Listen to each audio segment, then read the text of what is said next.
Hello and welcome to my stream.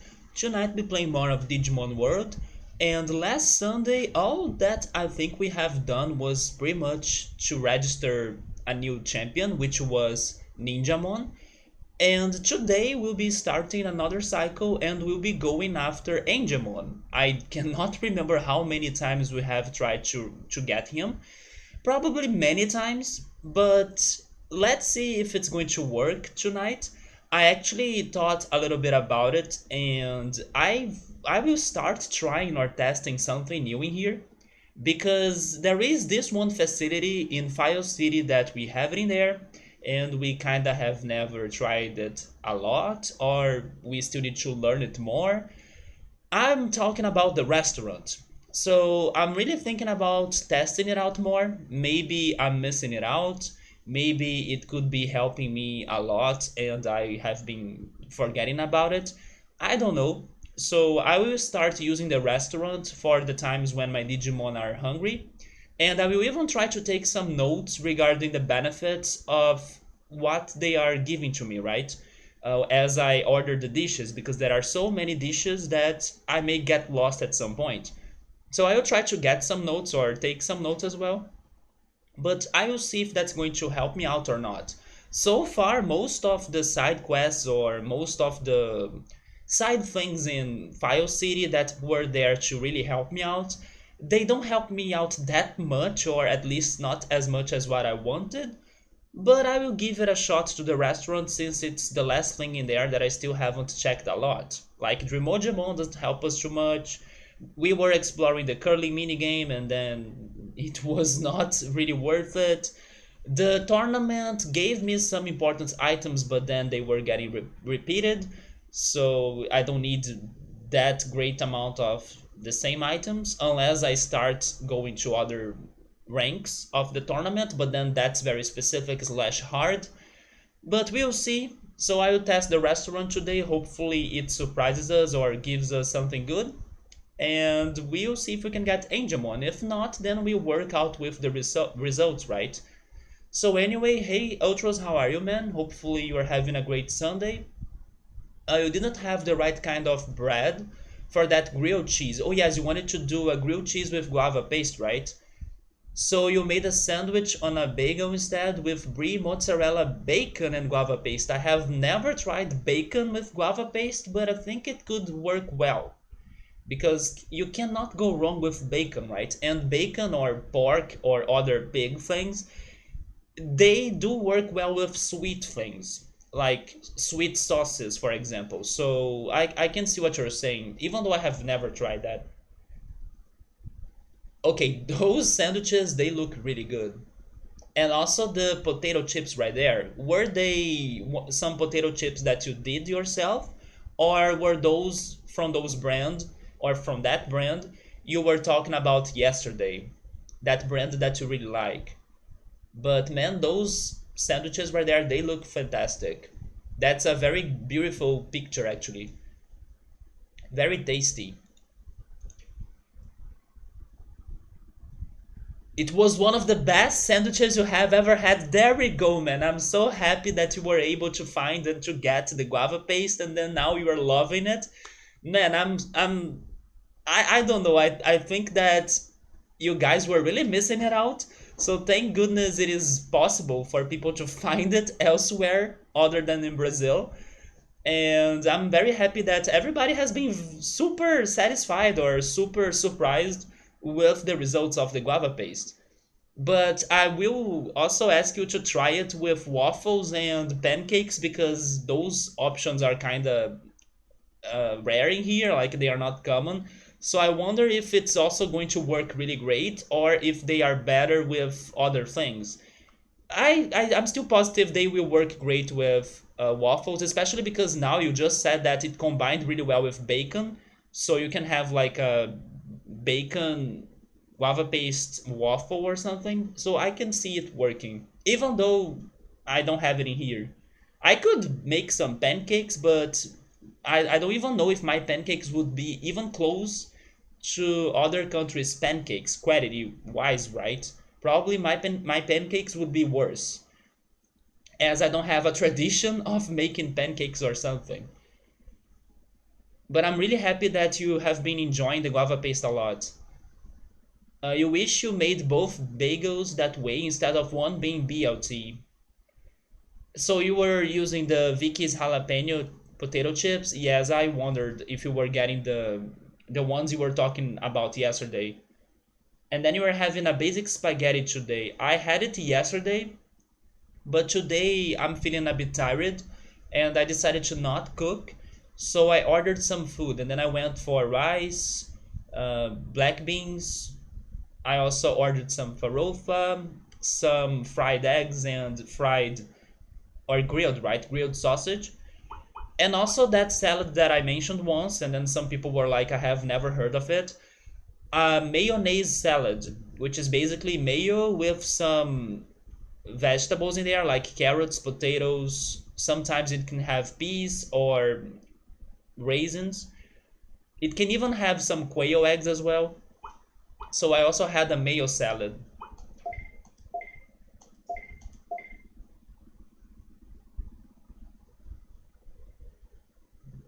But yeah, man, guava paste is one of the best things out there, and I'm very happy that it's becoming popular thanks to my sponsorship on this channel, right? Because it is really one of my favorite desserts out there. It's a very simple thing, and that's why I love it so much. You don't need to, I don't know, cook something very fancy for you to enjoy it. You can just get some crackers or some saltines and then you have it. Like you have some guava paste saltine sandwiches. It's simple like that and it's super great. Of course, if you have cheese, then make the combo of Romeo and Juliet, but normally I actually don't eat it with cheese, even though that's how I recommend people to do it. Because the cheese I buy here, I normally eat it with ham, and then after my ham and cheese are over, then I start using the guava paste as a grilled guava paste sandwich, in case there is still leftovers of bread or white bread. So I will go training, but as soon as Poyomon starts feeling hungry, I will go back here, check the restaurant, and start ordering dishes in there.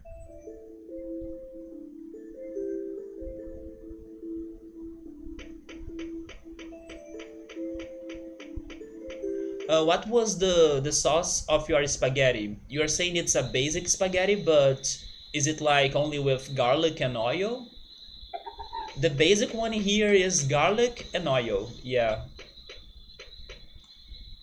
When I cook a basic spaghetti, I go for garlic, oil, and sausage. I also add some sausage.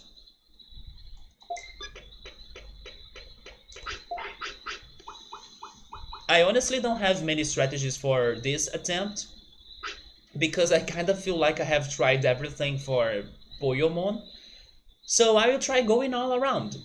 Probably that's not the way to do it, but I will see what happens. And hopefully we can get some boost by using the restaurant.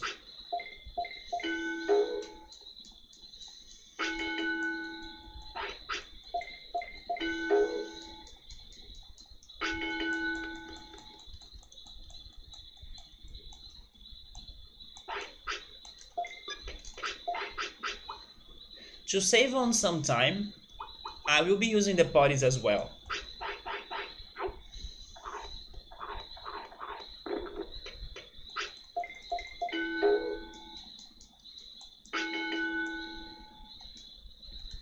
Okay, so he's hungry and he wants to sleep. Let's try our first dish. I remember seeing them before and they were looking very expensive, but at this point of the game, we gotta start spending the money, so I don't care if it is going to be expensive. I wanna see the results.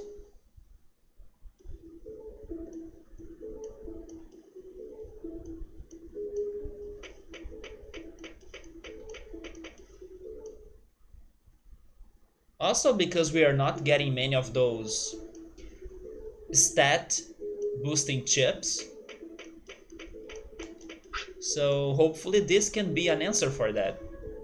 What do you wanna eat? Let's check his items. He has a dragon noodle, a Saurus pizza, and a J burgers. Maybe it's a junkie burger. So 2500 bits. That's not too bad, right? It's like 2500.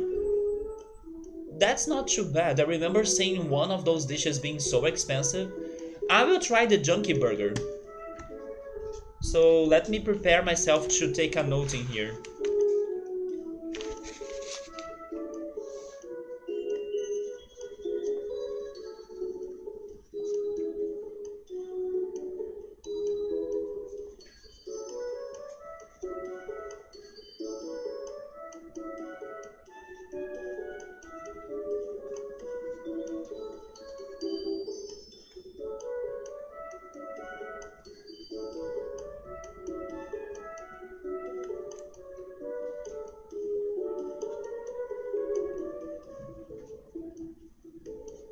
Speaking of pizza, now that I had pizza this week, I will probably take a break on it.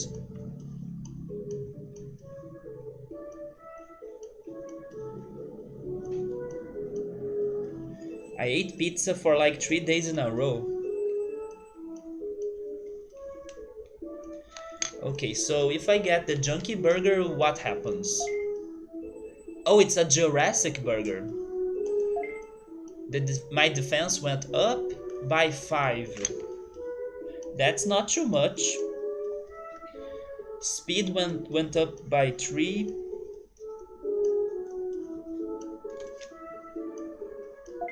Happiness went up. Well, maybe that can be good. Discipline. And tiredness went out. Okay, so the benefits of this junkie burger is to work with the other parameters other than the stats themselves, right? Like happiness, discipline, and tiredness. Which, by the way, I don't understand how tiredness could go down if you eat a burger. In my opinion, it's the opposite. You would feel lazy AF after eating junky food. But sure, in here it seems that. Oh yeah, let's remember that in this game it seems that all meat is like vegan or something because they have a meat farm.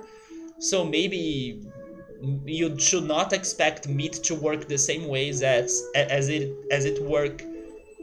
Wait, you should not expect meat to work in the same way it works. There we go. In the real life, because it's probably made of something different. But besides those three parameters right there, it was not worth it. Like boosting my defense by 5 and speed by 3, that's nothing.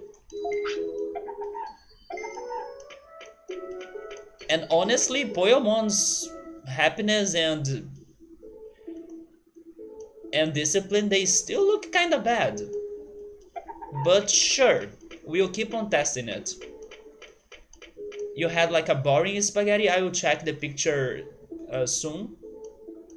And then you were talking about the Toronto Raptors mascot. Oh yes, you probably mentioned that before, right? That he looked like the mascot. You were talking about Tyrannomon from the Toronto Raptors. Toronto Raptors is what? Oh, Ultras, please. This is not a boring spaghetti. Come on, it has a beautiful tomato sauce on it with the red pepper flakes and not sure what's the herb, but it's looking fantastic, man. You also use some black pepper in there. I need to get that too. That's not a boring spaghetti. The one that I was describing is even more boring than this. It doesn't even have the tomato sauce. But sometimes when it's like late night and I'm lazy to come up with a very crazy and delicious sauce, I go for a spaghetti that only gets the taste of garlic and sausage and olive oil. That's the sauce for it. Oh yeah, he does look a lot like Tyrannomon.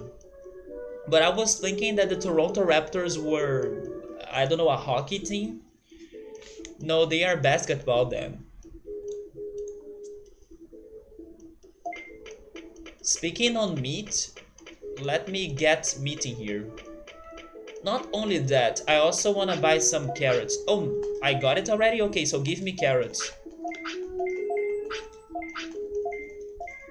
Interesting that Poyomon, after he ate the burger, he doesn't want to sleep anymore. I hope that's not a bad thing.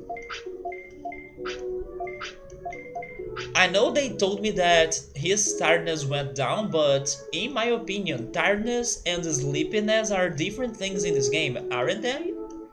Because when my Digimon feels tired, it doesn't mean he wants to sleep. But surprisingly, now he's full of energy.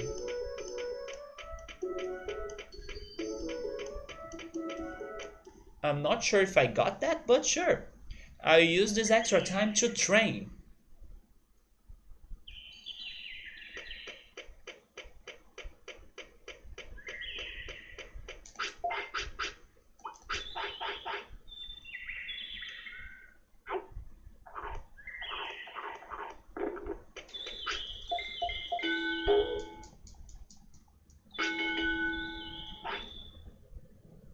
I gotta remember that before going for Angemon, I need to get Patamon first, right? Do I remember how to get Patamon? My options are Patamon or Biomon, right? I think that Patamon is actually a Digimon that has higher attack. Like higher attack than Biomon. Let me go confirm that. Yeah, it's them both. I will change my strategy here. I will go train his attack because I believe that's what I need to do for Patamon.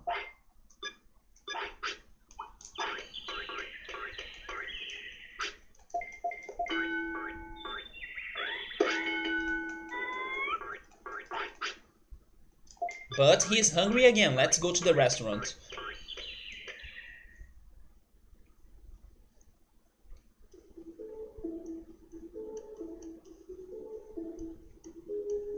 As Ultros was having an spaghetti, I will go for the noodles, which is the closest to an spaghetti that they have in the restaurant.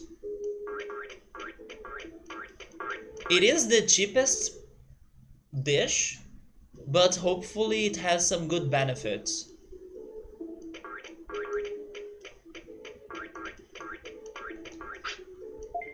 Yeah, the dragon noodle. Okay, so it's kinda like the same thing, but with less stats, right? Or less points. Defense by 1, speed by 1.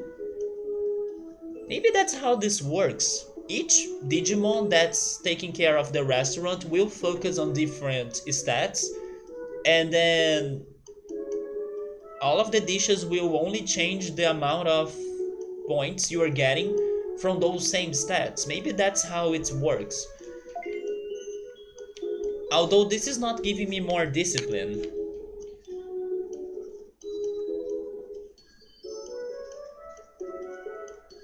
Also, hi Victor, how are you, man? How's your Sunday? Yeah, this one doesn't give me discipline. Yeah, man, I had a good Sunday. I'm feeling a bit lazy though, or tired. I'm not sure if my body is tired or if only my eyes are tired. I'm still trying to understand what's going on. But besides that, I'm doing alright. I took a very good shower before starting the stream to try to feel more energized or to wake up, and I'm feeling very calm or relaxed now. The day was beautiful as well. It was very sunny by noon, and then in these last hours it started to become more cloudy, so it was not too hot. It was very comfortable for me to sunbathe. I was also listening to some music, even some video game music, for example Mario Galaxy 2 soundtrack. I ate some delicious lunch. I decided to not cook. I decided to order food. It's been an okay Sunday. You have been feeling quite lazy the last few days, and today was no exception. But could you sleep better? I was able to sleep well today. Even though I'm feeling a bit tired today, but I think it's more regarding my eyes that are kinda dry. I hate when my eyes get dry. It's probably thanks to exposition to television or to monitors and stuff. Even though when I use the filters, I think my eyes can still get tired sometimes. But I slept well. I even had a good dream instead of having a nightmare because I was getting a lot of nightmares in the past days, right? You slept a bit good? Yeah, there we go then.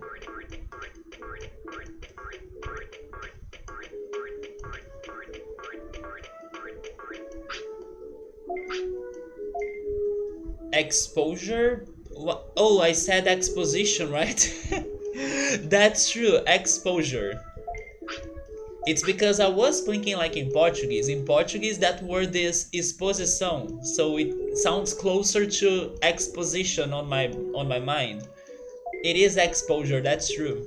Exposition is like a fair, which by the way I miss going to some, but sadly it's not the time for that. Although some friends of mine are kinda traveling a lot. I was mentioning a friend of mine that was traveling in the state of Rio yesterday, and then today I saw that two friends of mine are in France. And I was like, what? How did you end up getting in France during the pandemic?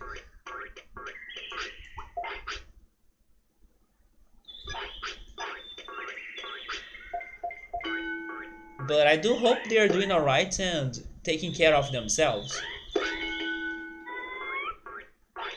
Or maybe they actually updated because I was checking Instagram for that. Maybe they just updated like a node photo, but I do think they actually traveled there to France. I don't think that was an old photo.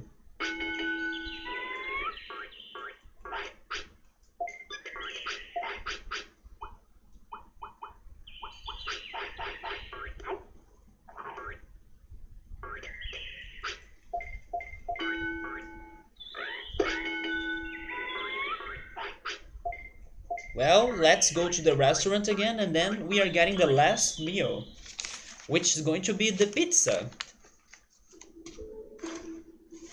Speaking of which, if I have never asked you this, what is your favorite pizza topping? Mine keeps on changing. There are times that it's margarita, and there are times that it's sausage. Today I would say it's sausage. But for many years it used to be margarita, and I won't be surprised if it changes back to margarita at some point. Now we have Metamoni here. Never mind, we're not ordering pizza anymore because the chef has changed. So let me also start writing down here. Metamon. Metamon sells a red ramen for 400 bits. Then he also sells a hot curry that I should also try it someday because I still haven't had curry, which is a bit expensive because it's 1200 bits. And then he sells a hot pot, which is 35, which is 3500 bits. Victor's favorite pizza is meat. You love most forms of meat on pizza. You know what's funny? Brazil is well known for having all sorts of topping on pizza, even guava paste. I was having guava paste pizza this week, for example. There is even a picture of it on Discord. But I do not remember seeing many different meat pizzas out there. I know there is at least some, but they are far from being common. And I would say that Chicken pizza is way more common or popular than meat pizza. A lot of people here like chicken and cheese pizza we have. I don't know if you have ever had a chicken pizza before. I don't like it because I'm not a fan of chicken, but it is indeed one of the most popular pizza toppings we have in here. We do have the boiled eggs on pizza, and don't make fun of me because the day you have it on your pizza, you will start to say thanks to me because it is freaking good. The pizza that I had this week, it was guava paste pizza because it was like an extra pizza they gave me as a bonus for ordering two big pizzas that were sausage and Portuguese. And Portuguese pizza is like a, a cornucopia of toppings. It's like a bunch of things together that may or may not make sense, but I like it. Green peppers or green bell peppers, boiled eggs, sausage, onions, olives. Sometimes it can have ham, it has tomatoes, it can have peas or corn. The one that I ordered didn't have those two, but it can have a lot of things.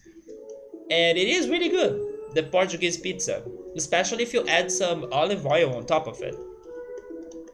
You don't think you would want chicken on pizza, but do you like chicken? If you like chicken, then I will tell you to go for it, because everybody here kinda love it.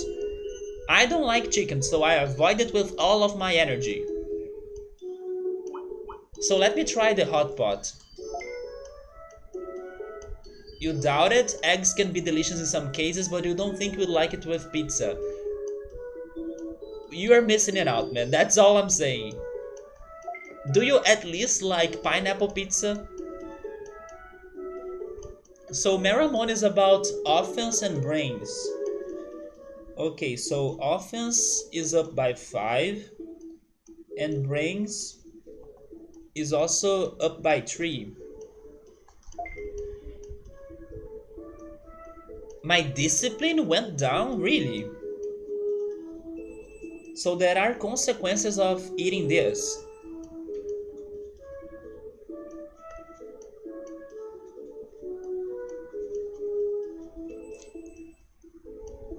So you're not a big fan of chicken, so probably you'd be not a fan of the pizza, yeah. I agree with you, I like chicken nuggets, I like... Not that I like, but I can eat this one chicken salad that we have in here with all sorts of things plus mayonnaise. I like coxinha, which is a fried chicken snack. But the only chicken thing that I can say that I love is chicken nuggets, probably. Pineapple on pizza is okay, yeah man. Pineapple and ham pizza, that's super good.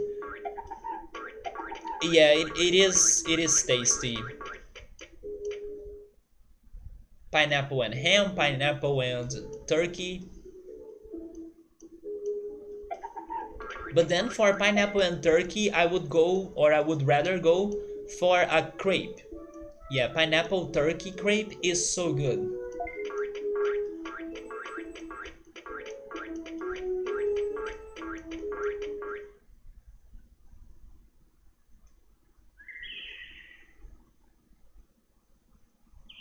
What about fish pizza? Have you ever had a fish pizza? We have fish pizzas in here. Even shrimp pizzas, even though I would never try that in my life. Actually, Victor wouldn't try those because Victor is just like me regarding seafood. Everything that comes from the sea we say nay. Yeah, just remember that Victor is also not a fan of seafood.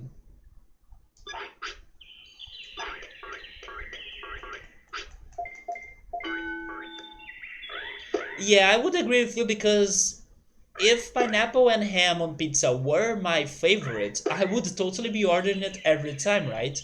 But no, I never really order it. But of course, if somebody offers me the pizza, I would go down or I would be down for it. Oh, hell no, I would never try fish on pizza. But is there fish pizzas in Sweden? Because I don't think it's something Brazilian. I would imagine it's something. International. Exactly. Creatures that live in the water can stay there for all I care.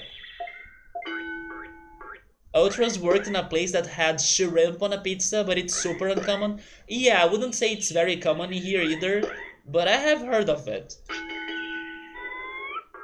But fish pizza is not uncommon here. Every pizzeria will have a fish pizza option, even though many people may not order it. It's such a specific topping, right? Your favorite topping depends on style? What do you mean by that? So you have never seen fish? Shrimp is also not too uncommon in Sweden, but he has never seen fish on pizza.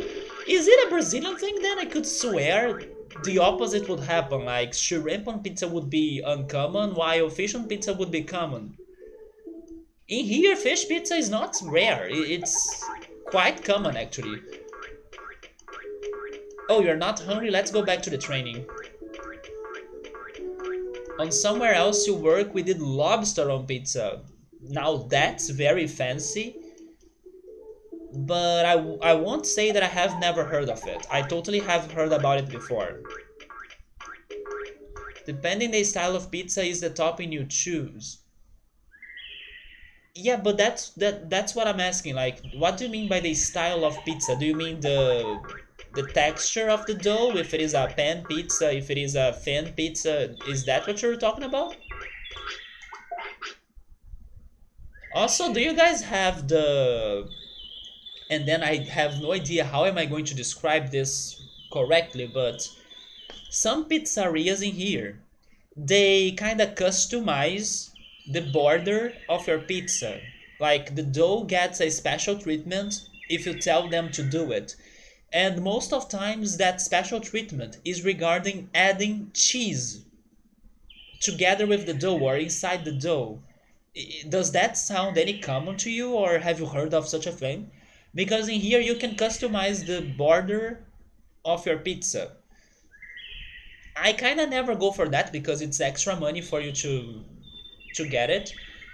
But some people do like that, to get a special border with cheese. And the cheese goes inside. It's like they roll the border or they roll the dough to inside the pizza, and then in the middle of it there is a cheese layer. And then some people really like that. Not sure how to say that in English. Yeah, it was like a cream sauce based. Lobster blue cheese, then fresh arugula after baking. In here we have that sun-dried tomatoes and arugula. That's a common pizza topping. So people call that stuffed crust pizza. Yes, stuffed crust pizza is a thing here. I have heard of doing that, but I don't think it is a thing in Sweden. Let me check the picture. That's probably the lobster pizza. Oh no, that's the crust, right? Yeah, that's it's a little bit like the ones we have here. Although I have also seen a different one that Pizza Hut does, that you can even pop it out. It's like a interesting crust or an interesting stuffed crust that they have like divided it into different and many pieces, and then people can be popping it out from the pizza and eating it like an appetizer. It's a more stylish way of doing that. I don't know if Pizza Hut will also have that option in your country, but they do have it in here. Pizza Hut actually has a bunch of appetizers or entries that are really interesting. Is there Pizza Hut in Sweden, Victor? That place was a super private golf course. They don't have an online presence really where you guys served lobster pizza. Style, I mean, how the pizza is made. There is a traditional takeout pizza like Domino's or another chain. So I would say that the traditional takeout pizza has a somewhat thick dough. and then you like pepperoni and green olive. Maybe because when you think about that, normally those pizzas are more, let's say, greasy, even though they may not be too greasy, but it's that junky pizza you would be thinking of. So pepperoni goes well for junky pizzas, in my opinion. And then you can have a Napoli or traditional Italian pizza like margherita or a mixed mushroom. Is this Napoli one a pizza that has a very thin dough? Because honestly, if it is a very thin dough, margherita works out really great. I would agree with you on that. And then for a deep dish greasy, you would go ham and pineapple. I see. So you also have a different greasy pizza other than the traditional one. Because in my opinion, Domino's is a little bit um, junky, but not too much. But I would start saying, or I would start judging the pizzas by Domino's level. Like starting from Domino's level, it's junky to me. And then New York style, which is that's the one that's really thin. You would go pepperoni. Yeah, I remember one pizza talk we had that you guys were talking to me about this New York style, and then I saw many pictures of the New York style pizza, and they were basically pepperoni pizzas. There is in the largest cities, you think, but other than that, there aren't really any big chain pizzerias in there that you know of.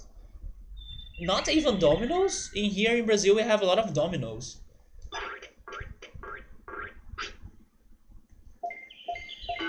It is hard to explain, but for you, you have multiple favorite pizzas depending on the type. I would say that I depend on, I don't know, my taste, because like I was saying, margarita pizza used to be my favorite, but it's not anymore because I'm going through a moment of my life that Portuguese and sausage pizzas are my favorites. So I do not wonder, or I do not double guess my decisions on getting those two pizzas anymore. And it doesn't depend on the texture, it doesn't depend on how the pizza looks or the style of the pizza. I will go sausage and Portuguese because I'm living the days of those two toppings. But I also still love margarita. It's just that it's not my favorite at the moment. So that's the traditional Napoli pizza. It refers to the crust with black bubbles. Oh, probably that pizza even tastes different, right? Because of the different crust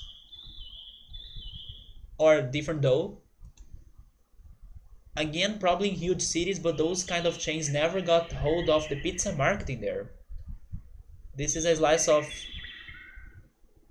from your favorite place in Toronto that is more New York style, and you only go for pepperoni.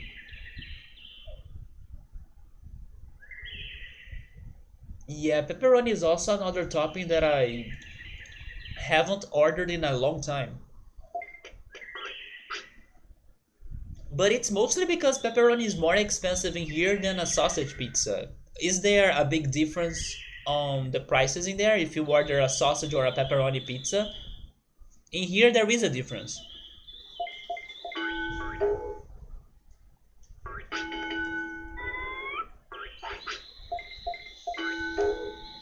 If they were the same price, maybe sometimes I could go for pepperoni. Really, they are the same? No, in Brazil, for some reason, it is more expensive. They have a certain selection or selected toppings that are like the traditional or basic toppings, and then those pizzas will have the same price, which are sausage, sometimes margarita, mozzarella, ham and cheese, sometimes corn and bacon. Those toppings are very simple and they have kind of the same price. But when you go for the, let's say, more um, fancy toppings, pepperoni is normally listed in the fancy toppings list, and then they do have a higher price. like pepperoni or dried sun tomatoes and arugula, the fish pizza. Thankfully, Portuguese pizza is normally on the traditional list, so it has a cheaper price. But pepperoni is more expensive. Like all the major places, including Domino's, they charge the same for pepperoni. It's funny because I do see a lot of people when they are ordering pizza, they go for pepperoni, but for some reason it is more expensive in here. Like when people are from other country and then they are ordering pizza, oh yes, I'm buying pepperoni pizza. It's like probably the most popular topping ever in other countries. It's the one I see the most. I think it probably should be the opposite. Like, uh, no, never mind. It does make sense. Maybe because it is so popular, it doesn't matter that much if it has the same price as the other toppings because the volume of buyings will probably still give a good profit to the pizzeria, right? And then in here, sausage is more popular, but I wonder if pepperoni was with the same price as the sausage pizza, if there would be a better competition. But in here, sausage is more common. Usually toppings they charge double for is a steak or chicken, and some cheeses are also expensive. Oh, that's a good call. If you're buying a 3 or 4 or 5 cheese pizza, it is more expensive. But mozzarella is standard. That place where you get the pepperoni slices from, they have your favorite thing ever to eat. If you were forced to choose a last meal, it would be their panzerotti. It is tomato sauce, cheese inside dough, and then fried. 3 simple things, and it's the best thing ever to eat. I wouldn't disagree. Like I just think it is missing some basil, but it sounds delicious. And you know, oh my god. Okay, that looks like a very good thing. That reminds me a little bit of pastel or pastelito, but definitely the texture and the dough is completely different. It also reminds me a little bit of a calzone, and I do miss eating a calzone. Right, Victor? I have never seen that before. Panzerotti. But you get yours on a plate with sauce over the top. It's unreal. Ooh, okay. And speaking of ordering things on plate, I don't know if you have heard this before about Brazil, but we are well known out there for eating things on a plate. Like pizza, for example. In other countries, people will probably get a slice of pizza with their bare hands. In here, people will mostly get a plate and then fork and knife, start slicing the pizza, or at the very least, slice the whole pizza into very tiny bits, and then people will get their own fork or how is that thing called again? Let me check my notes because I'm pretty sure I I have that somewhere.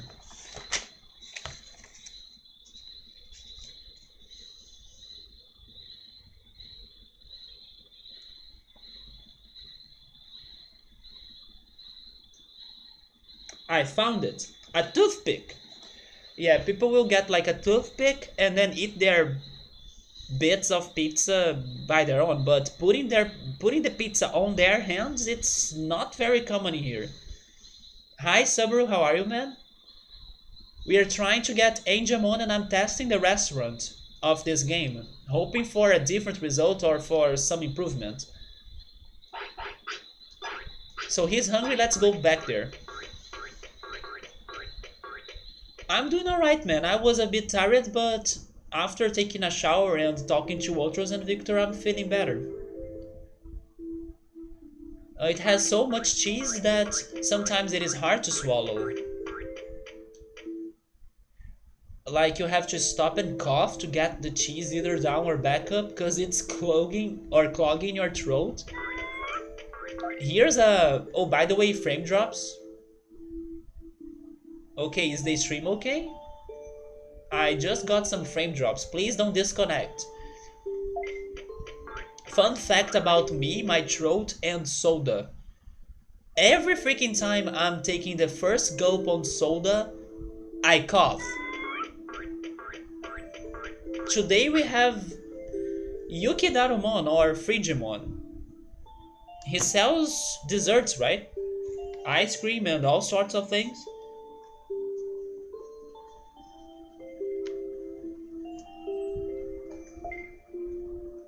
Oh, a milkshake too? A snow shake.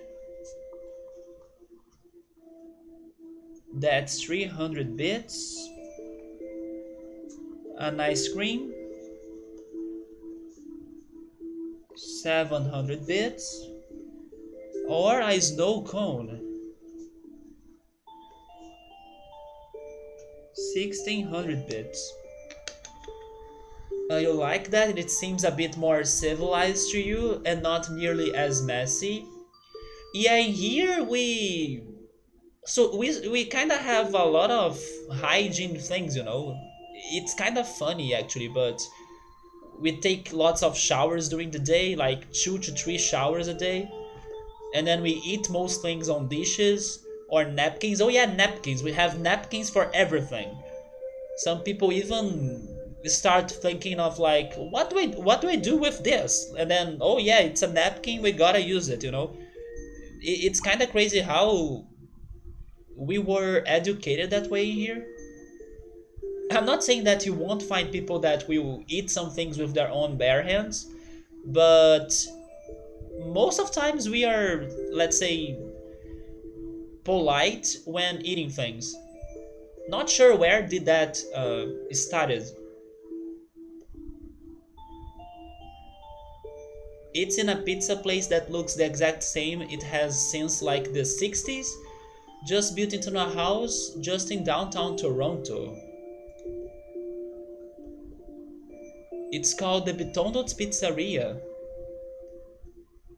It looks very homemade. Yeah, that house right there, it's not looking anything close to a restaurant.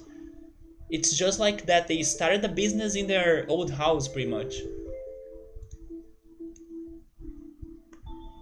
You too, Ultras, do you cough when you are having the first gulp on soda? Me too, I don't know why. It used to not be like that. So the snow cone gives me magic points and speed. But there will be consequences, right? Never mind, it is actually a very good thing. Because happiness, discipline went up and tiredness went down.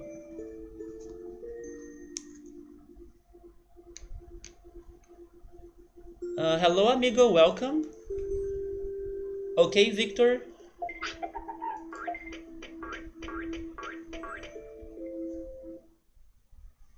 But yeah, it started to happen to me after many years. Like as a teenager or as a kid, I could drink soda and then I would not cough. But once it started to happen, it stayed like that.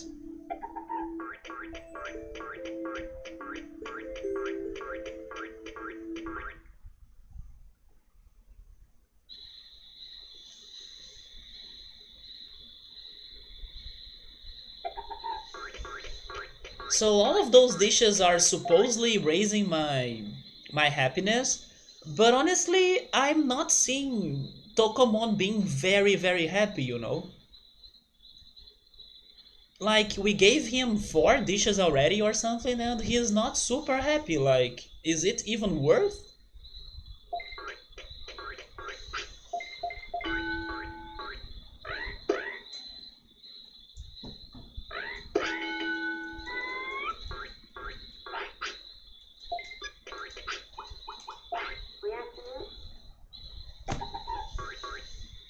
And I can already say that I'm disappointed on the restaurant because The amount of points they are raising on my Digimon stats, it's not too much. I was hoping for something closer to the chips. It's way far from what the chips can help me out. At the very least, it is probably helping me out regarding their tiredness. But we also have Centauramon for that, in case we need his help. But sure, let's keep on investigating. Maybe when we get Vademon by the restaurant, Vademon has a outstanding dish. He used to have a very crazy expensive dish that was like 15,000 bits or something.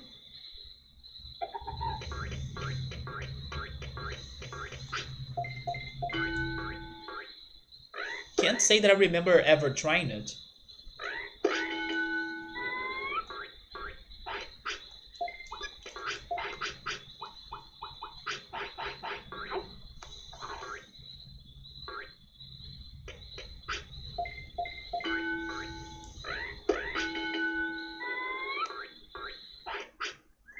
Well, here we go again. Who's in the restaurant?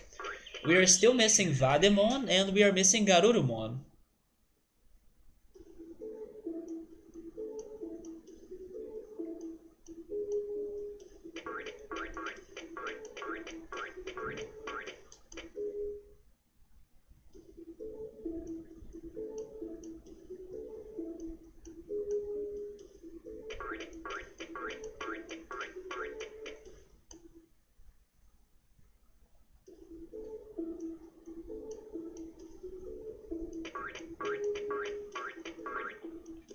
So Tyrannomon is back.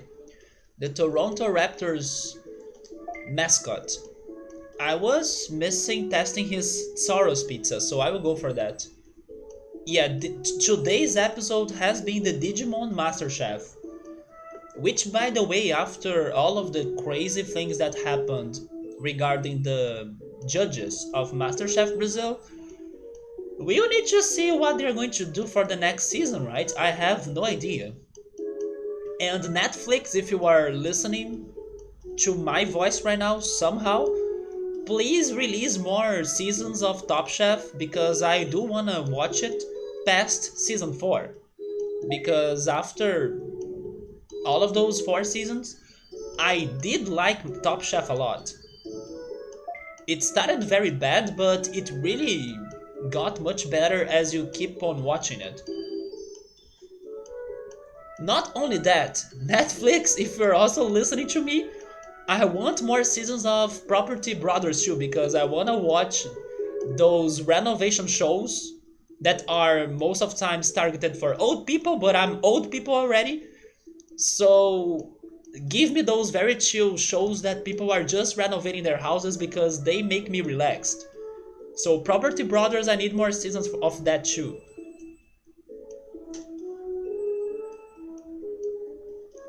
So I end up ordering the pizza, right? And that gave me 3 defense points and 2 speed points. And more happiness and less tiredness.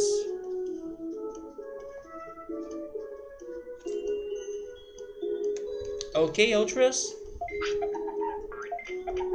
You see, I do not see differences on his happiness. It is probably like just a little bit.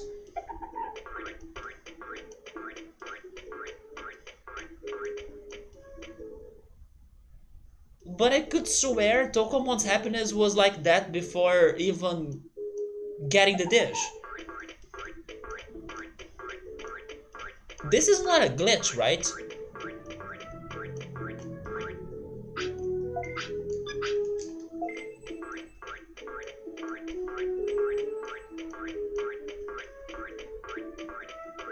So in the end, the only way for you to really boost up their happiness is by giving them a happy mushroom. If only I could be buying those, right?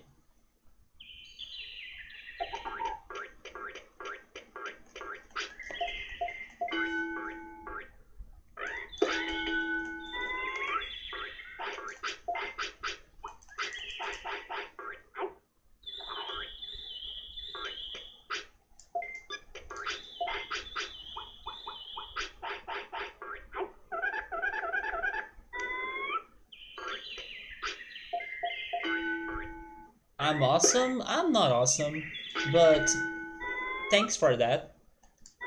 Sabri is saying that he's happy beforehand to know that he's going to eat something different. And by the way, there goes my Angemon probably.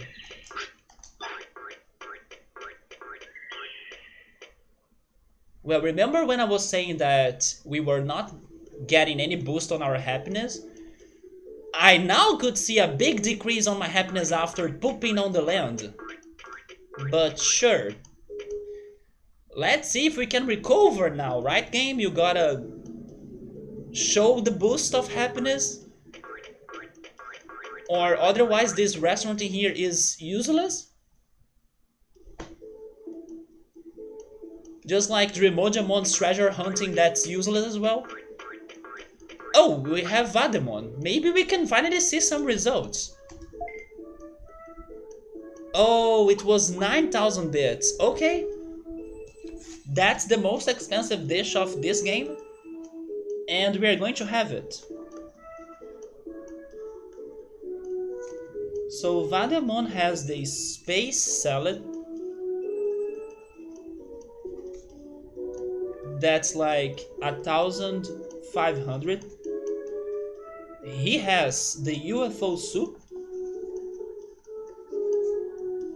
That's 4,000. And the Galaxy course. That's 9,000. We are finally going for it. Let's see. By 30? I mean, never mind. HP and MP, right? No, HP and MP raising by 30, it's not too much. Nah, this is not too great.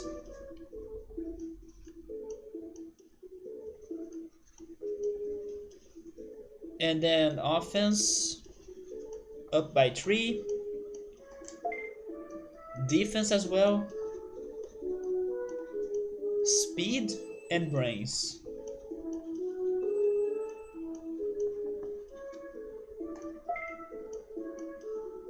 Okay, this is the, let's say, perfect meal because it has no consequences. But still, it's not too worthy because I don't get a lot of points.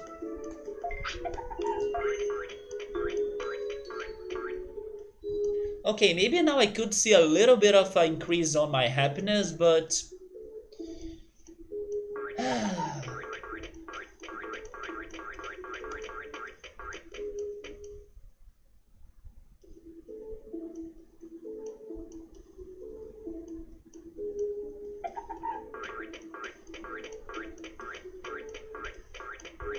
I believe I checked. Oh, he's digivolving.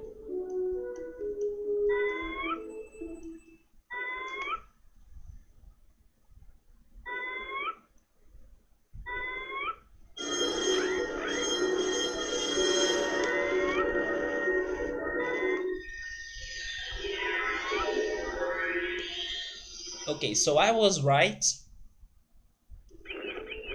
Giving him attack gives me Patamon, so that was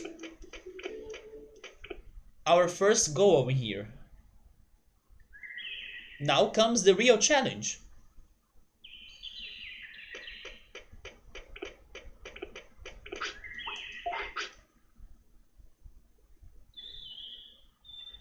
How is he still at age 1 though?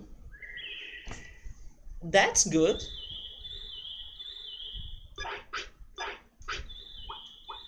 It means we'll have more time to train him.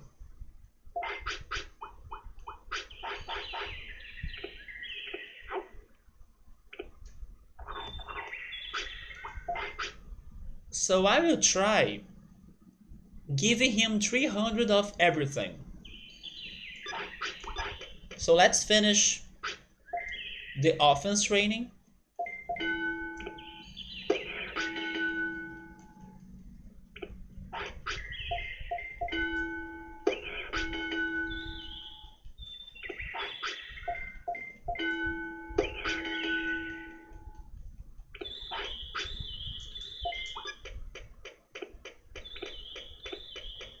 Even though I cannot see a lot of differences by using the restaurant, as this is the MasterChef cycle, like Sabru said, I'm still using it. There is only Angemon left. I'm pretty sure there is only Angemon left. He can become Leomon, Noggermon. It's only Angemon, right? Yeah, Tyrannomon, Dremojamon, Unimon. He's only missing Angemon.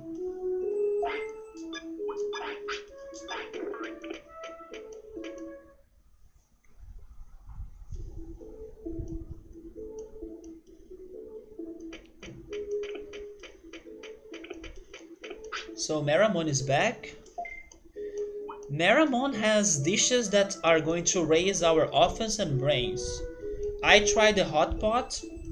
Now I will try the hot curry, and it's probably going to be offense plus 3, brains plus 1 or something.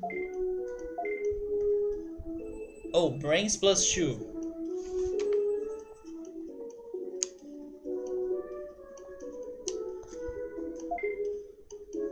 Then more happiness and less tiredness.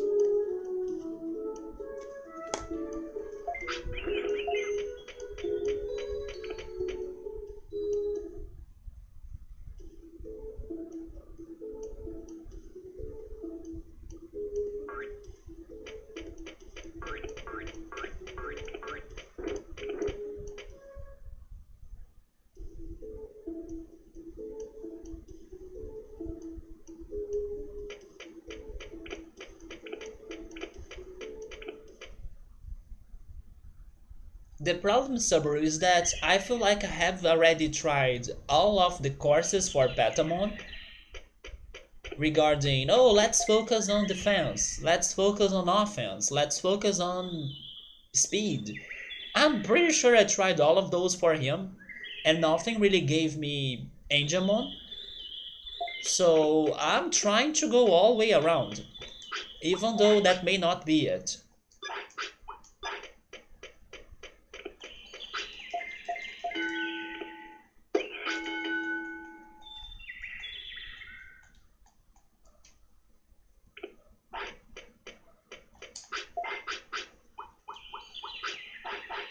Although I do have an important question because for many streams by now I have been assuming this situation and maybe I'm wrong, but it's important for me to know if it is right or wrong because I'm getting very close to finish up my options of Digivolutions.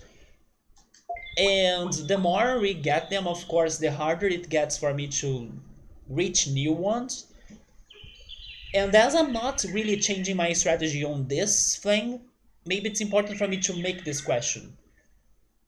Do MP and HP matter for me to get the champions? Because I'm assuming it doesn't matter, or they don't matter. That's why I'm stopping the MP and HP training. But what if it does matter and then I'm not reaching the results I want because of that? So far, is stopping those trainings, they gave me more benefits than consequences. But as like I just said, we are lacking on options in here. We are getting to all of the results little by little and it's getting more difficult. Maybe this is a good moment for me to know this, because otherwise I will keep on wasting on cycles without changing my strategy, and then I gotta change my strategy. And also, hello, Fizzy, and welcome back, Victor. They do matter, so I should not ignore them. Okay, that's very important to see because I was kinda totally ignoring them. Maybe for Angelmon, for example, it does matter. Saber would say yes, and I got many progresses without it. Yes, like I was saying, I did get many new results by ignoring those two. But maybe now it's the moment for me to not ignore them anymore because maybe those few last options they they matter for them. Maybe now it's a situation that I'm having right now with Patamon and Angemon. But I will stay with my strategy that I was saying. I will give him 300 of everything, and then I will go for HP and MP to see if it helps. As he's still on age 1, then maybe I will have enough time to do that.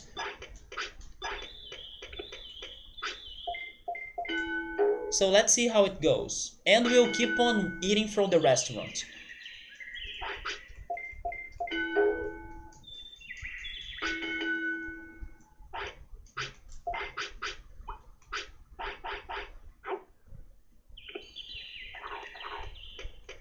Also, hi Pilot, how are you, man?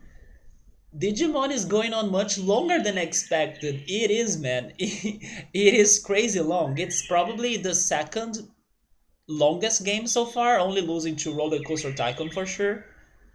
Oh, it has already beaten Xenogears for sure.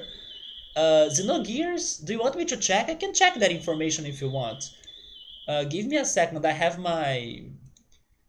I mean, I probably won't be able to give you a straight answer for how long Digimon has been on because I normally only take that data after I finish a game. So as it's still going on, I still haven't collected all of the information. But I can give you the information for the old games for sure. I just need to open my spreadsheet in here.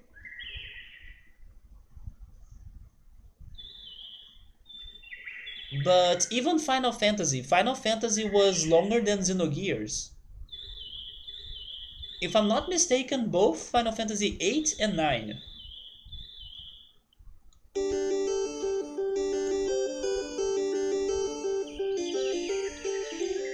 And Pilots, thank you so much for the resub, man.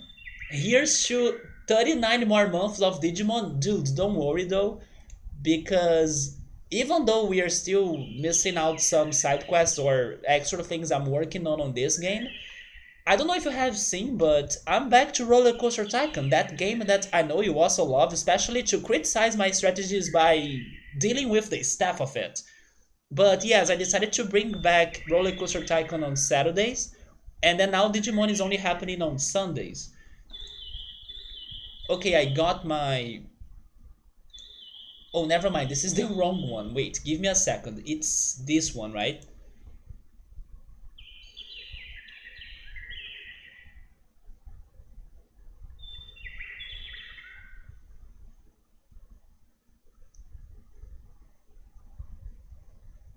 Okay, there we go. I got my spreadsheet in here. So let's see, Xenogears, right there. Xenogears took us 202 hours, 59 minutes, and 44 seconds, according to my spreadsheet. And then, like I was telling you, Final Fantasy took longer than that. Final Fantasy VIII took 4 hours longer than Xenogears. It was 206 hours, 9 minutes, and 14 seconds. But Final Fantasy IX was even longer than that, if I'm not mistaken. Oh wait, I was seeing Tales of Symphonia. Man, Tales of Symphonia was this long? Tales of Symphonia took us 204 hours as well, like Xenogears, and 17 minutes. But Xenogears beat that, right? Yeah, Xenogears beat that by a couple more minutes. So close call for you, Tales of Symphonia.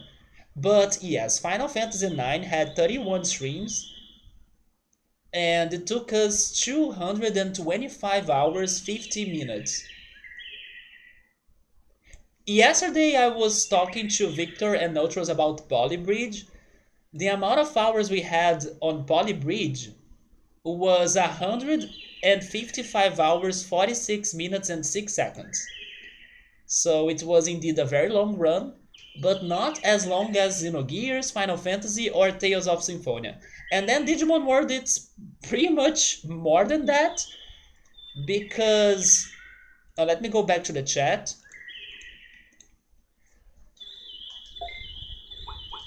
Because just in the game,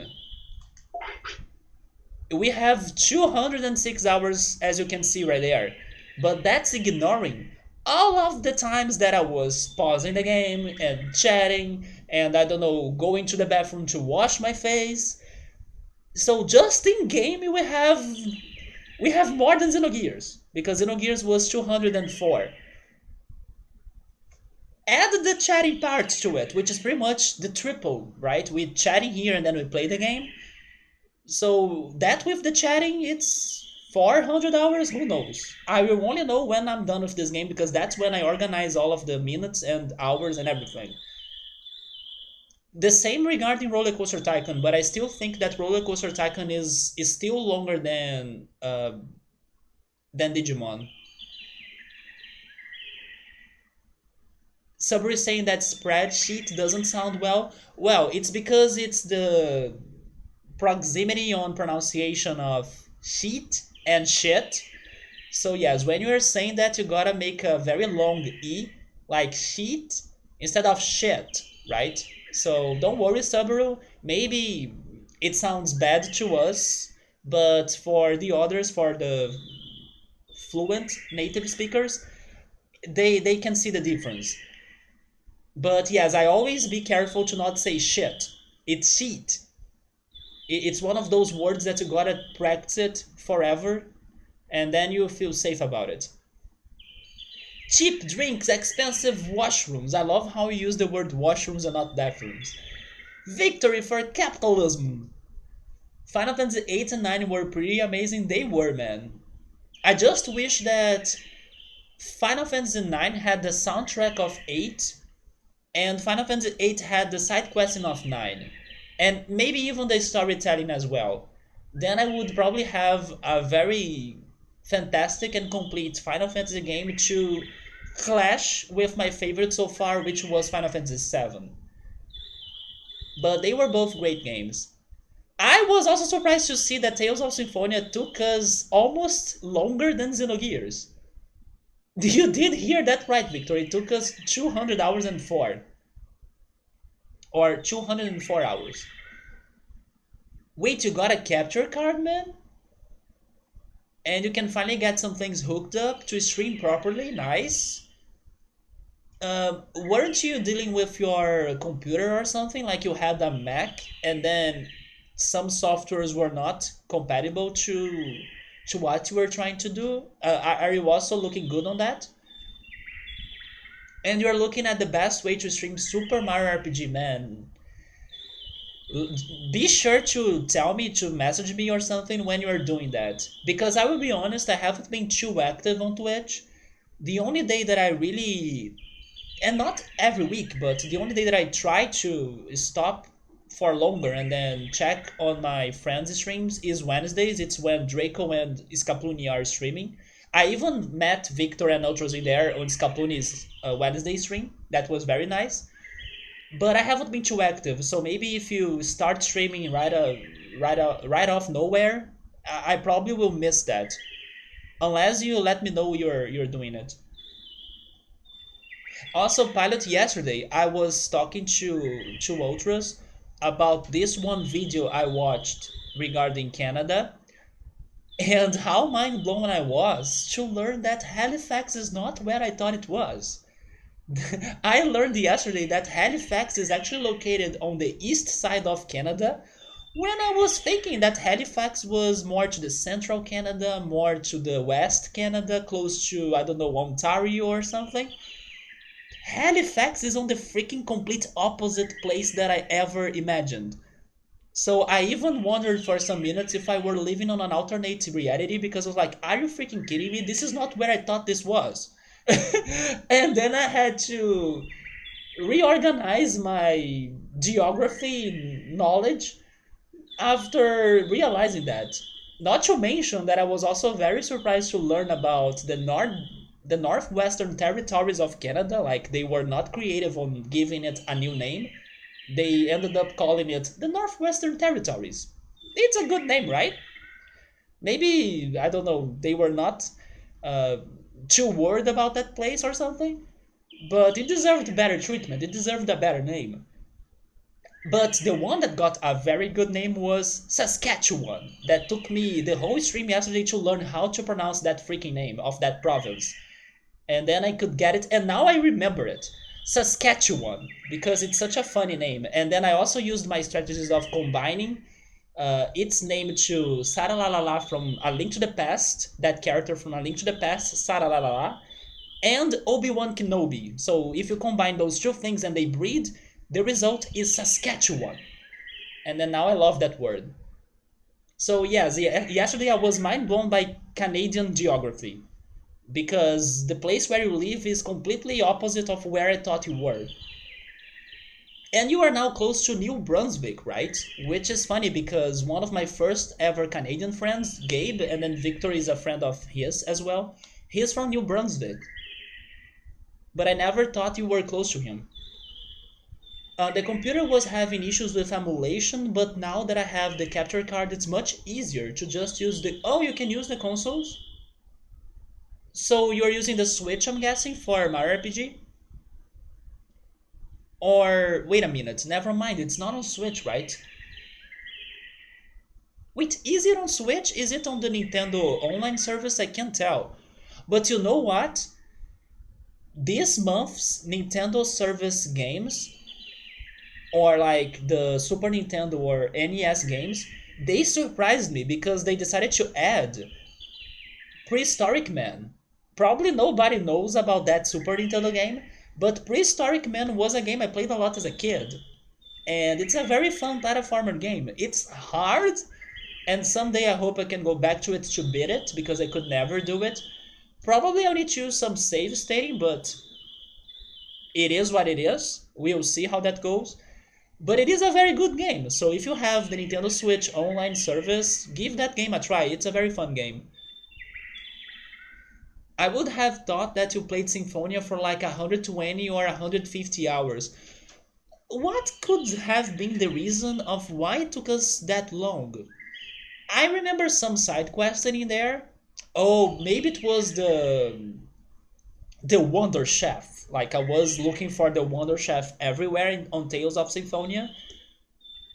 And also the Colosseum, right? I also remember spending a lot of time practicing and training for the Colosseum fights. So I would guess those two things were what took me extra hours before beating it. Yeah, Scapsy streams are fantastic. You're about 4 blocks from the Atlantic Ocean. Yes, I also learned that Halifax is like a big fishing spot. Believe it or not, Pilot, but I learned all of that from a Pokemon video. This YouTuber was choosing or picking a Pokemon mascot for each Canadian province, and then I learned a little bit about them, and then I heard of Saskatchewan and more of New Scotia, isn't it? If I'm not mistaken, Halifax is from New Scotia province. And they said that it's all about fishing and the sea market. And then they gave it some water type Pokemon as their mascot. Yeah, that's the guy. Saralalala. Wait, did the stream die? No, in here it's looking okay. Did I get any problems? Oh, you got it on Wii U? I see, so you're using your Wii U. I could swear you have sold most of your old video games, including the Wii U, because if I'm not mistaken, you got a Switch, right? And then there is that situation today of like, why would you keep a Wii U if you want a Switch? Because most of games from the Wii U were ported to the Switch. But I see you still. Never mind, you still have the Wii U because of Xenoblade Chronicles 2, isn't it? I don't think Xenoblade Chronicles 2 was ported to the Switch already. That does it. It is because of Xenoblade Chronicles 2 that you still want a Wii U.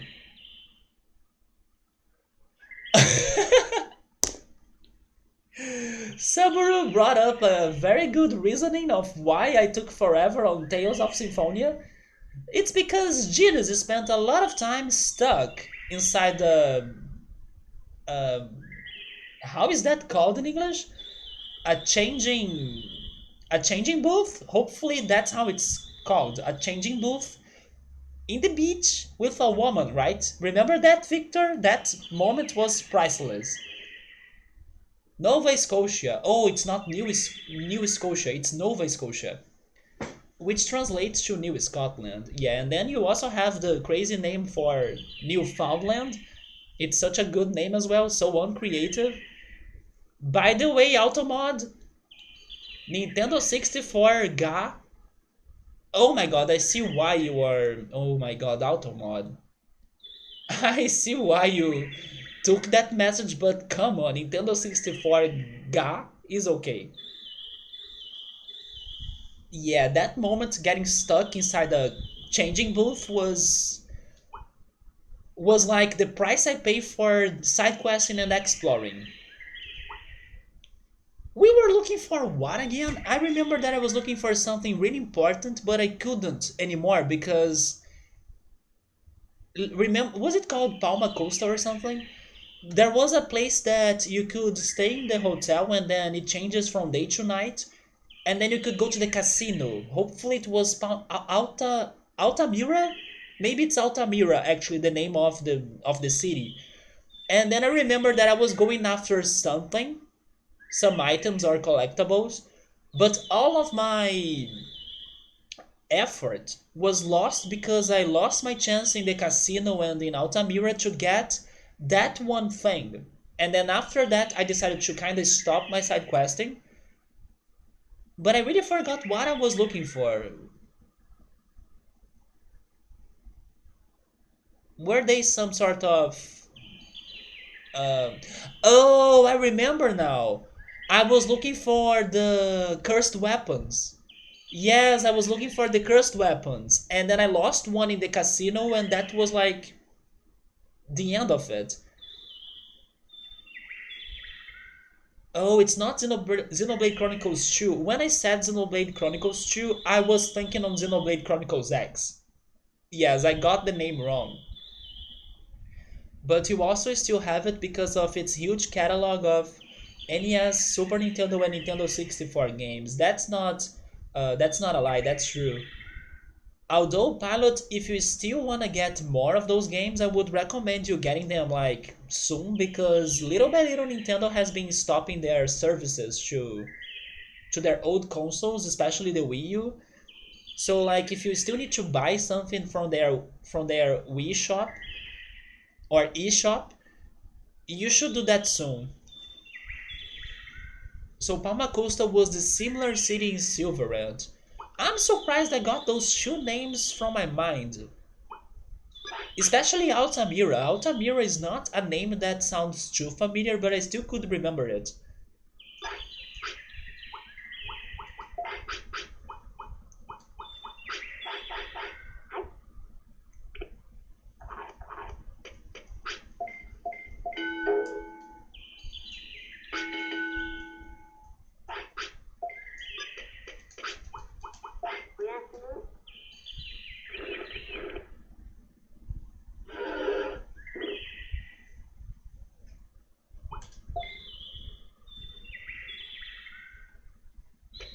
So Sony has been doing the same.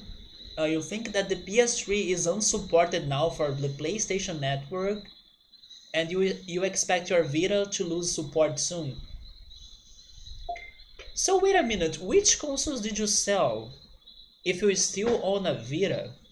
I could swear you got rid of all of your video games, but like one or two. But now I'm confused because it seems you still want a lot of them.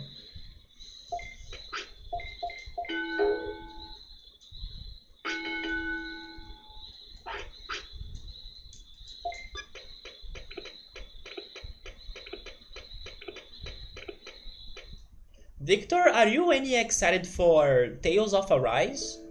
You're not, right? Because the only Tales game you really loved was Tales of Symphonia. You were even scared to play the sequel of it or any other Tales game in the franchise to not get disappointed. Yes, I remember that now. Maybe they will be releasing Tales of Arise this year. It's been already some time since they announced it.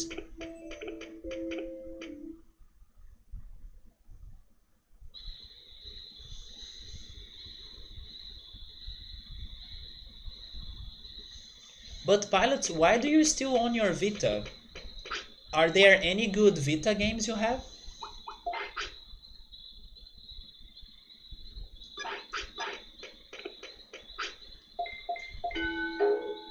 You put most of them in storage. Too many people just being annoying when trying to sell. Really? People are that picky? Well, I'll need to look for somebody that's selling a 3DS because at some point I'll need to replace mine. And as Nintendo has stopped producing or making new 3DS consoles, I'll probably need to buy a used one. And then Sony has stopped making the PS4 if I'm not mistaken. So now they're going all in for the PS5. Yeah, pretty much you are more open to other Tales games now, but you don't have an active desire to play another one.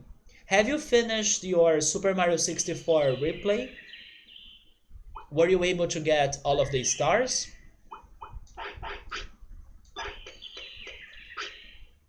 So you won Persona 3 Portable for the Vita? I finished watching a blind playthrough of Persona 3 recently, and then I actually wondered if Persona 3 would still be my favorite Persona, but I still think it is. Even though I could notice way more problems that game has than how I used to remember it, I think no other Persona game talks about such subjects and heavy topics just like Persona 3 does. It's a very heavy and depressing and melancholic game, but at the same time, there is there is some beautiful way it does it. It's kind of hard to say it or to express my idea,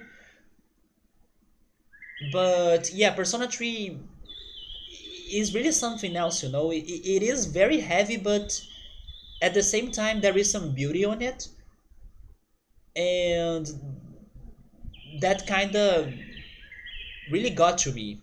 It's a very emotional game too, but there are many problems. Like the dungeon is kind of repetitive, and some social links are not that great.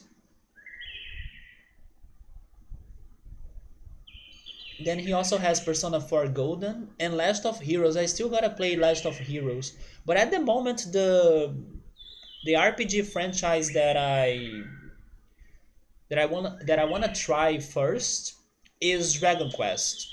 Are you a fan of Dragon Quest by any chance, Pilot?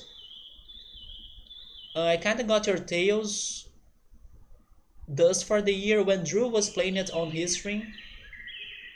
You got to 100, then you got a few stars on a different file. Wait, what? Why did you change the file? You kind of got stuck on liking the numbers on the file. Oh my god, really, Victor? Okay, that's an interesting way of stopping playing Mario 64 and jumping into another one.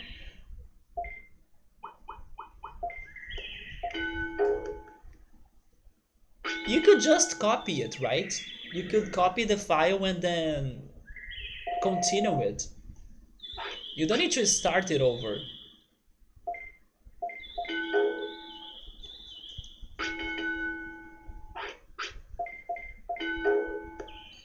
Draco was playing, or I think he's actually still playing Tales of Symphonia.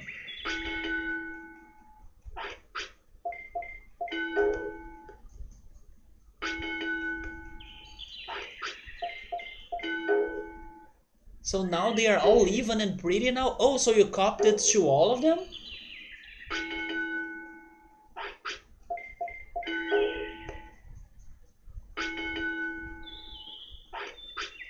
Oh, Pirate is not a fan of Dragon Quest. Dragon Quest 8 is one of the worst JRPGs you have tried, and you couldn't get through 11, damn. Can you tell me why? What did bother you that much?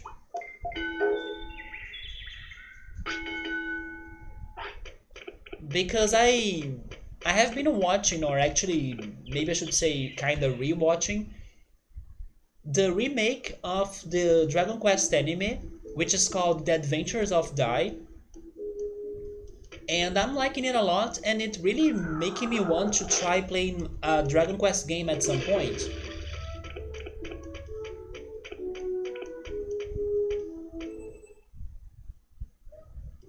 Probably it's not going to be the next RPG, because that's going to be Golden Sun, but maybe after Golden Sun. You don't remember all of the numbers off the top of your head, but all of the files are at neat numbers. Like 100, all 120, and C and D are also neat and pretty numbers. Hi Yoda, how are you? Dragon Quest 8 was your first Dragon Quest? You thought it was decent, even though you did not finish it. By neat numbers, do you mean round numbers? Is there any neat number in your opinion that's not round?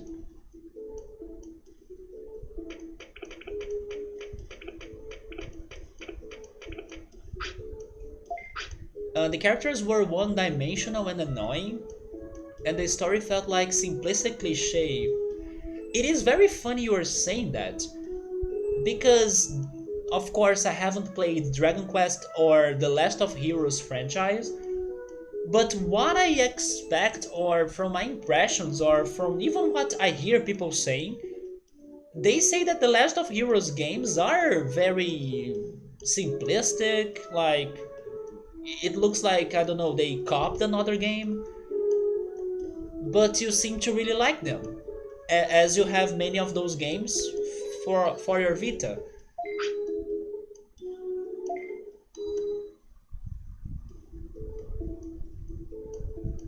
Victor has started replaying Metroid Prime 3 now,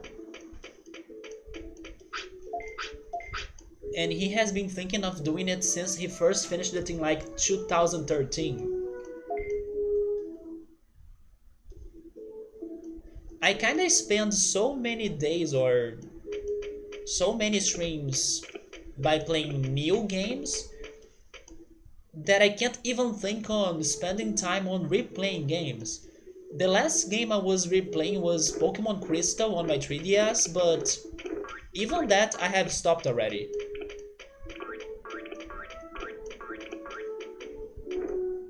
I mean, maybe you could say that I was replaying Roller Coaster Tycoon for some time, but now I'm jumping into blind levels. To me, I have never played the levels I'm playing right now, so it's not really replaying them. So yeah, one of the files is an odd number, but it ends in 5, so it's kinda neat. Also, there are several nice numbers that aren't round or even. Do you have a favorite number? My favorite number is 2.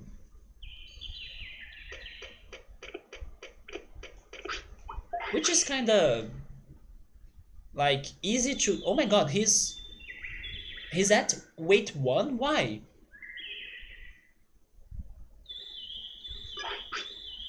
not ask for more food?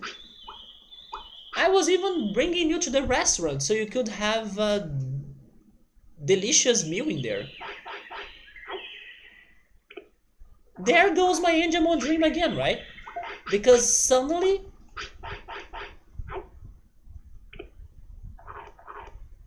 he became super thin.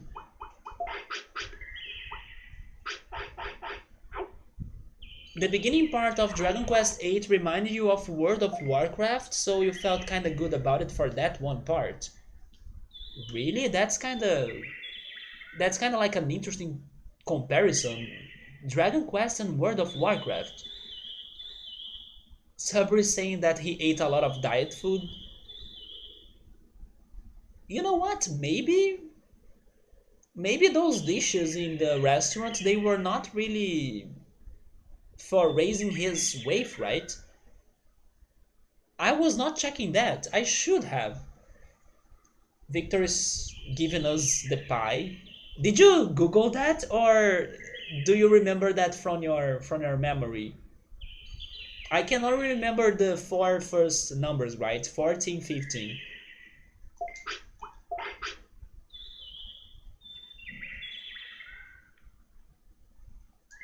So now we are training his speed. That should reasonably be your favorite since you wrote that from memory. Oh, you did?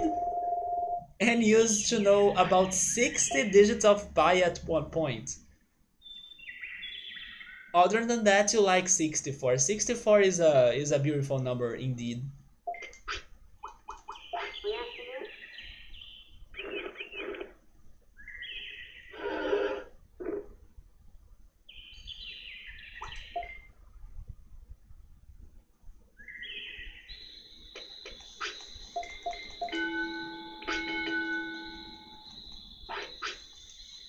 Okay, so now I will stop going to the restaurant because it seems that if I keep on going there, my Digimon will not get fatter, so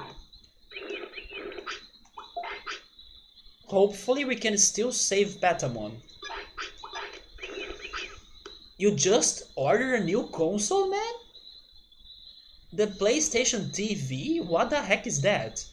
Which is like a mini console for playing PSP, PS Vita, and PS1 classic games. And you'll be able to stream the Persona stuff, but then I wonder, will you really give it a shot? Because I remember you saying that you you got tired on Persona 5. And then after you said that, I was like, okay, I will not pressure him to play Persona anymore because it did not work out really great.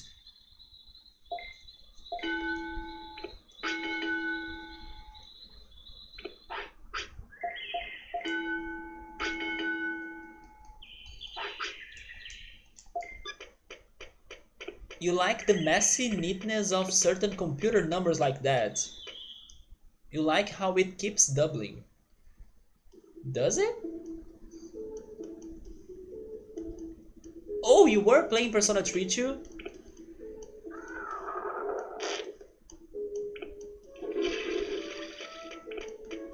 Persona 3 is a much heavier game. It is very different.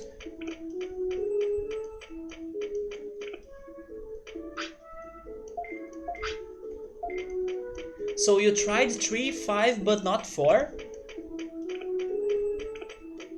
You don't know anything about Persona 4?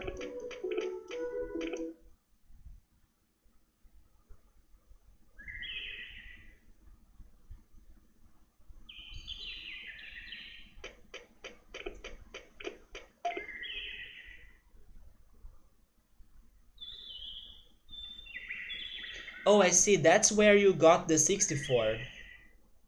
But that's basically the... How am I going to say this in English? It's basically the potentiation. Is that a word in English, please? Math, English, math vocabulary. The I don't know if I'm saying it right, but it's like it's the rule for when you have the number two being multiplied by itself, right? And then is it potentiation? I have no idea if that's right in English, but it's basically 2 times 2 times 2 times 2 times 2 times 2 times 2 times 2 for the infinite. So that's what you're doing in there, Victor, right? And then I don't know how is the name of the math operation in English. Hopefully it is any close to potentiation because that's how it is in Portuguese.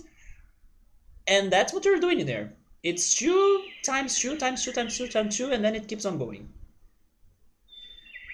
So you won 4-2, but you haven't played it yet. Nice. And be careful because I think that out of all of those games, the fourth one is the easiest one to get spoiled on. But I want to believe you also enjoy Persona 4. Yes.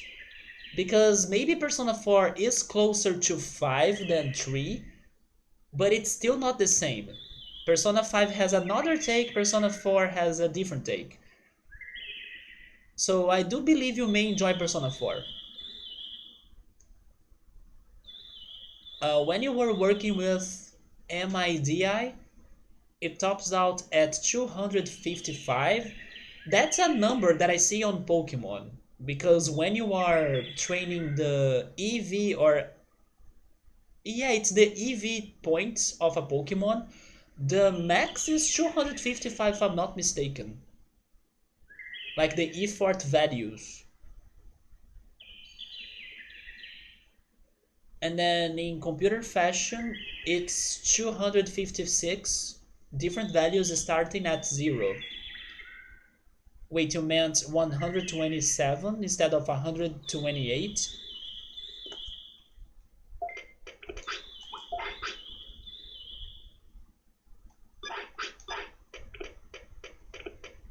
And then it's games that tops out at 255.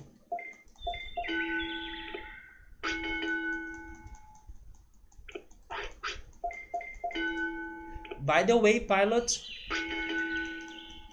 Ultras was able to find guava paste, and he has been making guava paste dishes yesterday and today.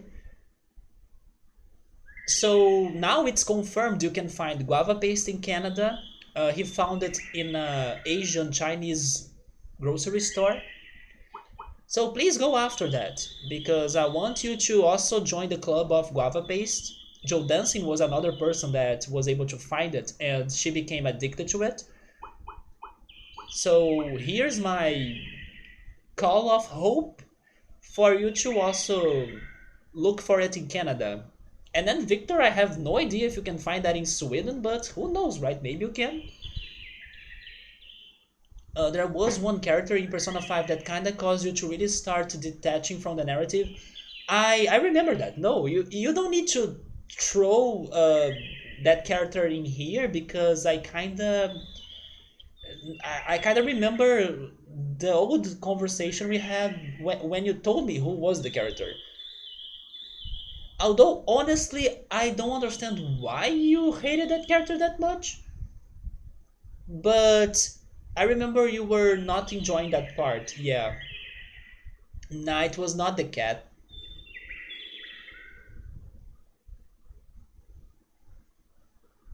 The cat was okay. Yeah, right, Morgana. Oh, wait, it's your birthday now, man? Happy birthday, Victor. Phil's birthday, man. It's still Aquarius, right? It is, because it's going to change into Pisces in like 2022nd or 2023rd or something. So happy birthday, man. I hope you can get some good guitars in this new year of your life. Or maybe not. Maybe you should be saving up some money too, right? But happy birthday.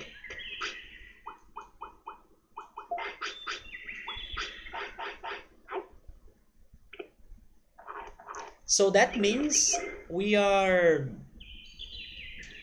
Is it 4 or 5 hours? Wait. 9, 10, 11... 4 hours. We are 4 hours apart? I could swear we were way more hours apart. Bon fête, mon ami. I understand it, but I don't know if I can pronounce that. And I'm still like, are you freaking kidding me that Pilot lives in the French part of Canada. That's why he knows French, right? Because Halifax is on the east. Also, hi Alza, how are you, man? Did you come at the right time for us to be having Numemon? Because Agemon is probably not going to happen anymore, right? Patamon decided to start some diet.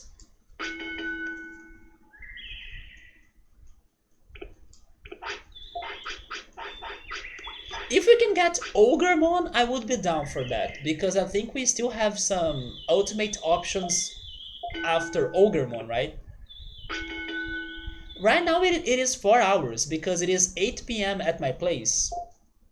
Maybe it's not 5 because Brazil doesn't have um, the daylight savings time anymore thanks to the president in here that kind of thought it was a BS thing and then he canceled it. But no, it's 4 hours. That's an English part of Canada. Well, I used to think that everything east of Canada would be the French part because, like, Halifax is close to New Brunswick. And if I'm not mistaken, New Brunswick is French. Like, it's more common for people in there to speak in French than in English. Although that's just an impression of mine because of my New Brunswick friend that is more used to speaking French than in English. Although his English is also very good. Don't you agree with me, Victor? Don't you think that Gabe is more used to speaking French? Because if I remember it right, when we were checking his streams, when he used to stream, he used to be speaking in French to his friends all the time.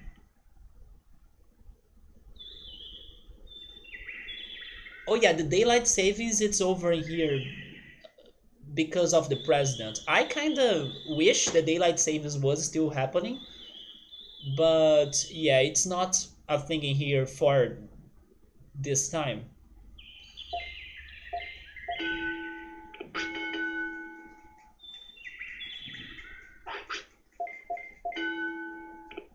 What the heck? What is going on with Automod? Why is French Automod? What the heck, man? Okay, so New Brunswick is mostly English. Oh, but it has a fair amount of French speakers. Quebec is the only province that's majority French. Yeah, yeah, that one for sure. Okay, so maybe the division between French and English speakers is not as big as what I thought.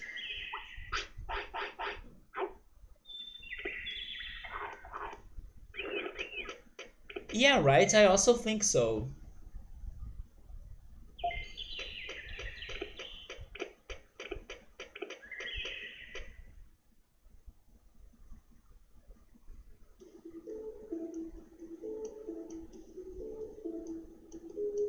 Pilot, have you ever been to Saskatchewan?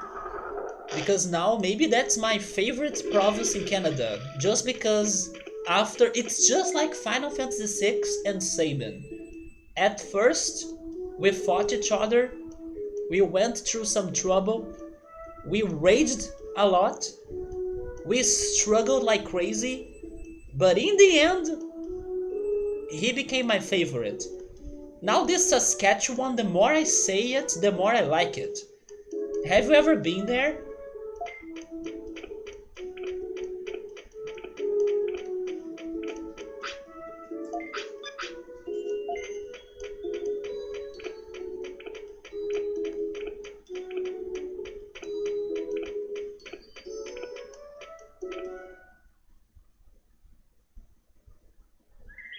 Victor was talking about magical numbers and how beautiful they look like. I'm all down for beautiful words like Saskatchewan. I feel like a better person after I say that out loud. It makes me happy for some reason.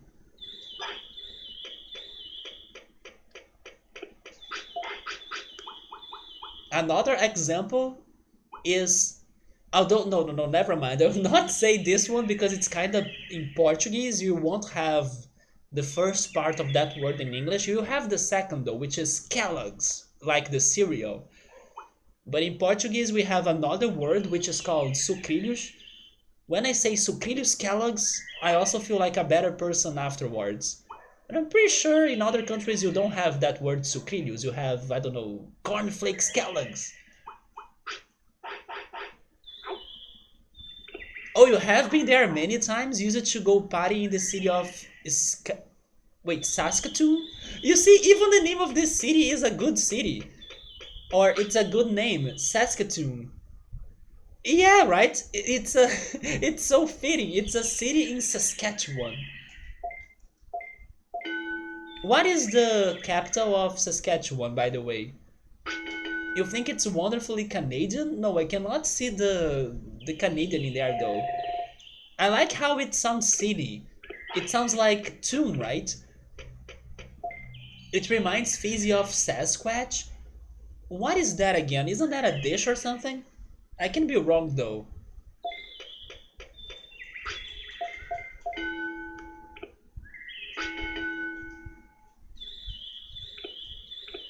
Is it Regina? There is a city called Regina or Regina. No, Regina is in German, and I'm saying Regina because of Dark. Right, Victor? When we were binging Dark like crazy, also Pilot. Pilot was another Dark addict. They have the character in there, Regina. No, it's Regina, right? In English. So Regina is the capital of Saskatchewan. Regina is actually a common name for women in here. Not sure if it is a common name in there. I don't think it is. Oh, Sasquatch is the Yeti of the forest. Really? Interesting. I didn't know there was a forest version of that urban legend or tale, right? The Yeti of the forest.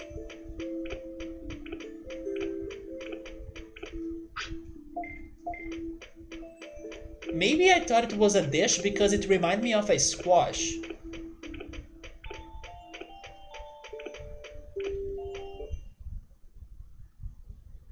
Oh, it's pronounced more like in vagina, so it's Regina? Oh, Regina. So maybe I was mixing everything up, right? The Portuguese, the German, and the English way of saying it. In Portuguese, it is Regina. So I was like Regina, right? I was saying it like Regina. No, it's Regina then.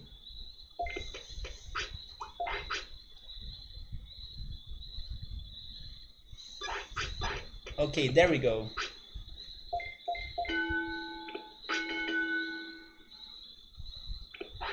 Have you also been there, Ultras? To Saskatchewan?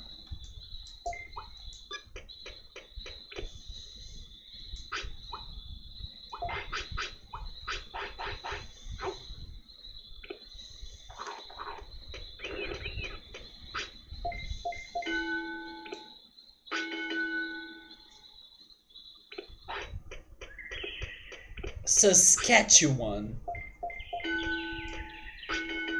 You can really play with that word.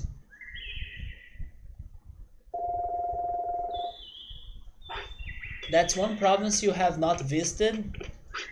It's likely last on your list, really. You would take the offer to go to the Northwest Territories or Nunavut before that, huh? If you want a fun one to try pronouncing the city of...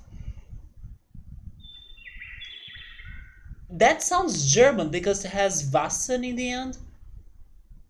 But then the beginning is completely crazy. It's Wassen. Is it like that? Wassen?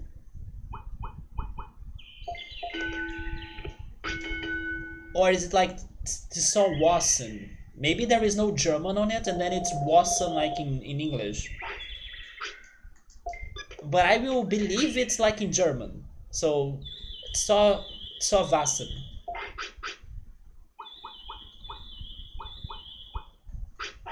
Because the W in German is like a V, and the V in German is like an F.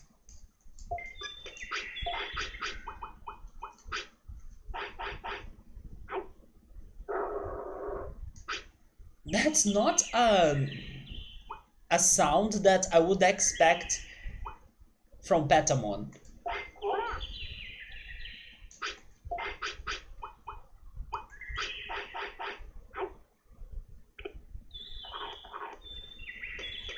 You would go to Newfoundland first over all of them?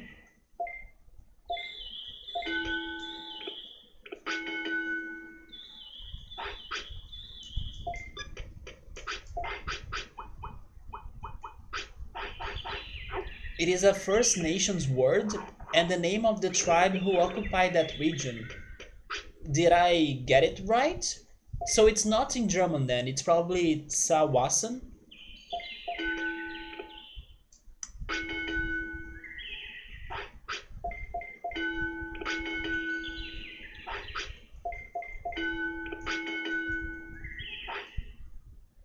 Well, this is not my Angemon, is it?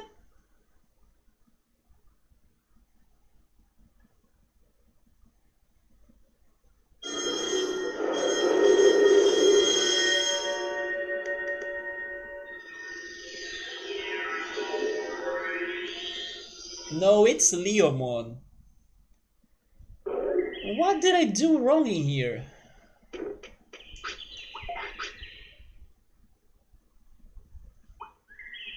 Leomon could become Mamemon, right?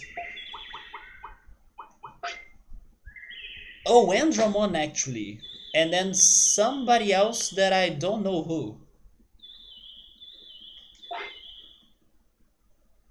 Man, getting this Andromon will be so hard. But I will try investing on HP and MP next time. I got it wrong, but it's reasonably close. Closer than a lot of locals? Really? People do not pronounce it like Tsuawasan? Huh.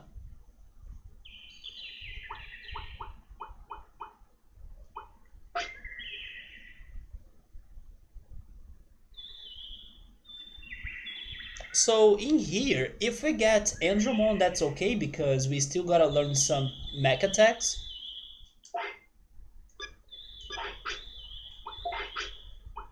But if I wanna try getting a new ultimate, yeah, we still need to learn those three attacks down there. What should I do? Should I go for HP and MP now?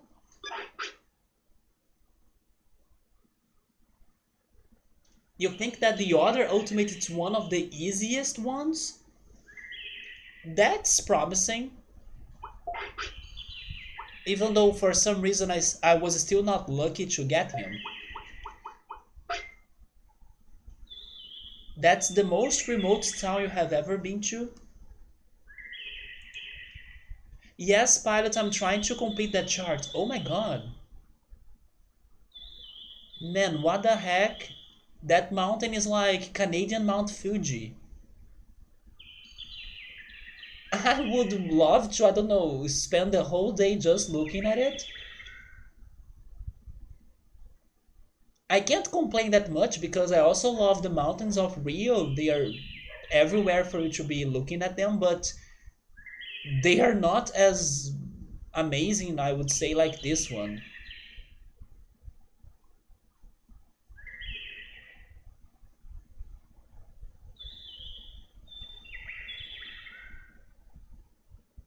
Yeah, it's a very beautiful place. Is that is that a lake right there?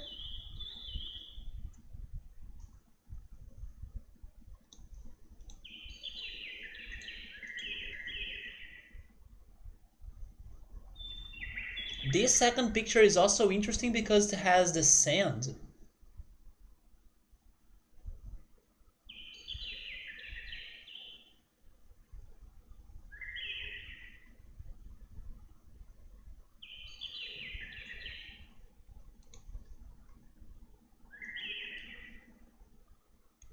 But yeah, Pilot, we're still playing this game mostly because of trying to complete the Digimon chart, learning all of the attacks, getting all of the cards, I'm only missing one now,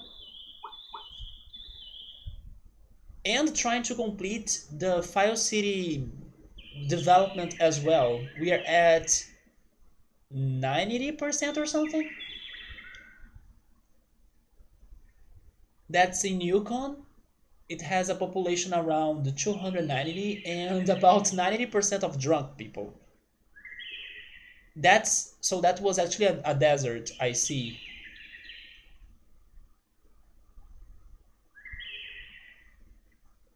You're at 90-0 in favor of Andromon. You could never get the other one, really. Victor, you're living alright, man. Have a good sleep. Happy birthday again. And have a great week. Definitely try to buy, I don't know, something delicious for you to be eating today, like maybe some delicious vanilla ice cream or a special cake or something. Like treat yourself today, especially regarding delicious food. And we talk again, man. Have a good night. I want to be the legendary tamer. Honestly, considering that I did not get a lot of help for us to be finding or collecting all of those Digimon right there, I'm already very proud of my efforts in here. But maybe at some point I may need to get some help, but for now we are doing alright. It just took forever, of course, but it's working. For some reason, I never think about a cold desert before. The the one game that gave me that idea once is called Upuna, and in Upuna you have a blue desert area, and I think it's one of the most beautiful deserts I have seen in a game. Just because it is blue instead of yellow and sunny and orange and all of those things.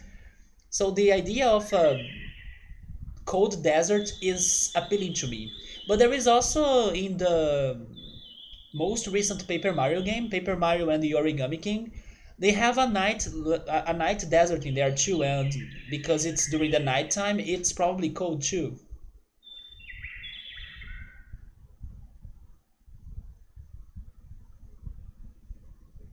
The town itself, it's so like you don't know. When you were there, it felt like it was in a video game town. Maybe because it is very remote and not too populated. That second picture you sent me, the one that has the desert, the mountains, and the lake, it does look like the overworld of a game. Maybe a Final Fantasy or something. You are going to pilot?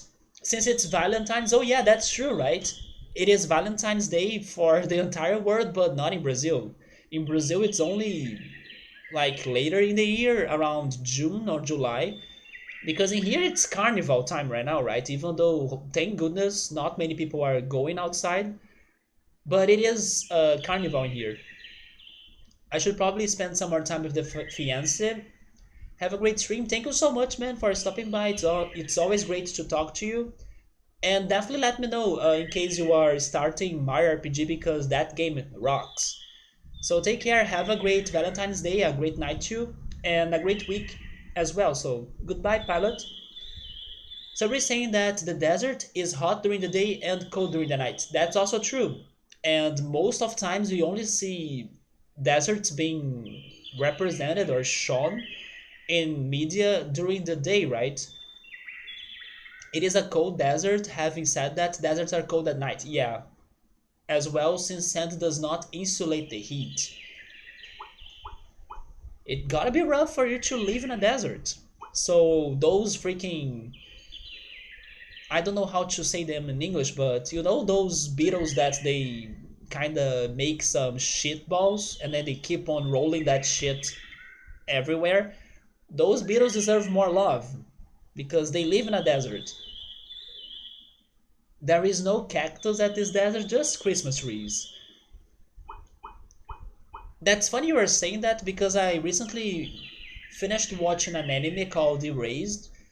It was a recommendation from a friend, and he was super excited for that anime. But when I watched it, I thought it was a little bit less great than what he told me. Maybe because it was a bit predictable, or at least in my opinion. But there was a moment on that anime that they were talking about Christmas and Christmas trees, and the characters were a bit sad because they didn't have a Christmas tree on their house. But their solution to that problem was basically heading to the top of to the top of a hill that had a very big tree during the late night, because during the late night on a clear night sky they could see the stars, and then they kind of combined the stars in the sky with that tree shadow, and then they got their fantastic looking Christmas tree from nature. So I just got flashbacks of that scene because of you bringing that up. Although in the most southern parts of Ontario there is like a little cactus because it is warm enough. Yeah, those cactus they show up in here too, especially near beaches.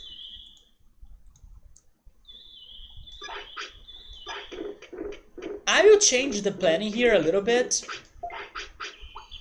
Let's go for HP and MP training. Maybe I won't get anywhere, but let's give that a shot.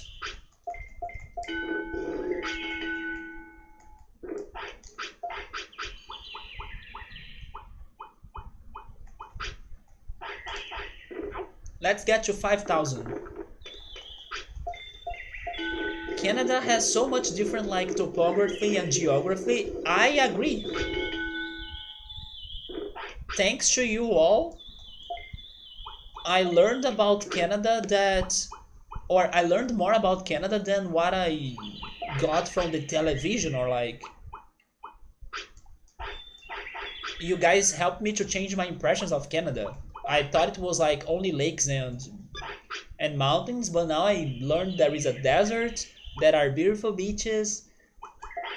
It has all sorts of environments. You feel blessed that you have gotten to see most of it. You bet that I'm going to get Andromon. But here's the thing, Fizzy was saying that this other Digivolution is easy. And now Alza is making it sound like Andromon is easier. So you know what, maybe I should make some questions in here. Is this secondary Digivolution dependent on my stats, or is it dependent on something else? You don't need to, of course, you don't need to tell me, or you should not tell me what is this something else, but I want to know if it is dependent on my stats or not. Like, maybe I gotta do something else, or something else gotta happen for me to change the path for that Digivolution, you know? Other than just be training. Oh, you're just filling and throwing a gas in here? Okay, okay, so maybe I can get the other Digivolution. Oh yeah, right, the Moraine Lake, that's the one that people say it's the most beautiful lake in Canada. So this other Digivolution is mostly stat dependent. Okay, okay, I have a shot by just staying in here then. And then we have pictures of Prince Ed. Oh my god. Yeah, this looks very great. Especially because there is nobody else in there, right?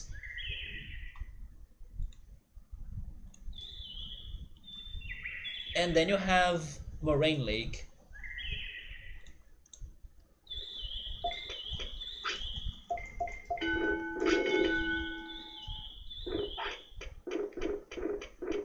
And then you have the West Coast Pacific.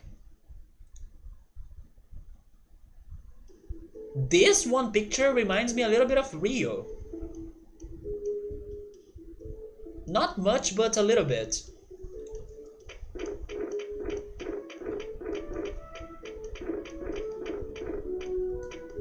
When it comes to how to get specific Digivolutions, you don't know how you like being surprised.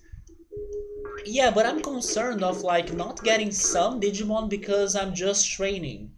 And this game has already brought up that some Digievolutions will not happen if I just be training, right?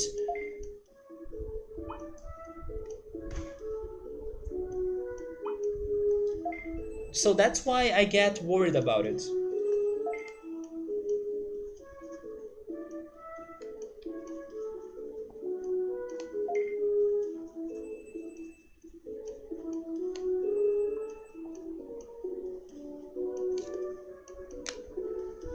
I think the reason most people get Andromon instead is because most Ultimates have very similar stat requirements.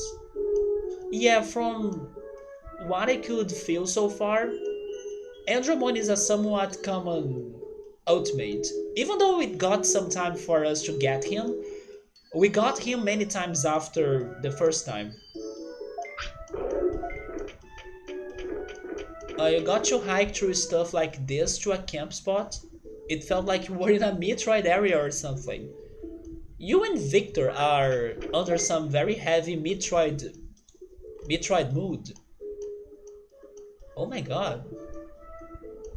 This to me reminds me of Banjo Tooie, actually Kazooie because of the Bubble Gloop Swamp. There we go. Bubble Gloop Swamp.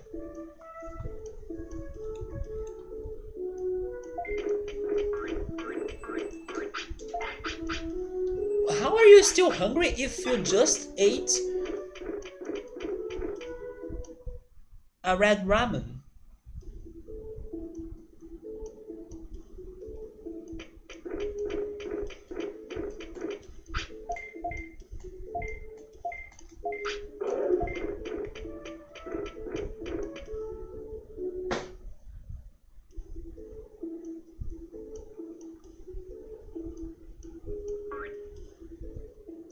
So I was making questions about the Ultimates,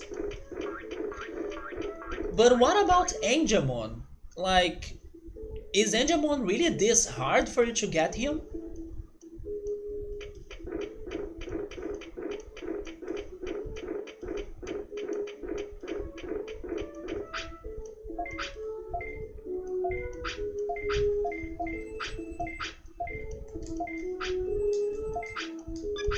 Although I messed up, right? Tokomon has pooped on land once. You have some lost woods in there? Look at the size of that tree trunk. It's it's kind of crazy to imagine that that tree exists. The first time you got him as a kid, you were standing next to Drimojamon's cave, and then you told your friends to stand there, and then you get him too. Yeah, right. This is such a complicated game to understand that who knows, anything can be a clue, right? You're going through memories, man. You have been to some very great places.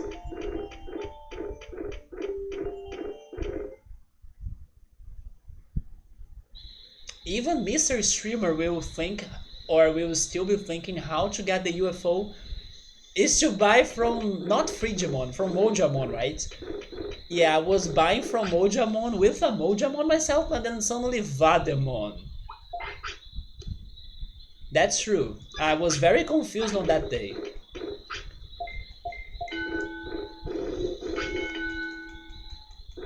There was a rumor going around that rookies who digivolved next to the toilet turned into Meramon. What?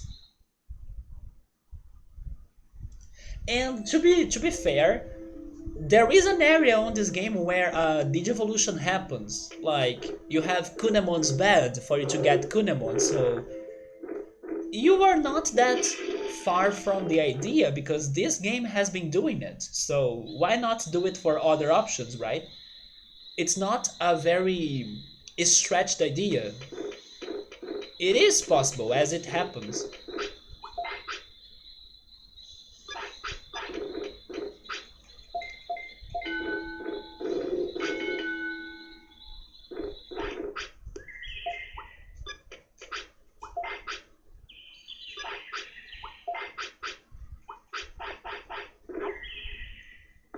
But you guys did not answer me. I wanna know how hard, in your opinion, is it for you to get Angemon? Is it very hard? Is it like medium hard?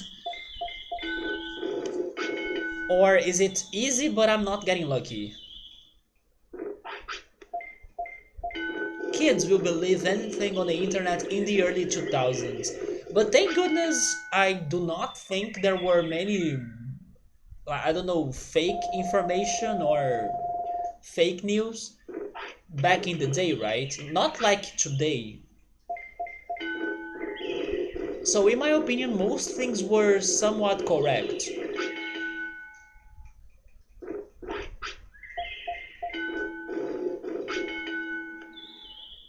When Alza was a kid, he let a champion clean his butt after going to the toilet. Once he finished, he digivolved. Until this day, we're still convinced it's how we are getting that Digimon, even though it's not.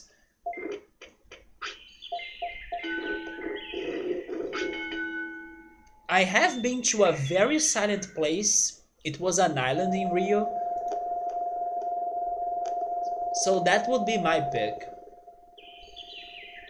But your pick is like some plains, right? My pick was a beach in an island in Rio, Paquetá Island.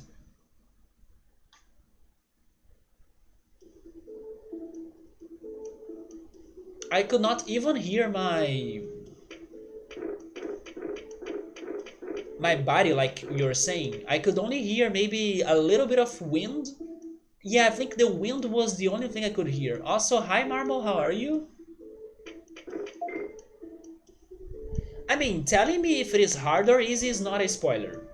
And I'm like questioning this. I just don't want to know the details because then it would be backseating me on how to get the Digimon. But giving me the idea if it is a hard or medium or easy Digivolution is not a spoiler and it's helpful because then I will kind of come up with strategies to guess what could be right and what could not. Sabri is saying that he remembers that. Okay, maybe after what Sabru said, I may have a very good idea of what I'm missing to get Angemon right now. He's saying that there are requirements that I'm not taking in consideration. To tell you that, Sabru, I am taking them in consideration. But as you could see, the restaurant did not work for that. Like, they were telling me that they were helping me out, but they were not.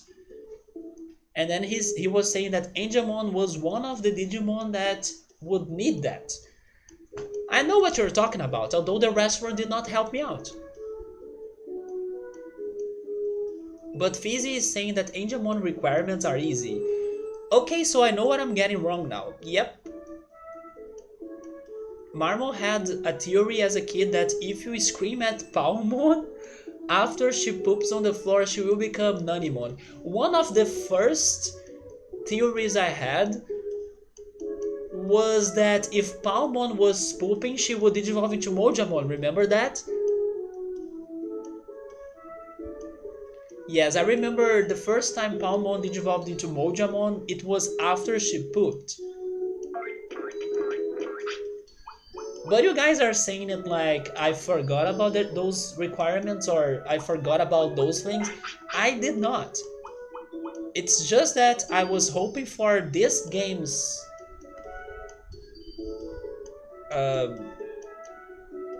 buildings like the restaurant or services to help me out more.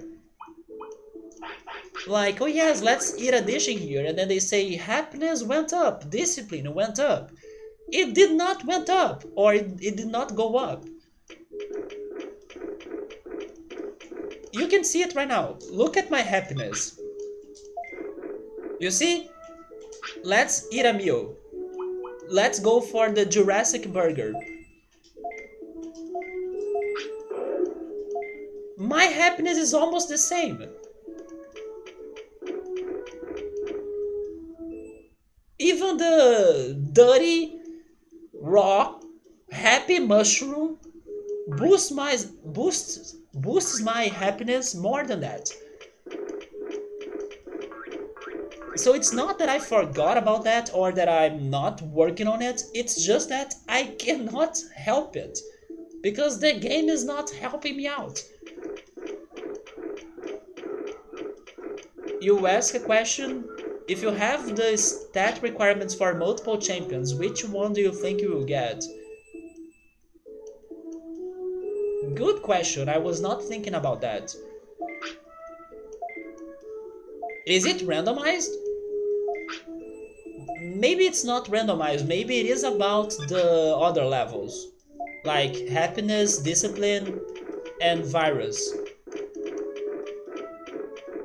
You think you found out what happened when you were a child? It depends on the carried over stats. Well, about that, I'm not sure how it works.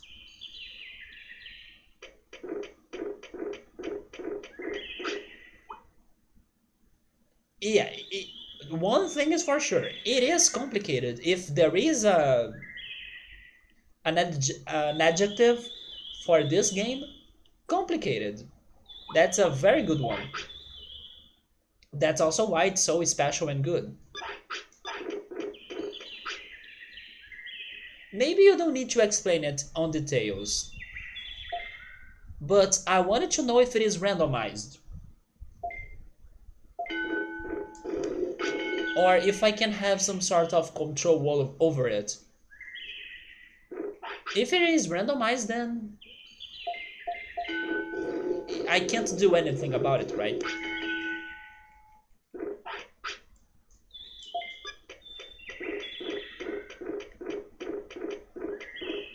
I'll never find out by playing.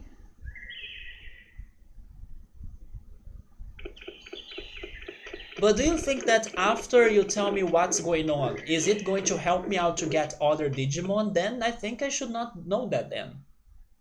Because it's not random? Yeah, but don't you think it's going to break the game to me? Oh, you think it is a zero difference on the game? Okay then, if you think so, then you can tell me. As long as it's not going to break down the game, then sure. You read about it somewhere, but you forgot, so you're not sure what you have in your head, if it is correct or not. Imagine your Digimon has 4 stats requirements. Okay, attack, defense, offense... Wait. Attack, defense, speed, and brains.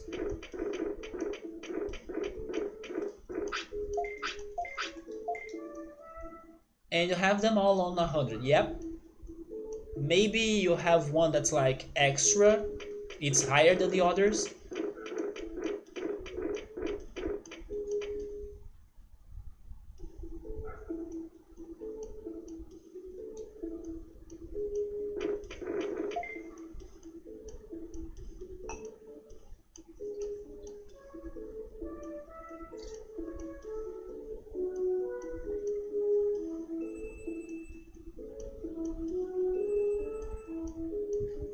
Oh, so it's about that.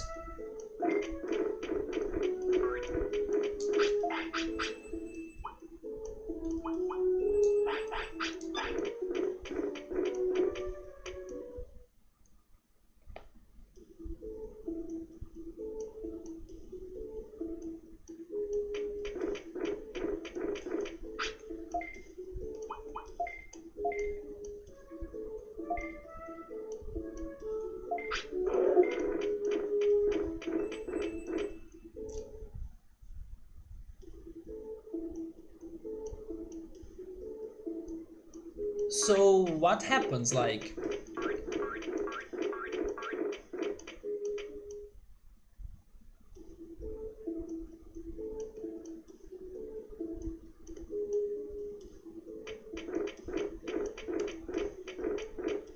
What we were thinking is completely different.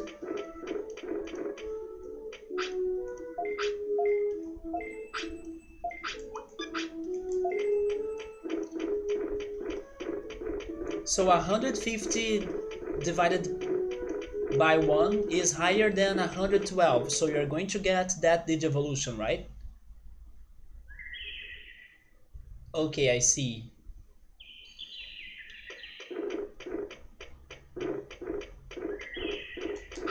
Maybe that's why when you target a specific stat, or like you focus on one specific stat, it seems to be more rewarding than going all around.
You want to see that?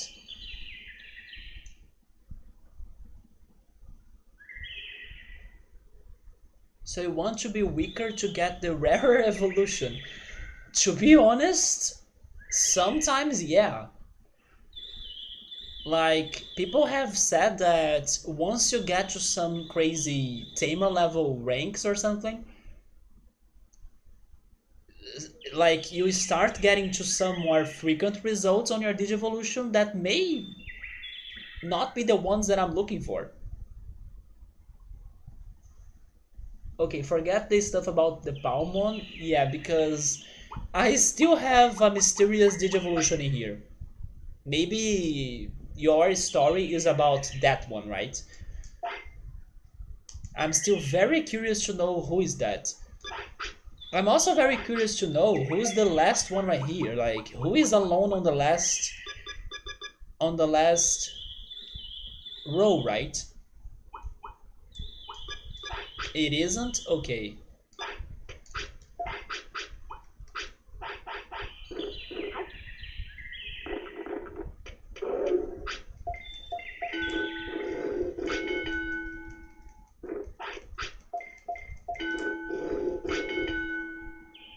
Thankfully, this is also raising his offense.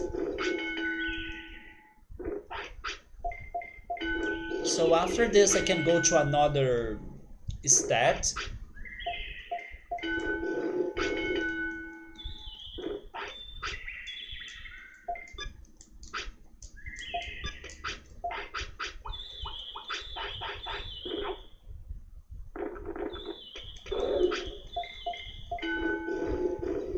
That's the hardest champion for me to get. At the moment, I would say it's Angemon, because come on. But maybe now I know what I'm doing wrong for the next cycle. But then I will probably need to explore the world after Happy Mushrooms. Because the restaurant can't make my Digimon very happy.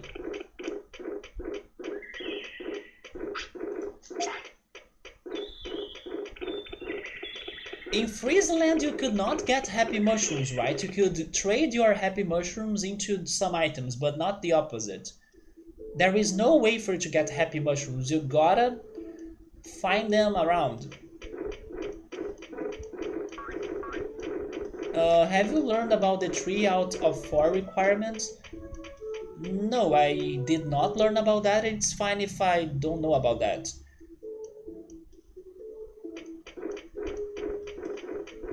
But I don't know about that. Probably the happiness in the restaurant is the same. Yeah, maybe that's the same. Because it's a very small amount of happiness increase. Nah, I'm not telling you even if you ask, you see? Yeah, it sounded like a lot of important stuff.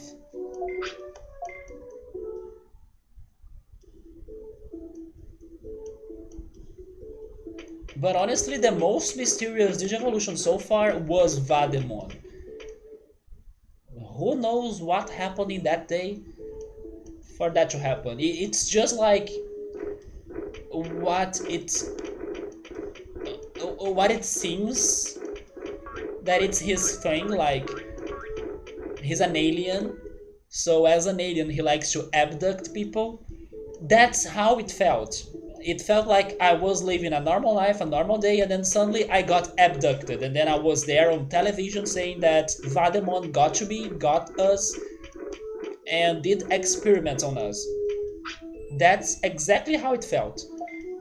Out of nowhere, I saw bright lights, a flying saucer, lasers, and a big brain Digimon.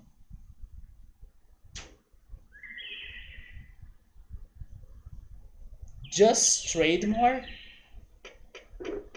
It's been a while since we went up there. Maybe they had some important items that I'm forgetting, like maybe they could have the chips, right? What if they do have the chips?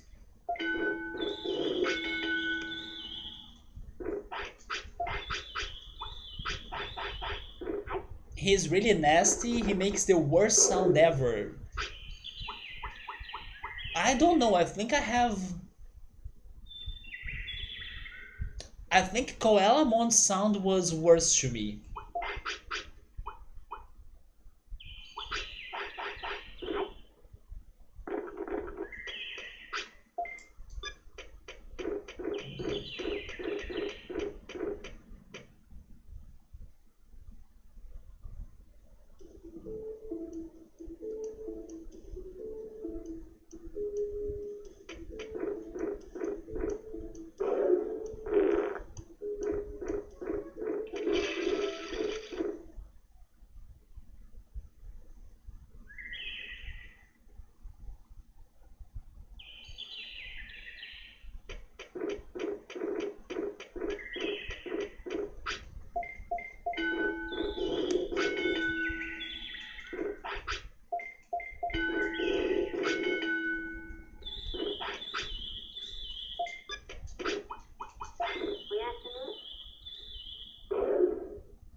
How old is he? He's getting old.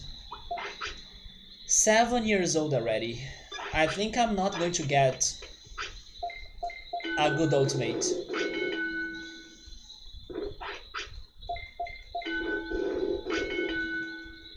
But let's see, I will go for magic points after this.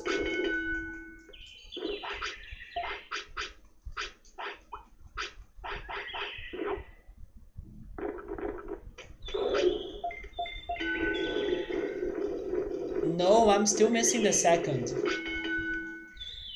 I have Andromon and not the second one.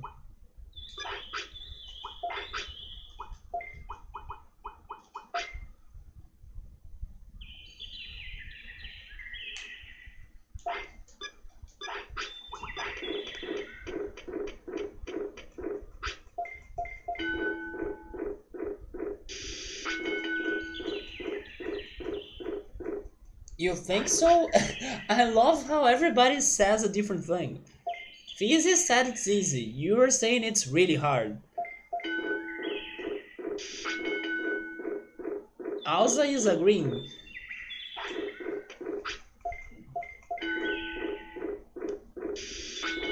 Well, this time I'm trying something different. I'm trying HP and MP. It's easy only if I know what I'm looking for. That makes it sound like I'm looking for, I don't know, a very absurd, crazy amount of one specific stat and that's it. Maybe it's just like what happened to me and Greymon once. I gave him 8,000 plus brains and then suddenly Skull Greymon. Maybe it's the same situation in here.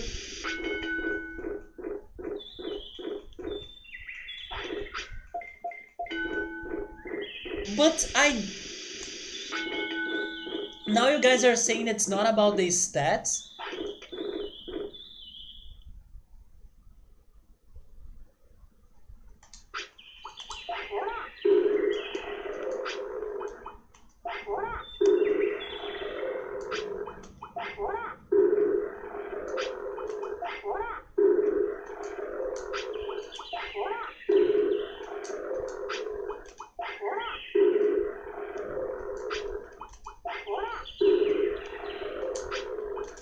I'm tired of this.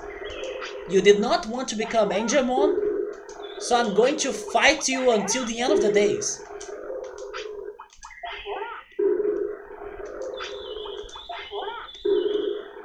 There we go. You are going to be the unhappiest Leomon ever. And I hope that does it.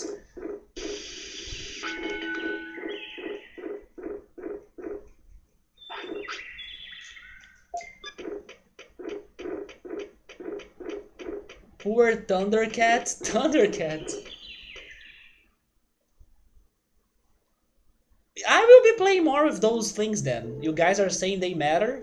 HP and MP also matter. Everything matters. Let's play that game then. Sure. Why not? We are here for that.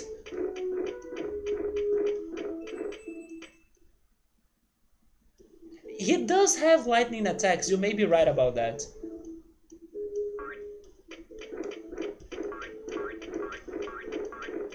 The wave, right? I was pissed that I was bringing him to the restaurant and then he was getting super thin. Like, how?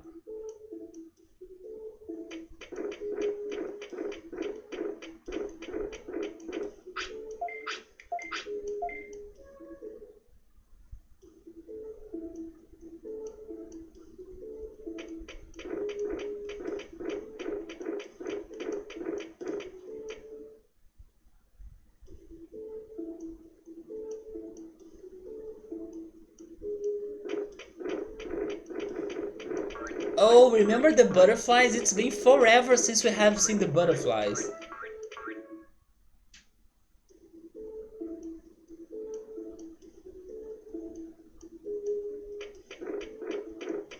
I don't care, you can have all of those butterflies now.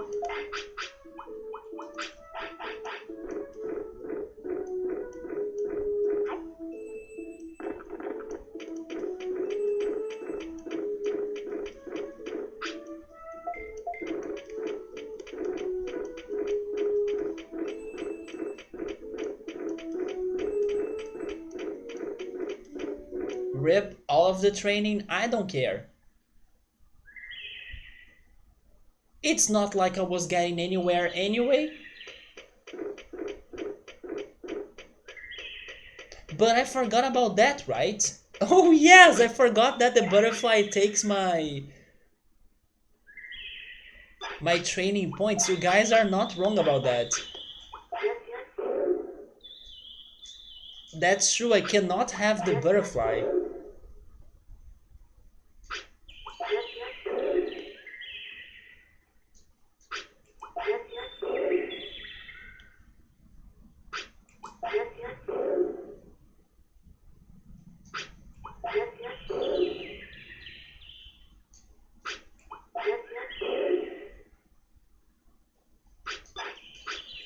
By the way, I was watching more of the Studio Ghibli movies, and I was so happy to understand when they said Oyasumi. Thanks to this game, I learned that in Japanese, right? I was like, oh my god, it's the thing from Digimon!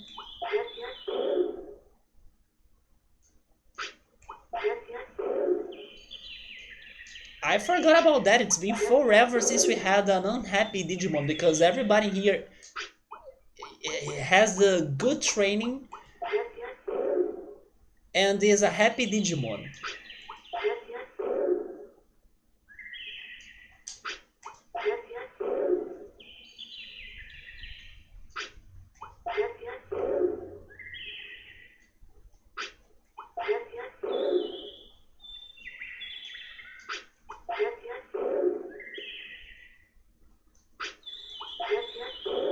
Watching people playing this game blind is so much better. In my opinion, playing any game blind.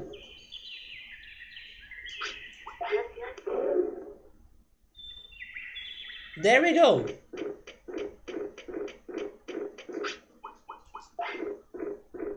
The amount of theories you can come up with is crazy. Of course it is. This game is to drive somebody nuts. It is fun until he gets stuck. I mean, yeah, I agree about that. Even though I used to complain of like, oh my god, I still gotta finish Monochromon's infinite side quest. Maybe today I missed it a little bit. In the end, that side quest was very fun.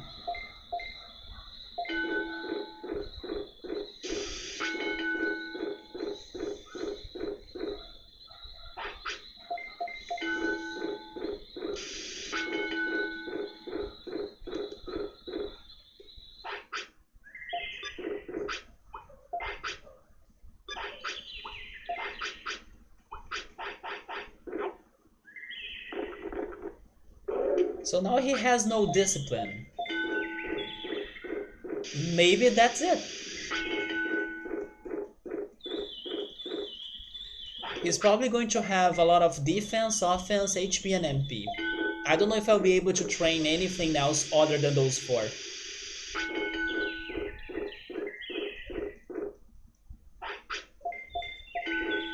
I believe people said that the carrot is kinda random.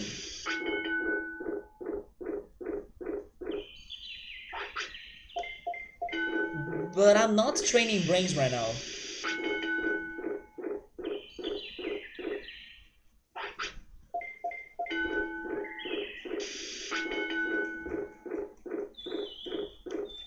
Marmo, what the heck? I hope he's doing alright. If you heard all of my theories early on, you would laugh so hard. I don't even know what I said, but I did get some Digimon to the max IQ, yes. And surprisingly, it worked for Greymon for me to get Skull Greymon.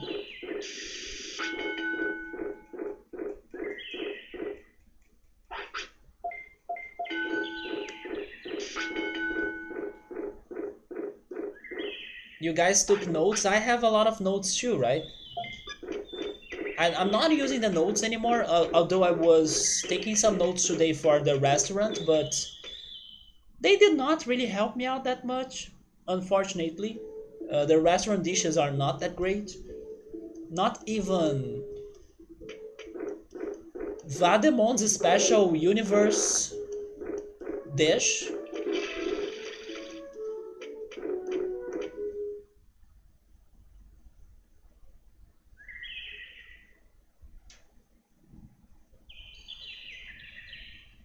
I mean, you probably learned that by experience, right? When you were playing it yourself, you realized that they would need to have 100 on certain stats. Speaking of that, I need more HP because I lost some. Now I'm back to 5,000.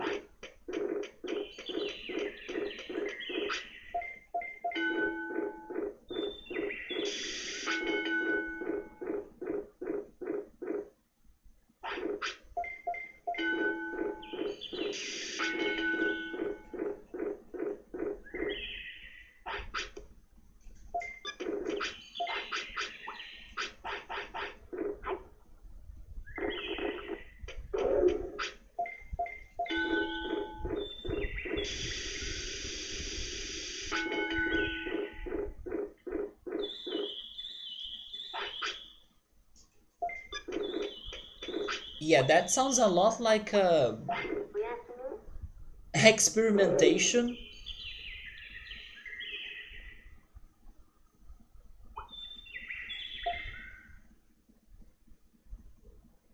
It is really hard for you to keep track on all of that information. Do you think so? That you grew up and then you felt, I don't know, less smart?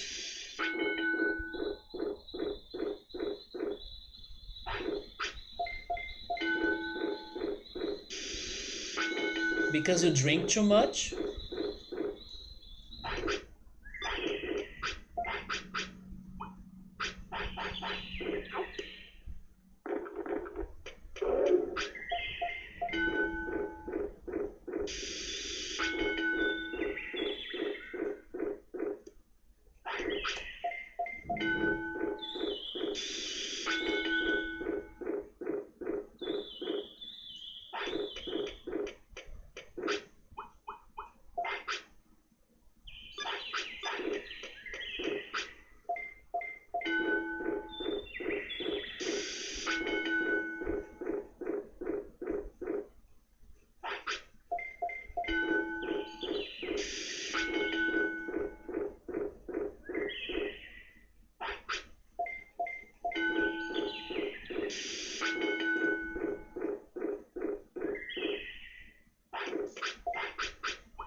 Yeah, maybe he's going to get into Andromon.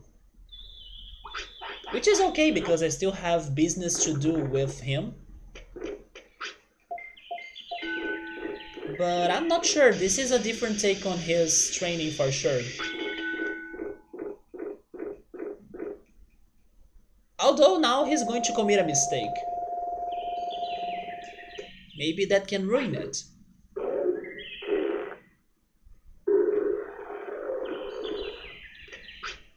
It's funny how he kinda burps after pooping. It should be a fart noise, not a burp.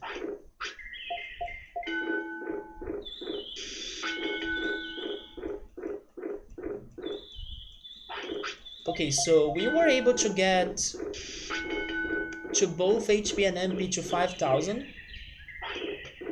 I think I will complete the hundreds for attack and defense.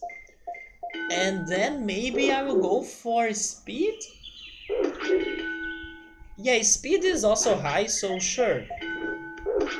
Brains is probably 2 back then, so I may not have enough time to train his brains.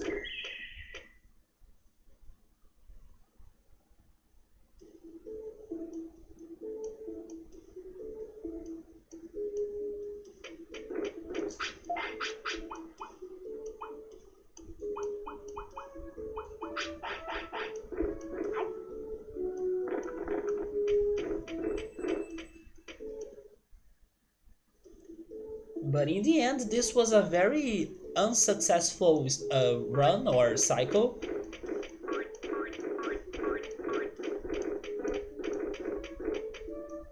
But at least I may know what I need to train or get better for the next cycle. Even though I don't know how am I doing it, because sadly the restaurant does not help me a lot. And I may not have a lot of happy mushrooms. But we can see how it goes. I can also keep on praising them forever, right?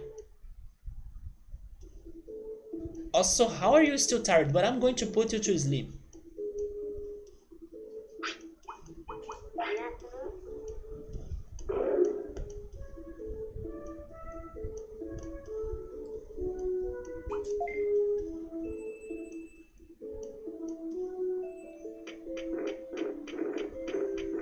Because the Digivolution stats are oddly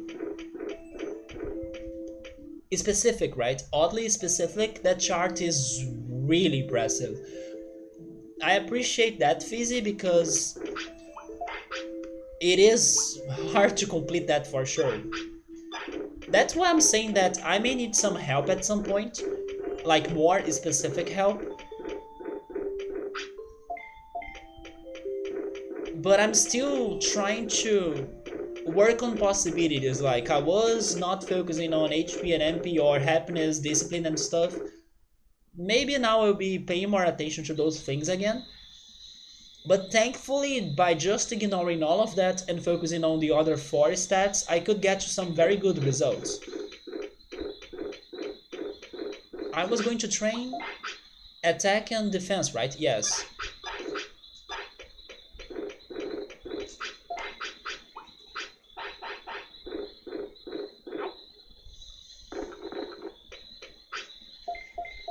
One thing that still didn't trigger though is the hint that Miotismon told us about when some Digimon die they digivolve. That still haven't happened. Or hasn't happened.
Here's another question. If you don't consider the points you get after fighting, would you say that fighting can be important for some Digivolutions?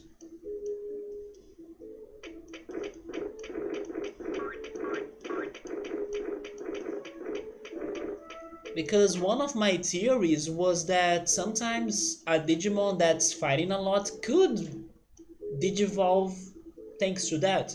Because that was what happened to my first Metal Greymon. I did not train him very well, and I was thinking he could Digivolve because of how much he fought. Wait, you are actually saying yes? Fighting can be a thing in here?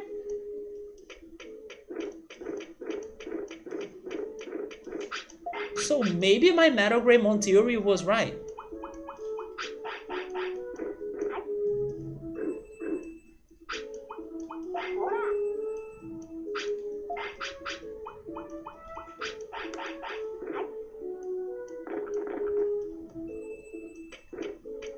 Oh my god, so I gotta think about fighting as well? That's so wild. What if that had something to do with Vademon too, right? Although I don't remember fighting with Mojamon that much.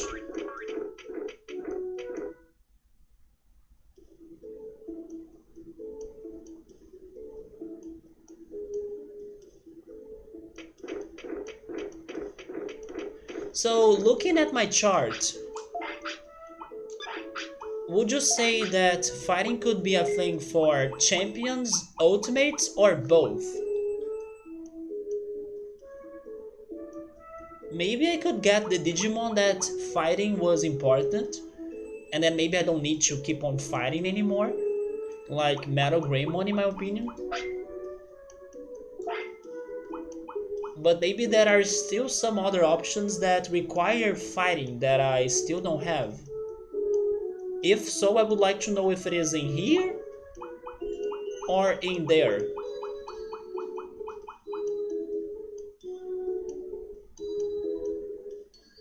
Maybe in both.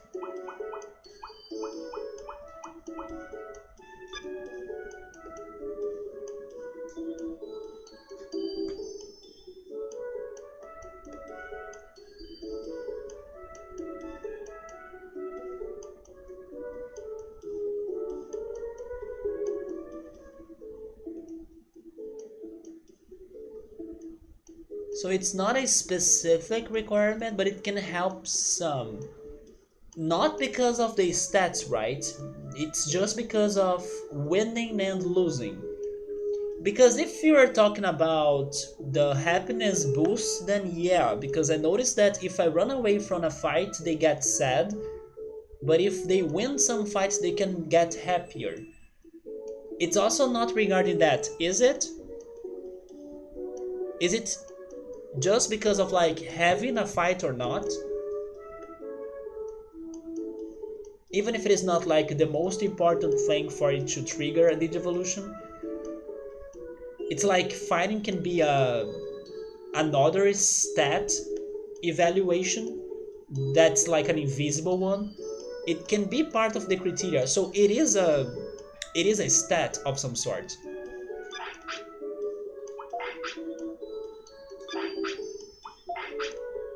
So it may still be important for the Digimon that I don't have.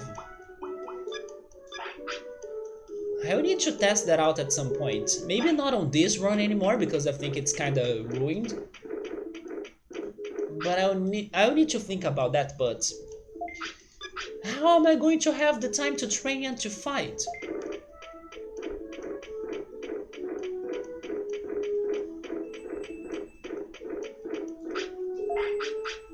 Do you know the theory about the planes that came back on war? I'm sorry? No? Which war? Digimon can have, for example, 8 requirements possible, but you only need. Oh, I see.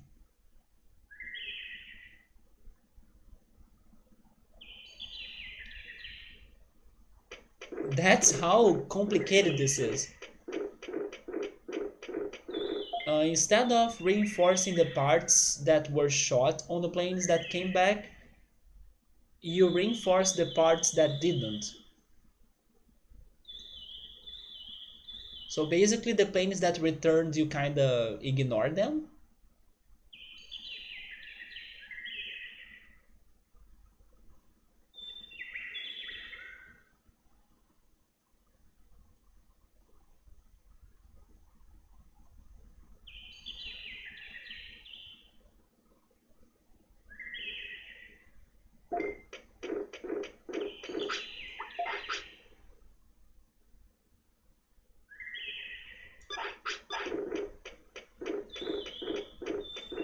Because the ones that shot on that parts didn't come back.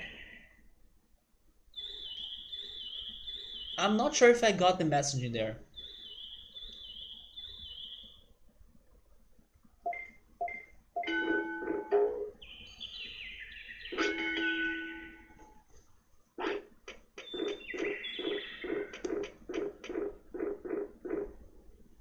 So I got my defense right. Let's go for brains. It's called the survivorship bias. I don't know if I got that. Like, why would you not fix the planes that have some parts that got shot? It's not going to fly anymore.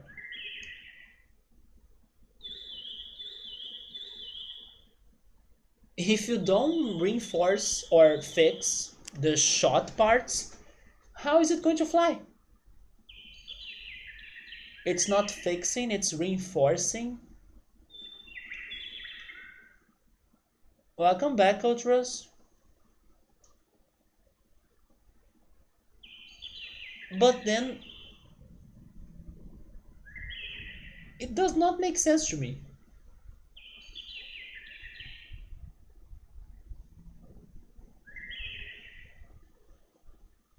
I mean, it makes a little bit of a sense. Like, oh yeah, if those parts right there, they actually, to me, it sounds like the opposite should be done. If some parts were never getting shot, don't you think that they should get less special treatment in comparison to the ones that got shot? Because if they are not going to hit those parts that never got shot, why would you invest a lot on them? If they don't need a lot of protection because they were not getting shot. To me, it's the opposite. Instead of reinforcing those parts, you should ignore them because they are good, they are okay, they are not getting shot at all. So you don't need to get extra special VIP treatment. That's what I'm thinking now. So the planes that came back damaged on the parts that came back, the ones that got damaged on the parts that one didn't were taken down. Wait, the ones that got damage on the parts that one didn't were taken down. Do you mean the vital parts of the plane? Ah, I see. Oh, okay, I got it now. Okay, I get it now. Because the other ones did not return. I see, because they were so important that they once they get shot there, they are taken down. Okay, now I get it. But I was thinking that even the ones that did not get shot on those on any parts, they were also returning, and then you were comparing all of the planes that returned, and some of them were not even shot anywhere. But I see now, yeah. So we're saying if the plane is back, it means that it doesn't. That's also true. It doesn't to be. It doesn't need to get fixed or to be fixed where it got hit. Yeah, I was not seeing that. So the vital parts need reinforcing, where the ones that the planes never came back damaged on that parts. So is that some sort of metaphor for me here?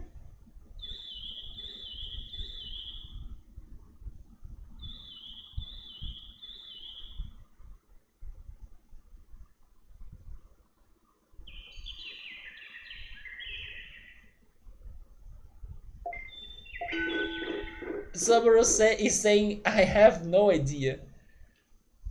But it seems that it is a metaphor. Imagine the Digimon you got all have something in common. They do. They have the stats, the wave, everything. The happiness, discipline. I mean, I did try that a lot. Especially for um, Ninjamon last weekend, right? For Ninjamon, I was like, I do not remember training you for speed. It was Palmon, if I'm not mistaken. And then I got Ninjamon. So you are saying that I should try getting more lighter Digimon. I could try that. It is something that I don't focus that much on, yeah.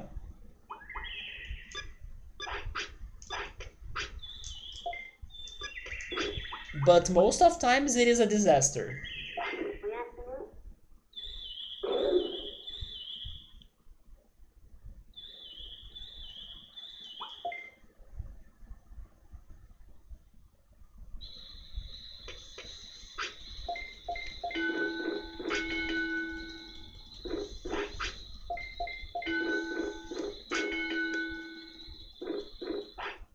It's happening?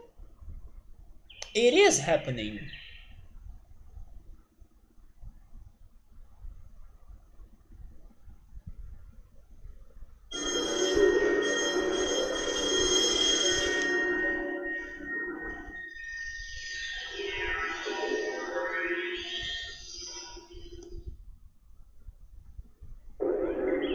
Okay. Oh, you can even go higher than what I have?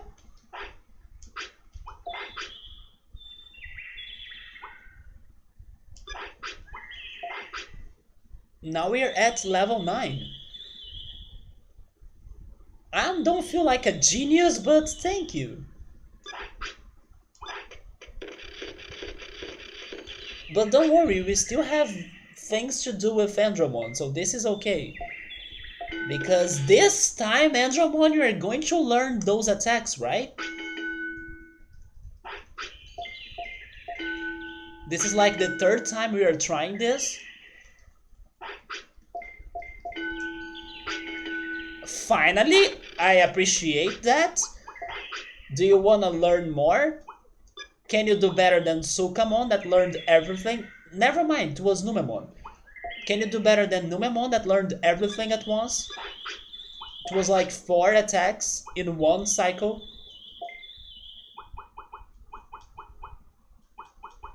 Full potential. Oh, that's the one that boosts his stats, right? That's already progress. Let's see if we can get more.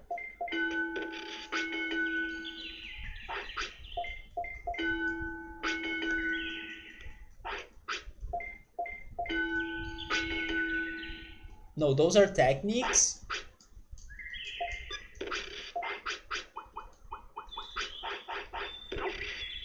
Wait, when did... I just got it now, yeah. I just got full potential. You looked away for a sec. I love how, I don't know, this has been a 3 hours long stream. Nothing important has been happening, but for that 1 second that I made progress, I also was looking away. Yeah, man, you lost the magical second, but hopefully there will be some couple more, as Andromon will be learning the rest of the attacks, right, Andromon? You better learn them, or I will turn you into a Sukamon with no regrets. And I won't go to the trash mountain to turn you back.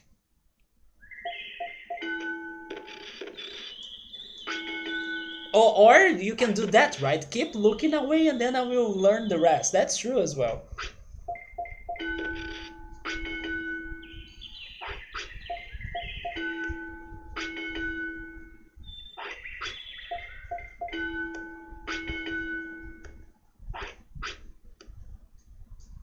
It's still so funny to see a mechanical Digimon to feel hungry.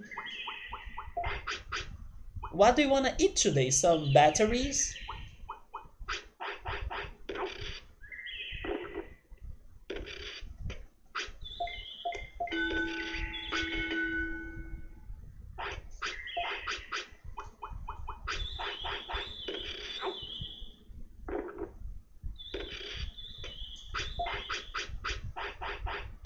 Imagine if someday we reach a point where our lives can be, I don't know, ruled by electrical energy as well, just like robots. Maybe not only that, because we still gotta have some um, molecules or DNA to feel healthy or to like operate our bodies.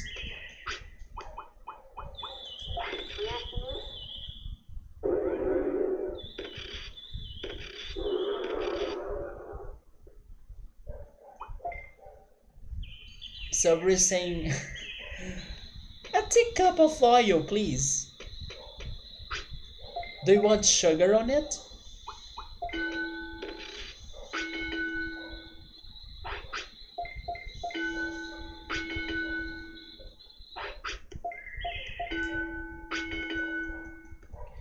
I'm starting to feel like he's not going to learn anything else.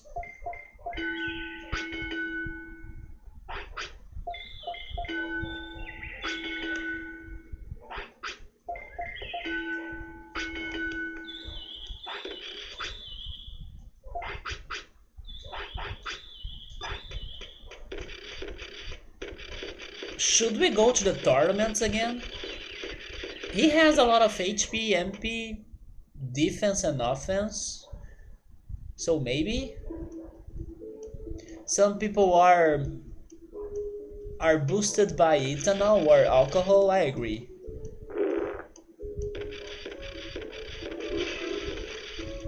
Some other people are boosted by coffee.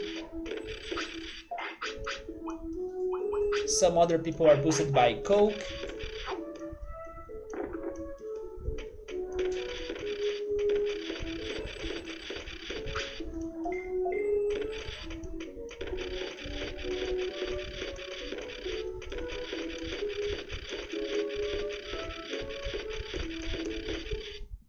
I do miss one of my favorite things to drink that used to give me a lot of energy.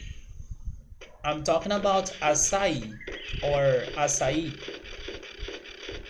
Boy, I miss that.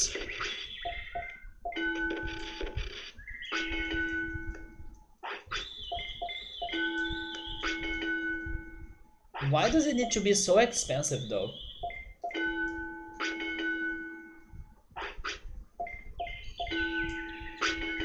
Oh! Delete Prog! Prog champ!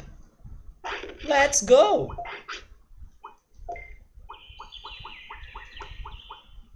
Delete program. It is freaking strong. What the heck? Is that better than... How is it called? The Prominence Beam? No, Prominence Beam is still better than that, right? But this is not bad at all. Is this the lit program the one that goes crazy, all multi-dimensional and stuff? Is it that cool looking one? But Andromon, you still got a one last move to learn. Can you do that? For the sake of all of the mech Digimon? You still have some chances, so come on, make us proud. Don't be after Numemon's learning process.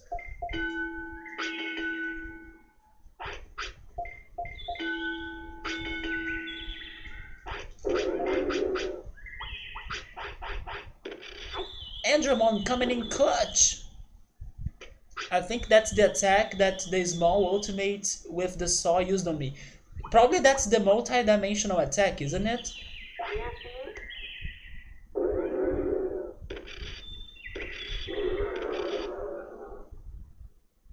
It's not? Wait, is it the one with a lot of numbers then? There is one with lots of numbers and a target, right?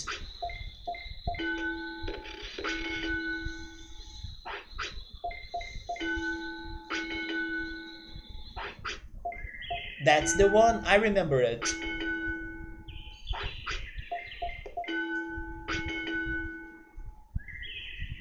So are we getting it or are we missing it? Wait.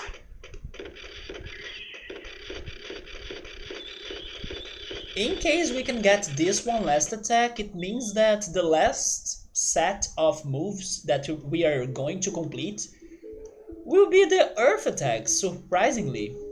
Even the filthy ones happened earlier than every other one, right? I was thinking that filth and mech would be the last ones to be completed. Maybe not.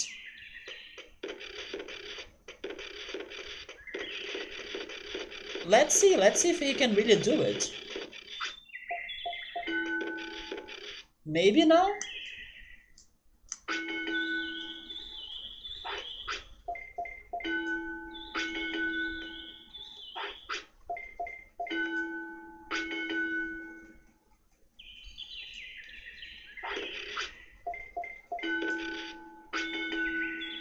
I think we failed now. But that's okay, we got 2 out of 3, so that's fine. Gambate! Andromon! Nope. We will need another one in the future. But at least we made some progress. Now I think I gotta go for the tournament. Yeah, he got 2. That's really great. Yeah, we are only missing that one mech attack and one earth attack. We are still missing the crazy bug bomb attack that Tentomon uses. And we are probably missing the crazy multi-dimensional attack that I really like.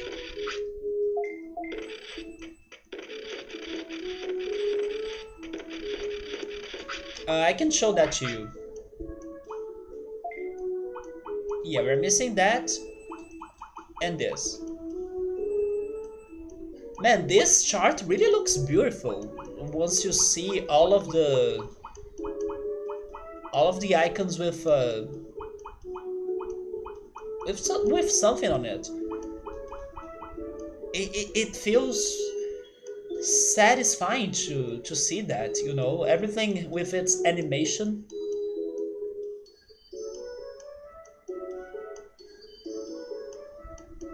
Remember how much we struggled to get this one attack right here? Everybody was like, but you can't learn it! And then I was like, no, I need it!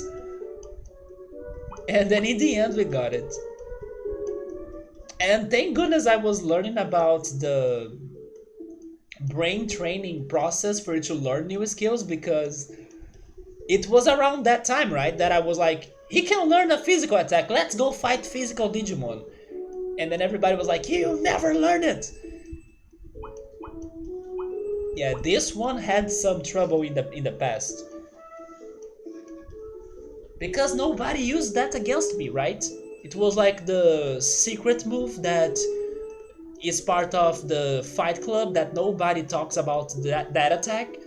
So I could never learn it by normal ways.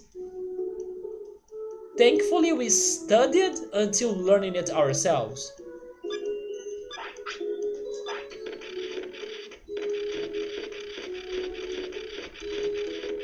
I forgot what was the attack that I first learned by training my brains, but everything changed after that day.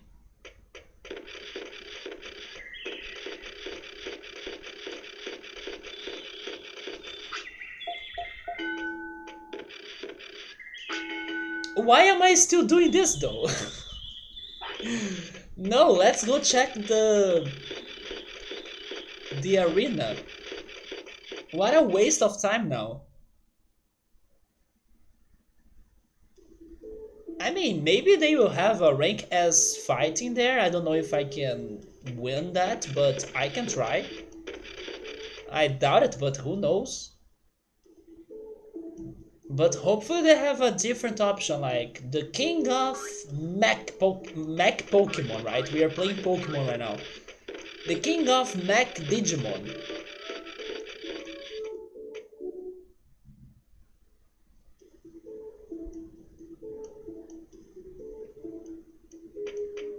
So what do you have for us? Actually, we had a lot of options in here. Today is day 4, right? Yeah, so I lost my chance to join all of those tournaments. But tomorrow we have we have a rank A,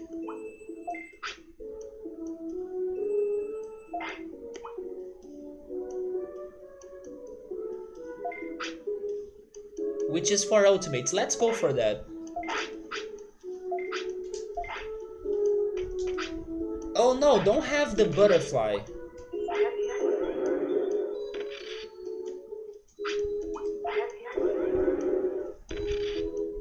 Strange looking Pokemon, right? The King of Mech. Watch it be Megatron, getting his revenge on me. I was more scared of Metal Mumemon. At least on the curly, Metal Mumemon destroyed me. This Pokemon is called Mr. Roboto. He's the steel type version of Mr. Mime. If you use a metal coat on Mr. Mime. Actually, that's funny you are mentioning that. I'm pretty sure you don't watch the Pokemon anime right now or the current season. But I'm watching Pokemon Journeys, the current season of Pokemon. And the next episode on next Friday, it is going to be an episode that Ash is going to fight an Elite Four. So it's going to be a very hyped episode. He's going to fight Wickstrom from Kala's Elite Four, right? Gen 6 Elite Four, which is the Steel type user. And in that episode, you can see Ash wearing all sorts of um, armor and also his Pokemon. And then some people have been theorizing if the armor their Pokemon are going to be wearing, if that's how the anime will be picturing the metal coat. Because it seems that the metal coat has never been seen in the Pokemon anime so far, only in the manga and on the games. So I'm curious to see if they are finally going to tell us how metal coat looks like in the anime, and it may be like an armor. And the Pokemon that are going to be wearing that are a Scyther, which is fitting for him to evolve into a Scizor, and the Galarian Farfetch, which is Ash's Farfetch. In case you don't know, he has a Farfetch.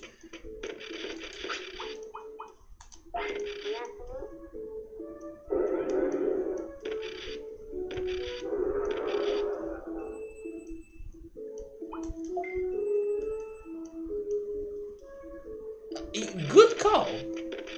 How would Onyx be wearing that? Are they the only two? Onyx and Scyther? Is there any other Pokemon that needs a metal coat? It's only those two, right? I think so. As a hat? Maybe he can have a helmet and maybe something on his tail?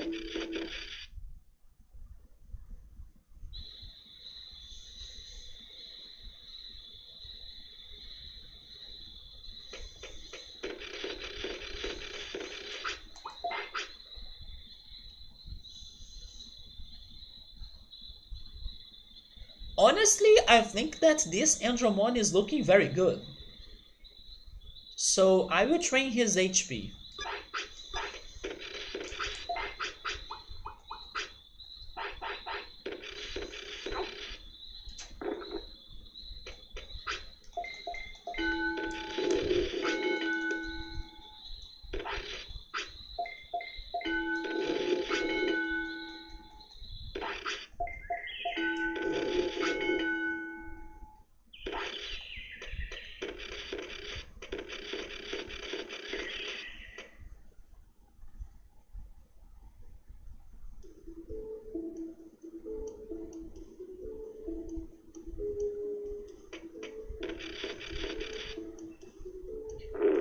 Is it just me or Andromon walks really fast? When he's like going to train or using the toilet, he seems to move really fast. Some other Digimon take forever to start their animation.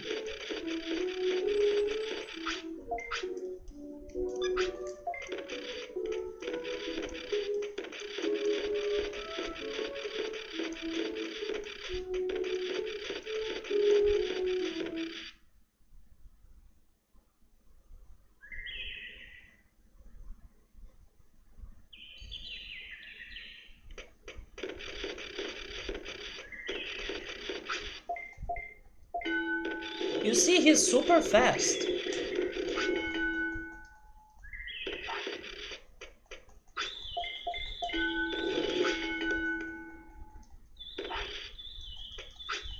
Where is the call for the tournament?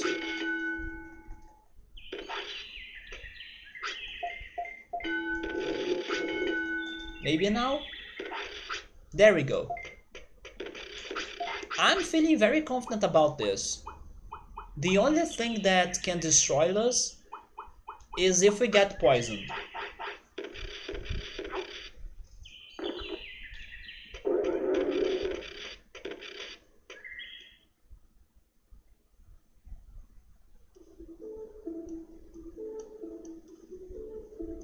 Yeah, he is very buffed now.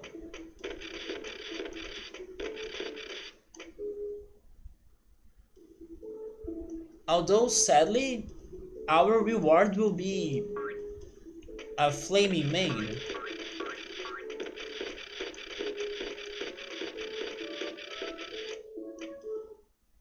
I will, don't worry, I'm aware that I need to equip some moves.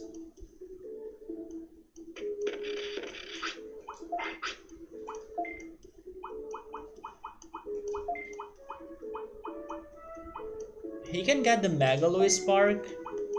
We can use the new delete program thing. Fizzy is mentioning the full potential.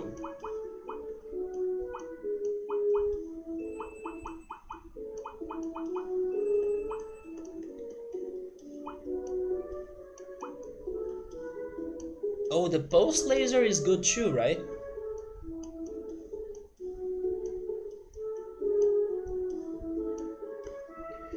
But sure, let's go. Actually, oh, never mind. The pulse laser cannot inflict a special effect. So I will keep the Megalo Spark just because of that. But sure, let's try the full potential. We can try using it.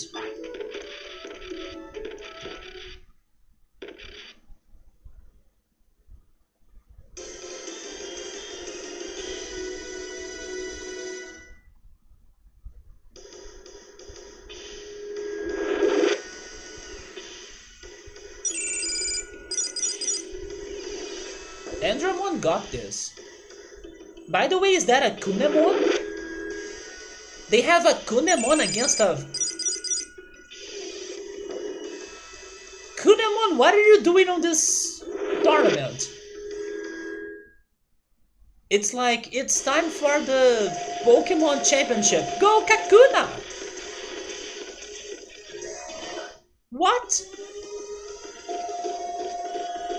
I feel bad for Kunemon now though.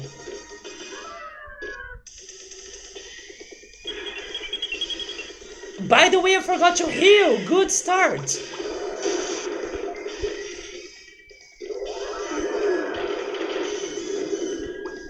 Delete program.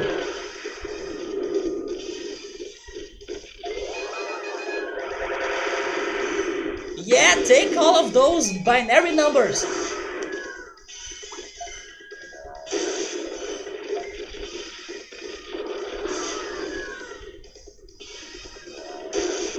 Stop defending though. That attack can hit me 2 times?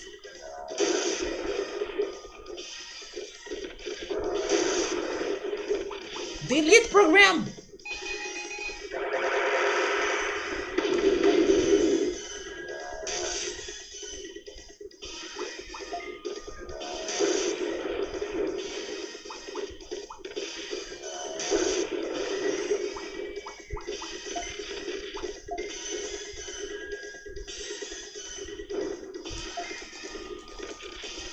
Let's see his finisher. It's the freaking blades, right?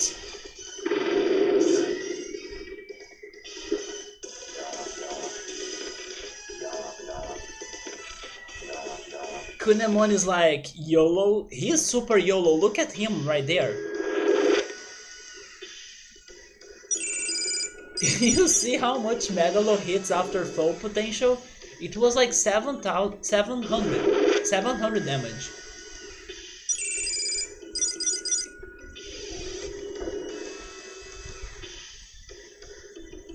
But I was getting worried because I was taking a lot of hits at first.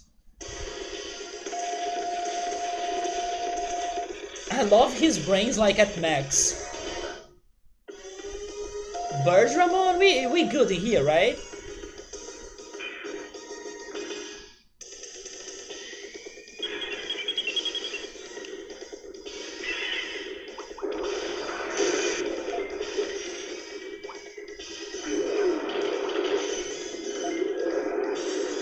There comes the hurricane, but we take it. Delete her!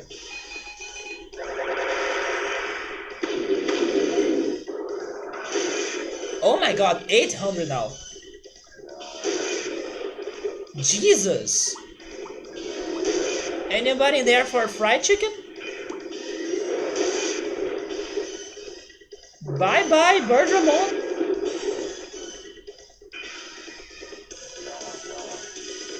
Dude! Keep on going on that direction, Andromon, and you can digivolve into Robocop.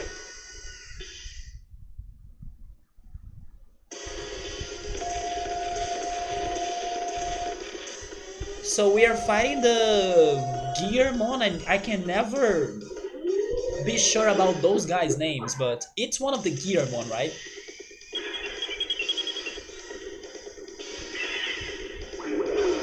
Full potential. Megalo Spark for a fast attack. He's using the Buster Dive. Now go for delete program.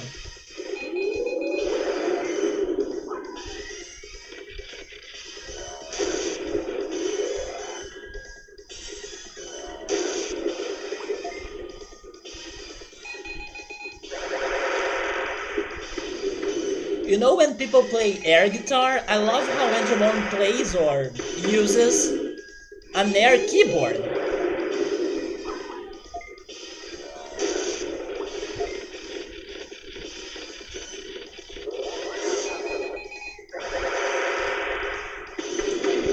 Yeah, take that!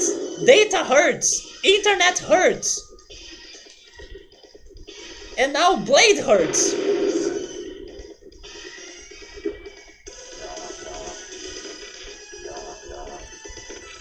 You see? Easy!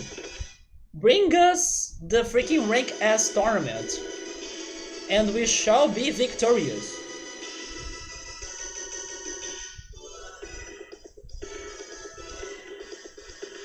I mean, you were always going on a fight when rookie stats. So he learned from the best. Do you mean the Kunemon? It's kind of like versus items in Pokemon. The boosting effects in here, right? And I got another Flaming Mane. Yeah, Gearmon, it's all the same.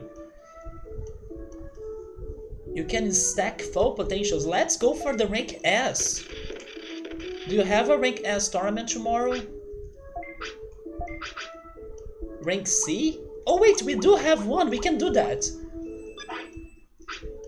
Wait, today is day 5? No. What? But that was not available to me today. Sure? But I will sleep then. That was weird because I could only register myself to the rank A, but now they reveal all of the tournaments, right? That was BS, but sure. What do we have today? Oh, okay, that it is, rank S. Wait, what?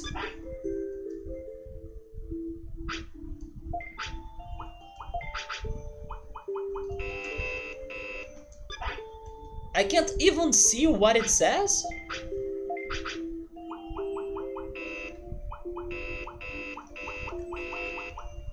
Those are tomorrow, right? No, those are today, but... Greymon, can you please give us more understanding on those registering charts you have? Because I don't get them. They look like they are available but not. And I can't even read more information about them. No, I was not pressing the wrong button. It's not showing me anything. I cannot register myself into anything.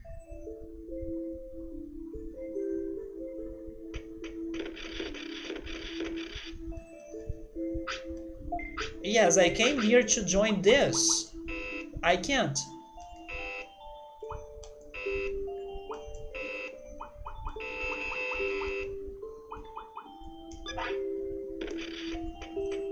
Go figure. Maybe he knows that Andromon is going to die before the day comes.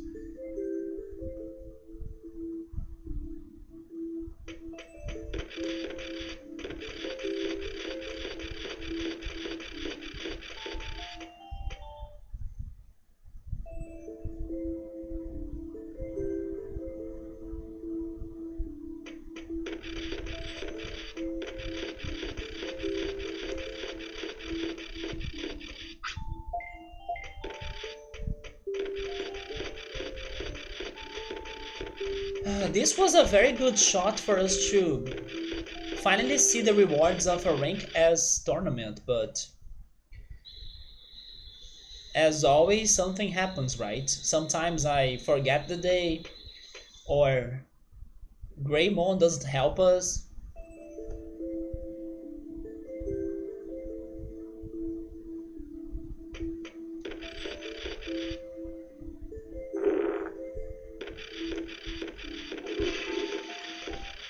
All I can do in the meantime is train more.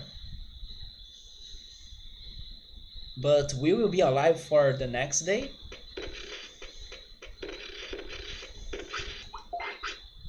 Let's train. Let's train more HP. We never know which enemies we are facing, so this is also raising his offense, so it's good.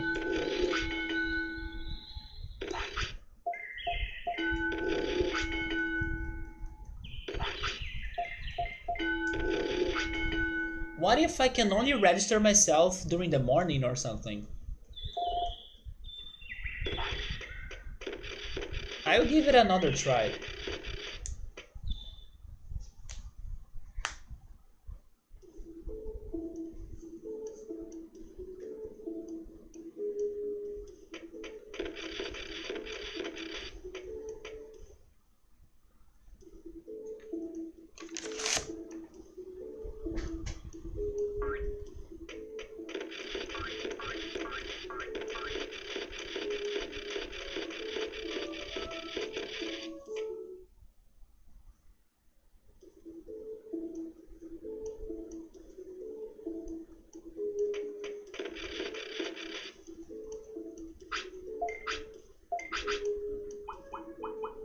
Nope.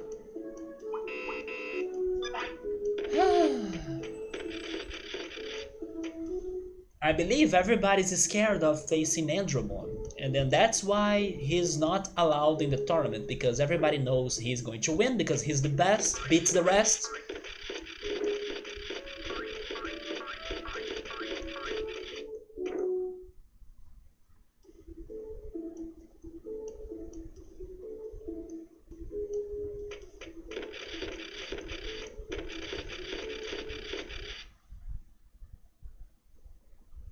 If only Andromon could hack the system and then enroll him in the tournament list.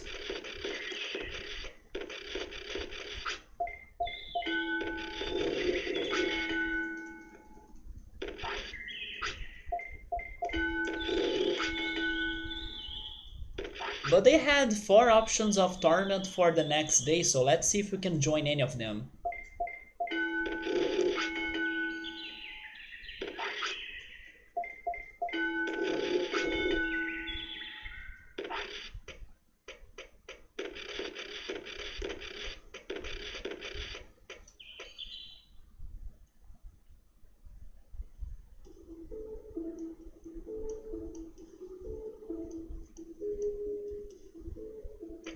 By the way, did you guys get anything from the Steam sale?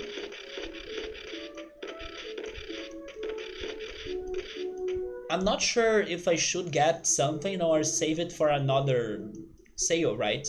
But from what I could see, it seems that they are having very good sales in there or very good prices.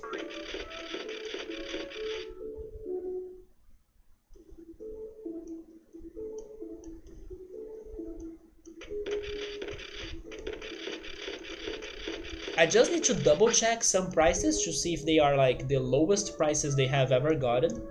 There is a website that you can check that. But looking like quickly, they look like good prices.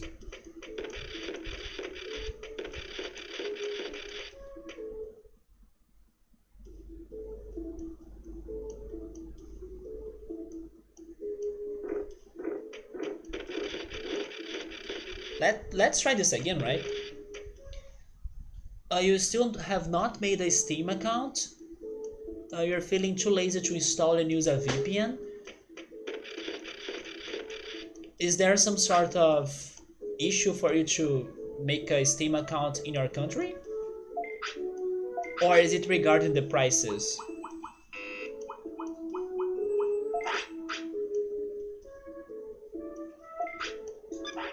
It's showing that it's red, but I can register to it. What is the logic behind that? What? There is a... No, that's a grade A.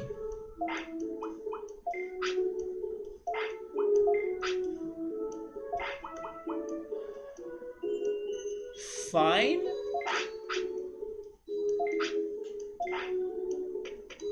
We are fighting another rank 8 tournament then. Yeah, it did glitched or bugged, right? So a lot of games are not available.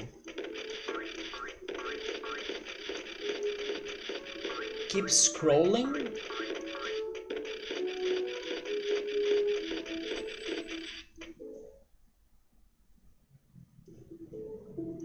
Any game that has some sort of nudity, even kissing isn't allowed, and any game that touch religious stuff. It's going to filter a lot of games. Like 7 was showing in the 6th slot. Wait.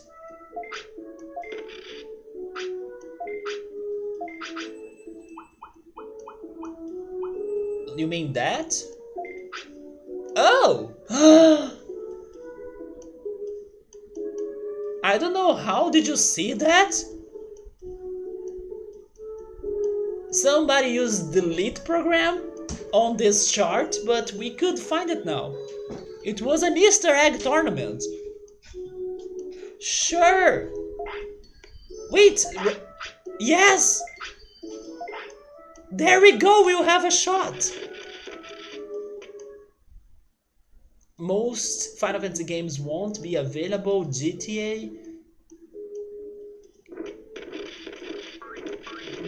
A lot of Xbox slash PlayStation games will not be there. Like, if they were ported to Steam or to computer or to PC, they will not be available.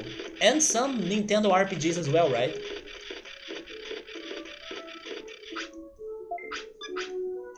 It was a secret tournament. Maybe that's why it... Oh, no, no, no, no. No, no. Delete butterfly.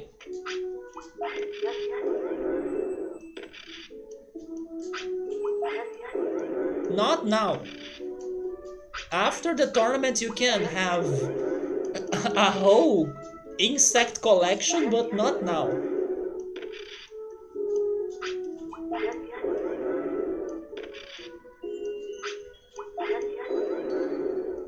Yeah, keep spinning as you turn into a Beyblade.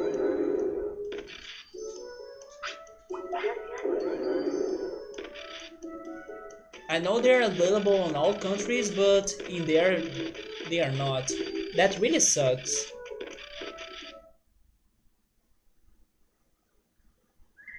Although there are many differences between not only games that are available, but also prices as well. There are many prices that are way worse here in Brazil than in other places. Although some rare times we do get some better prices, but it's not every time.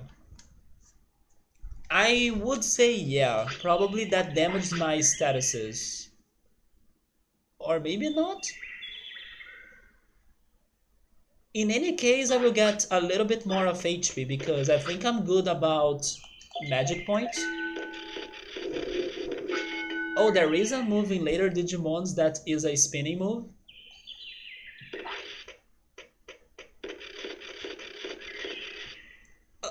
Are you freaking kidding me?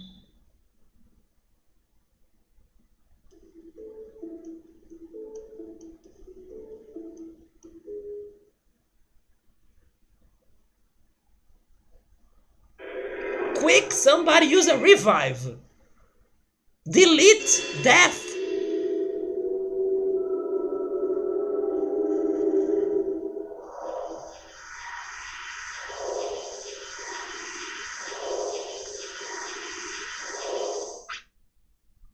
I'm pretty sure that deep inside Digimon you are laughing out loud, right? Because it seems that Demon has faded away.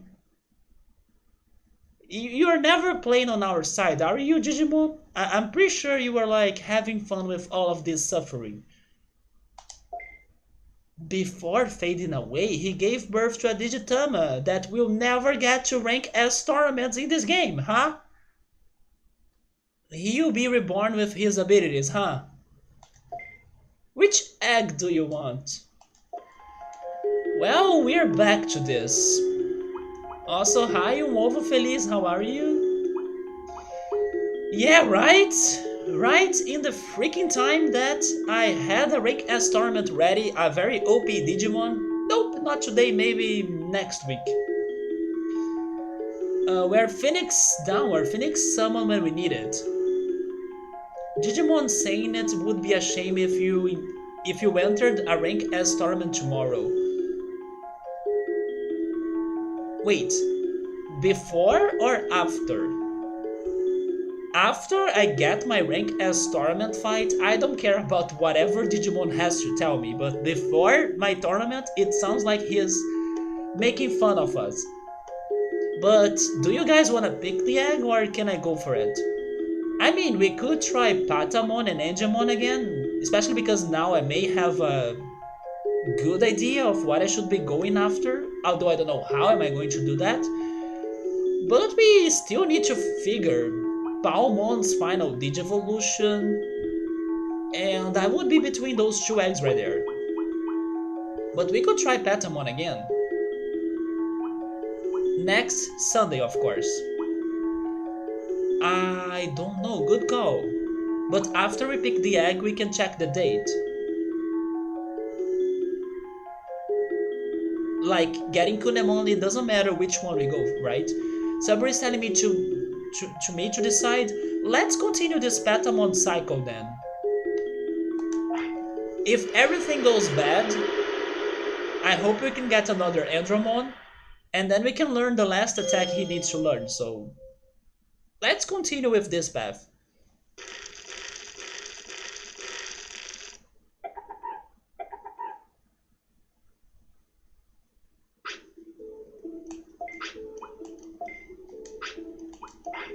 So today is day 6. It's far from 21st or 22nd, I can't remember anymore, but it's not going to do it.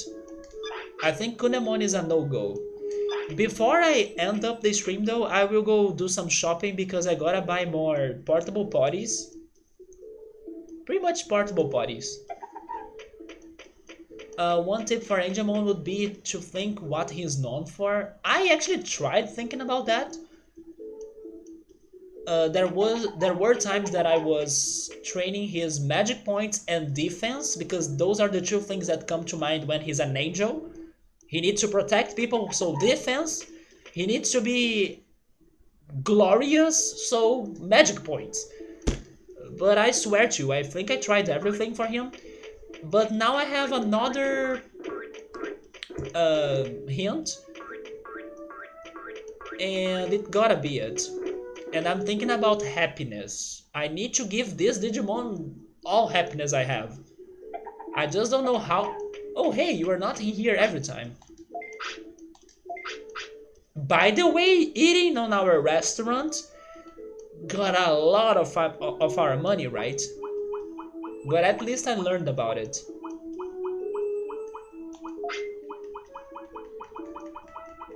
Give me 5,000 of that.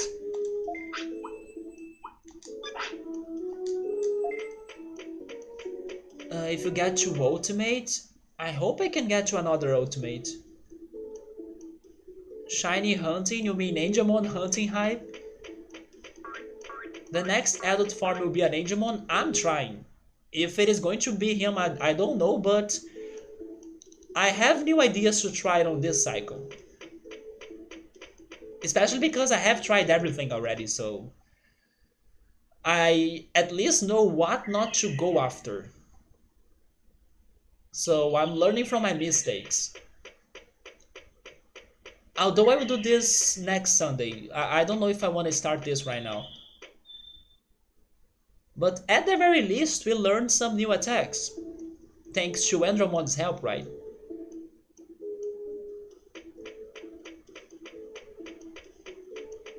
And we got another Flaming Mane, so in case we need another Andromon, we can get Leomon as well. And try getting Andromon from him.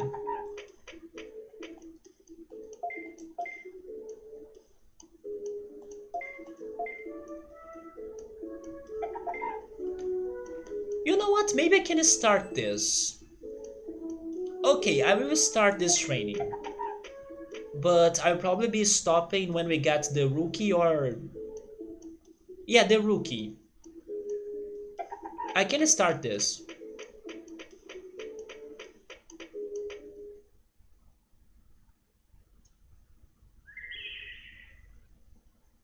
There is only one problem. I don't know if I will have happy mushrooms to give him, so...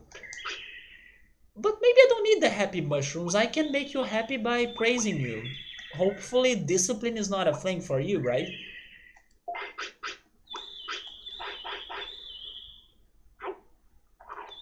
But besides that, I will go for magic points. This is also going to raise his defense, I think. So this is good. Yes, let's go for this. If you tell me about Angemon, those are the two things I can think of. Defense and magic points. And then happiness. So hopefully that does it. Maybe brains. Yeah, brains could be important too, but let's focus on those two first and then we go for brains. Yeah, brains could be important.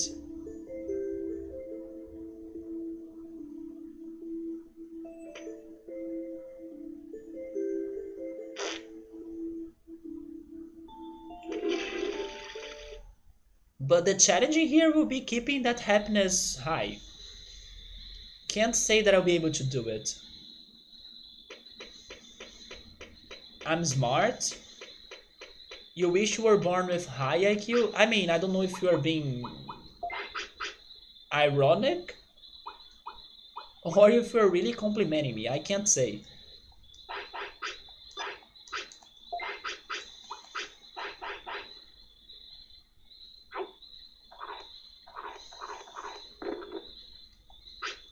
Okay, go to bed. You mean my Digimon? Wait, but isn't that like automatic or random? Is there a difference on like the stats that my Digimon are born or something? Oh my god, he really is smart, right? Is that random?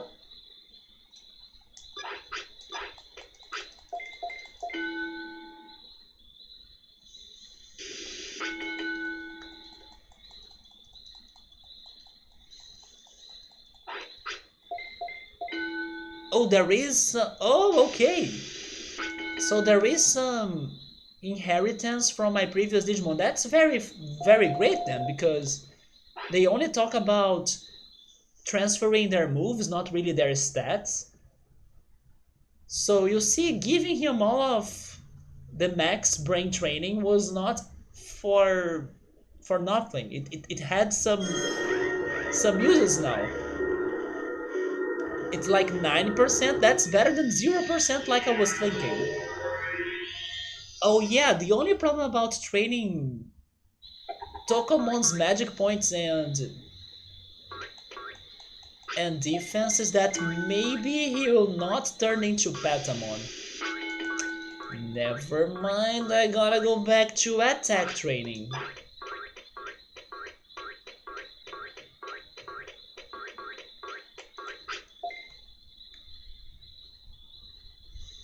Wait, that's the deal about the tamer level?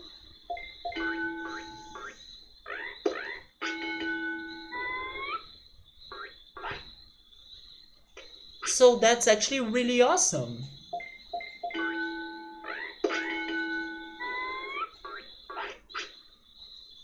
And that makes a lot of sense.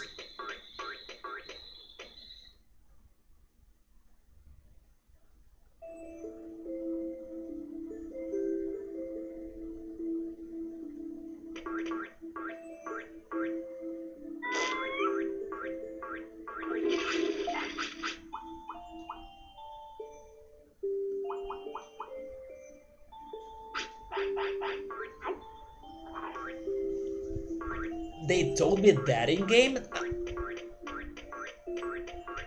When? Who? How? Which?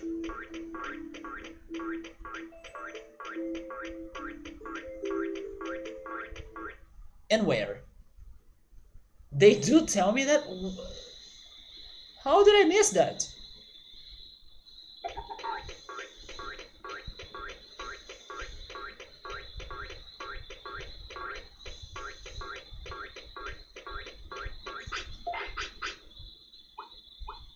Tokomon? Okay, I remember they telling me that Digivolution items do not give me bonuses, but I never really understood those bonuses.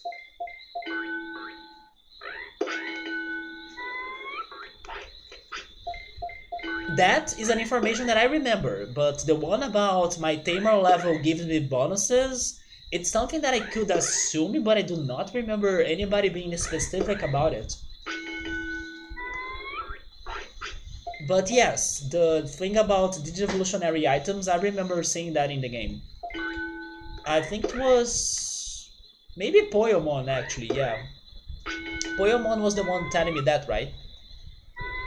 And then you have Punimon's chair for resting, Yuramon's gossiping magazine, and you have Koromon's training site.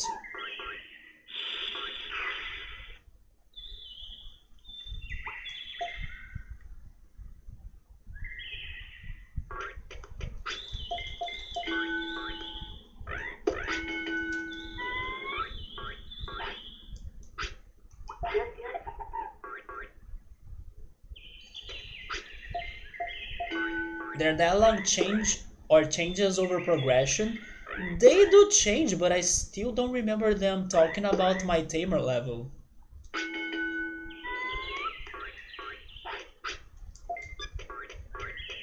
And that's such an important information that I'm pretty sure I would really remember it in case I read it. had the old house, really.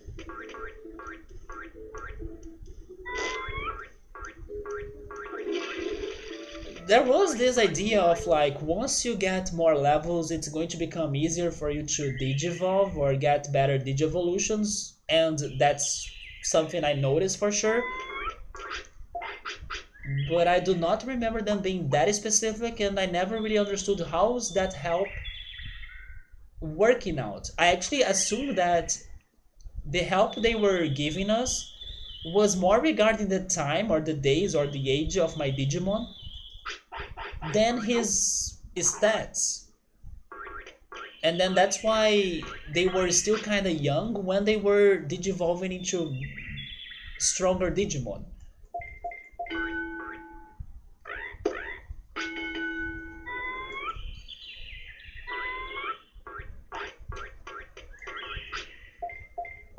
Yes, I totally noticed that. There were times that I was like, wait, you were already a rookie at age 1 or something? How is that happening? So we're saying that's still a small percentage? Honestly, I think it is small, but it does have an impact.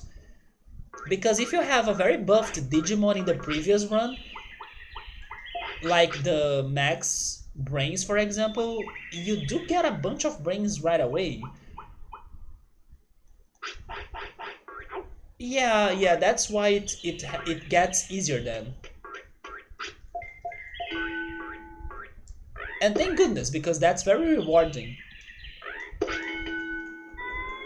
Okay, you have enough offense for you to become Patamon already, right? So let's go back to this.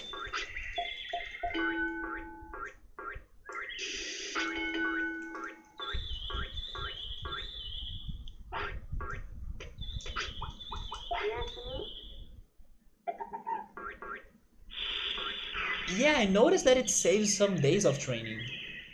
But I always thought it was more time related than stat related. I was thinking that I always had the same amount of stats, but they could digivolve sooner.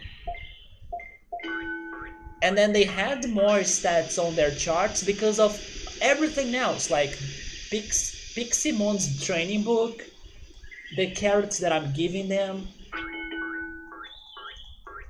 Only time was like slowing down during their training or something. Or the minimum amount of time that I needed to wait until they could digivolve was reduced. Like you need to wait up to 3 days until they become a rookie or until they digivolve again. I thought that was decreasing because of my tamer level. Now I don't have like a big amount of days to wait until it can be triggered.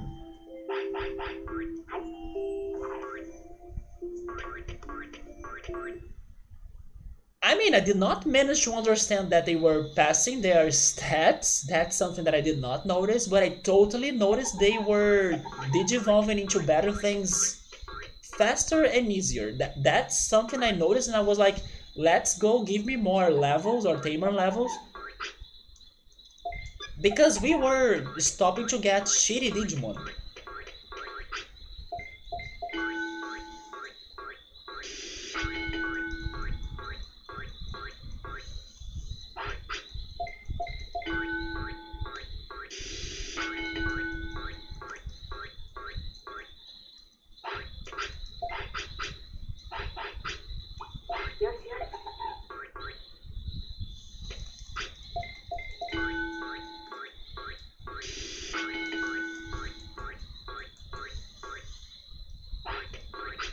That's true, but after we started getting the tamer levels, it was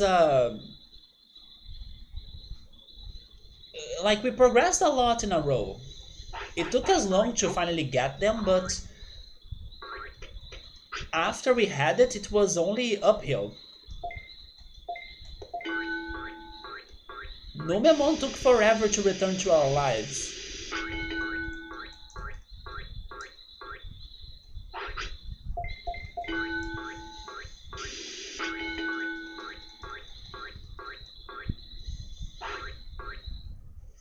So hopefully this is Patamon.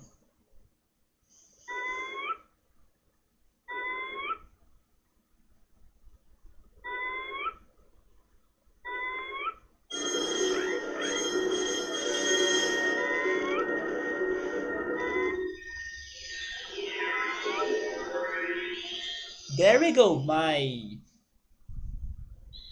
little attack training helped. I can go for 10 more minutes. So let's see if we can get to Angemon under that time. If not, then we continue with next Sunday. So you gotta be happy, you gotta have defense, and you gotta have magic points. That's my strat. So go for this.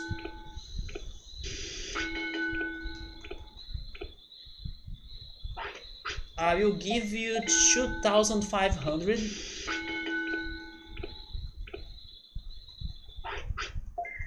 And then I will go back to the defense training. And then I'll go for brains as well. But maybe some HP? Should I consider HP? No, I will focus on magic points and defense. Okay, I got the magic points I wanted.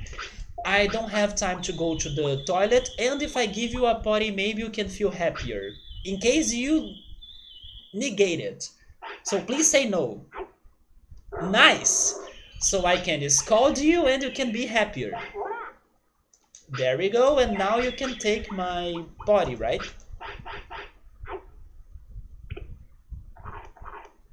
Okay, so now down here, defense. Let's try getting to 300 or 200. Let's try 200, then we go for brains. Oh, this is actually training his brains. Get to 200 and then I think about it.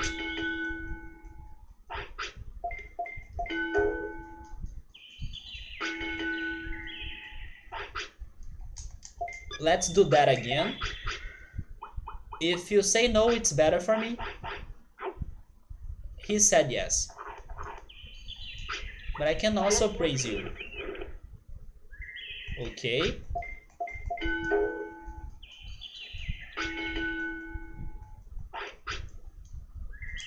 This is also helpful because you can get happier. Max happiness? Can we keep it up?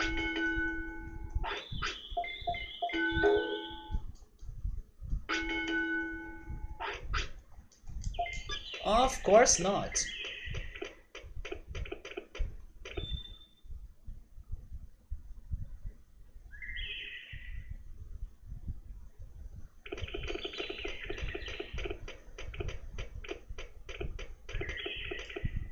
So I will recover you from this, then I will put you to fight against Batamon because I think if you win that fight you can get happier. And then we go back to the training.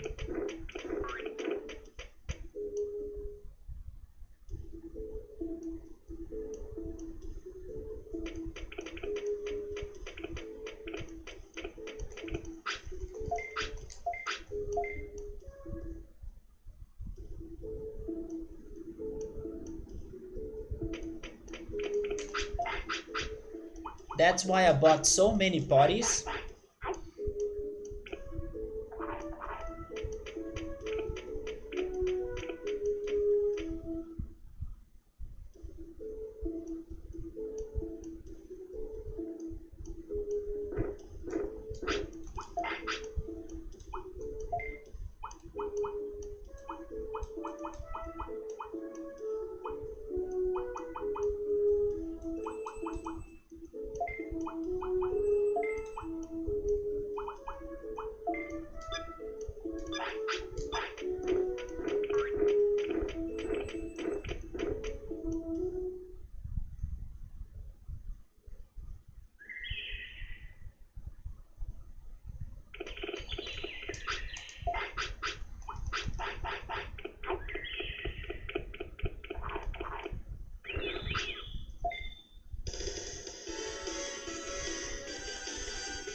Patamon?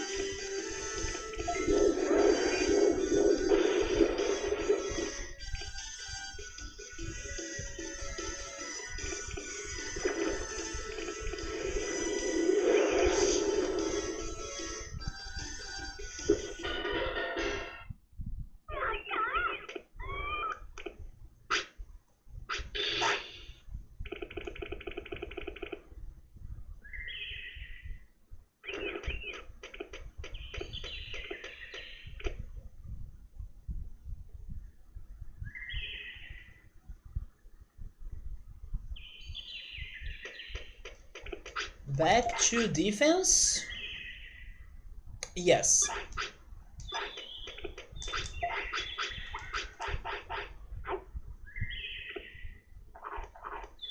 He doesn't like the carrot.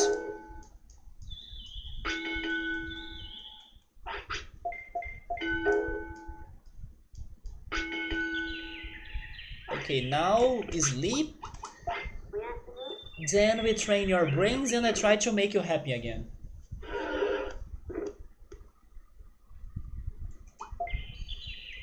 In the newer games, they let you lock out Digivolutions. That can be very helpful. Yeah, totally. Now he's hungry, that's going to increase his happiness.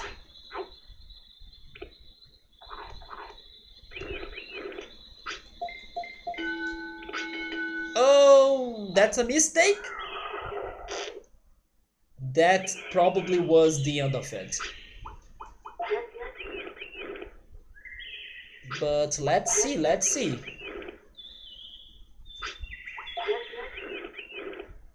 That's cheating? It's not cheating. Do you need to get the Digivolutions first so then you can lock them for the next cycle? If that's how it's done, then I don't hate it.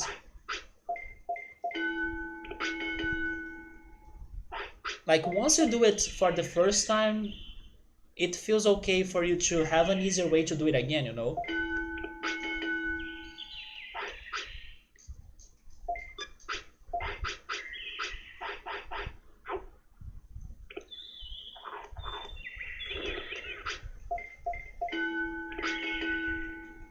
Okay, that's going to do it for his brains. Just in case, I will give you some HP, but not sure if I'm losing it in here. Oh, you have never tried that?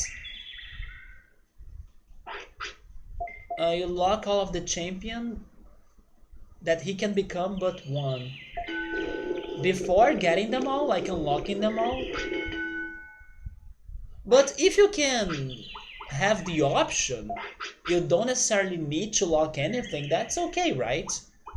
Those that are not patient to try doing it the hard way, they can use that feature.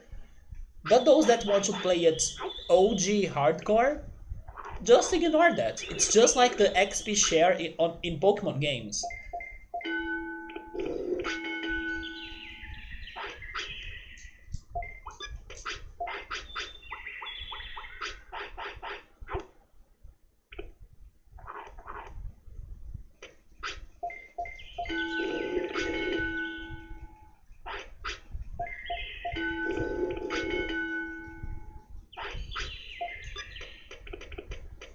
Yeah, but who will do the hard way when the game offers you an easy solution? I mean, I can agree with you, but I appreciate that there is an option. So in the end, the fault's not the game's fault. It's the player's fault that's too lazy to go the hard way. But they can't blame the game. The game is saying, oh, you can do both ways. Everybody's happy, right?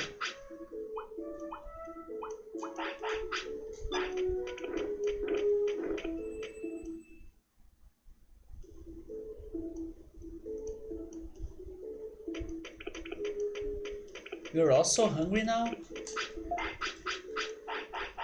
You don't do that with Digimon? That's a way to play it. I probably think that I wouldn't do it either unless I have gotten that Digivolution done already.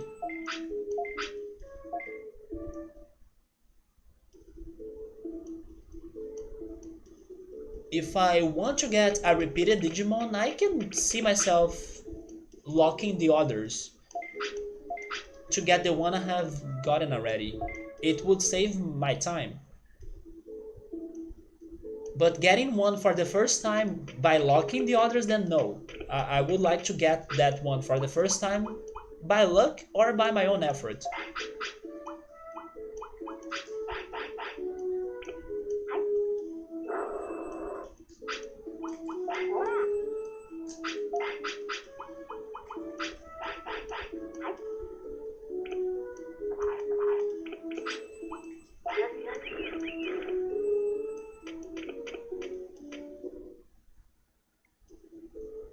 So Patamon, if you want Digivolve, please do it soon because I gotta go.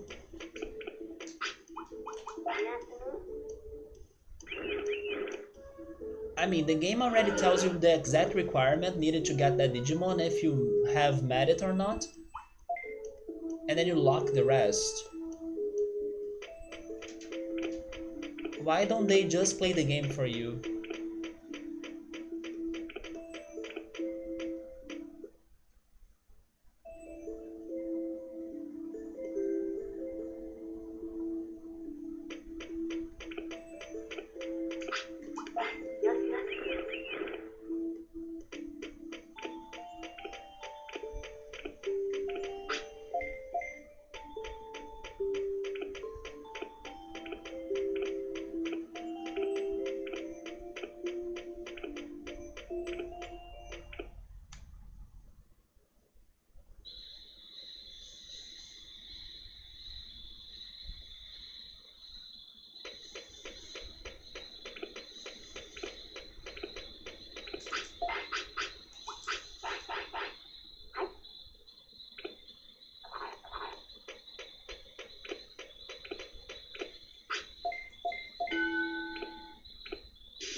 Man, this Patamon is so hungry, right?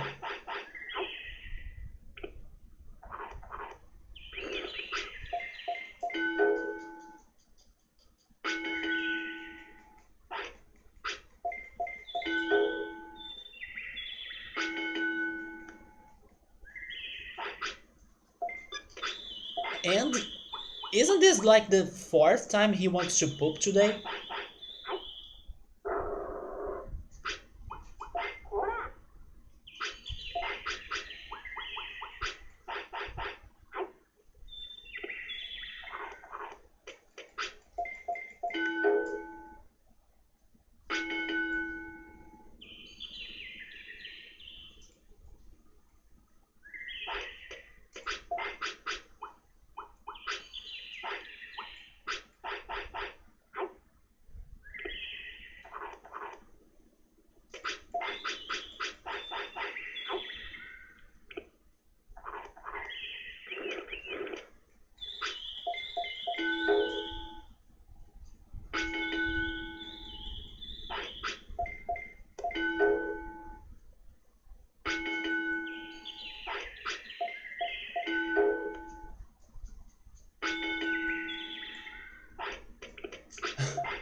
Man, this guy's life is only eating and pooping.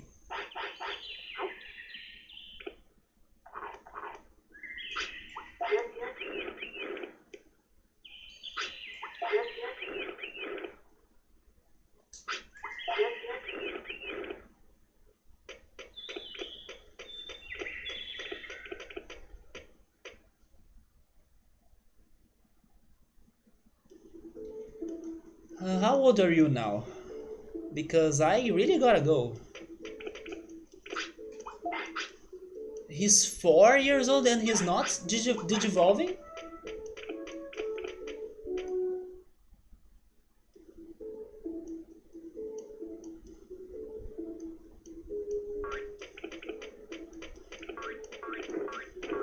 That's BS.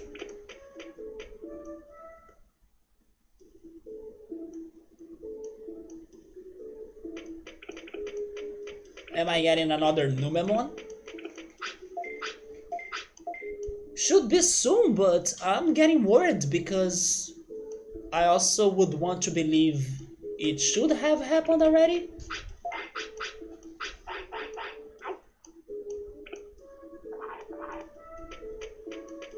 He has no discipline though. Maybe it, wait, what if it is about his wave?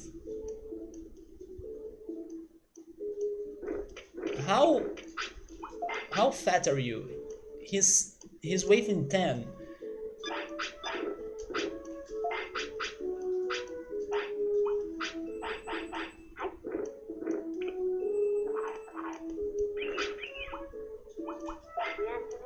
Numemon hype! Sadly, we don't need another one. If we get a Numemon, I can try turning him into... No, he's a champion already, right? Actually, if I get a Numemon, I think that the only thing I can do is to turn him into a Sukamon, because Sukamon still has a Digivolution that I don't have. Because Numemon will be useless, as I learned all of the filth attacks. So making him a Sukamon is more useful.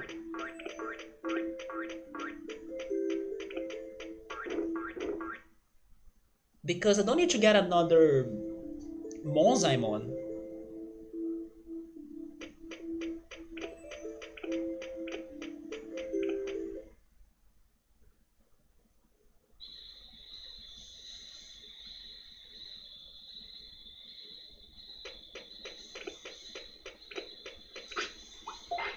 I know, right, Alza? I mean, he can still enter that tournament. The king of filth Digimon.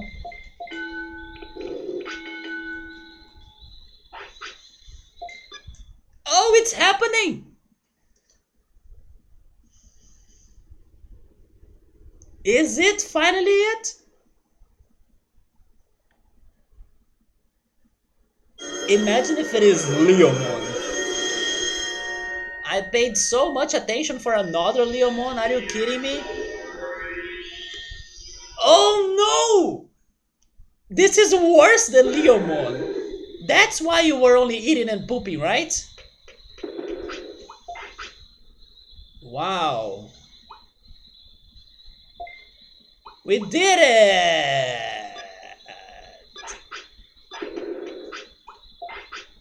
Numemon is better than this, to be honest. Do I have something to do with you? I actually have. So sure, we'll be testing that out next time. I think I know why though. It's probably because of the zero discipline. Because yes, this is a Digimon with no respect. It's probably that. It's the discipline. My favorite, isn't it? I love how I had other expectations from this and then they gave me the plot twist right on the face. Like, ha ha ha, take this. In here you do not ask for what you want. You get what we want to give you. But guys, I gotta go, that's my time. We'll be trying to get Tyrannomon into his other form, into his other self, next Sunday. And then on Saturday, Roller Coaster Tycoon Deluxe is back.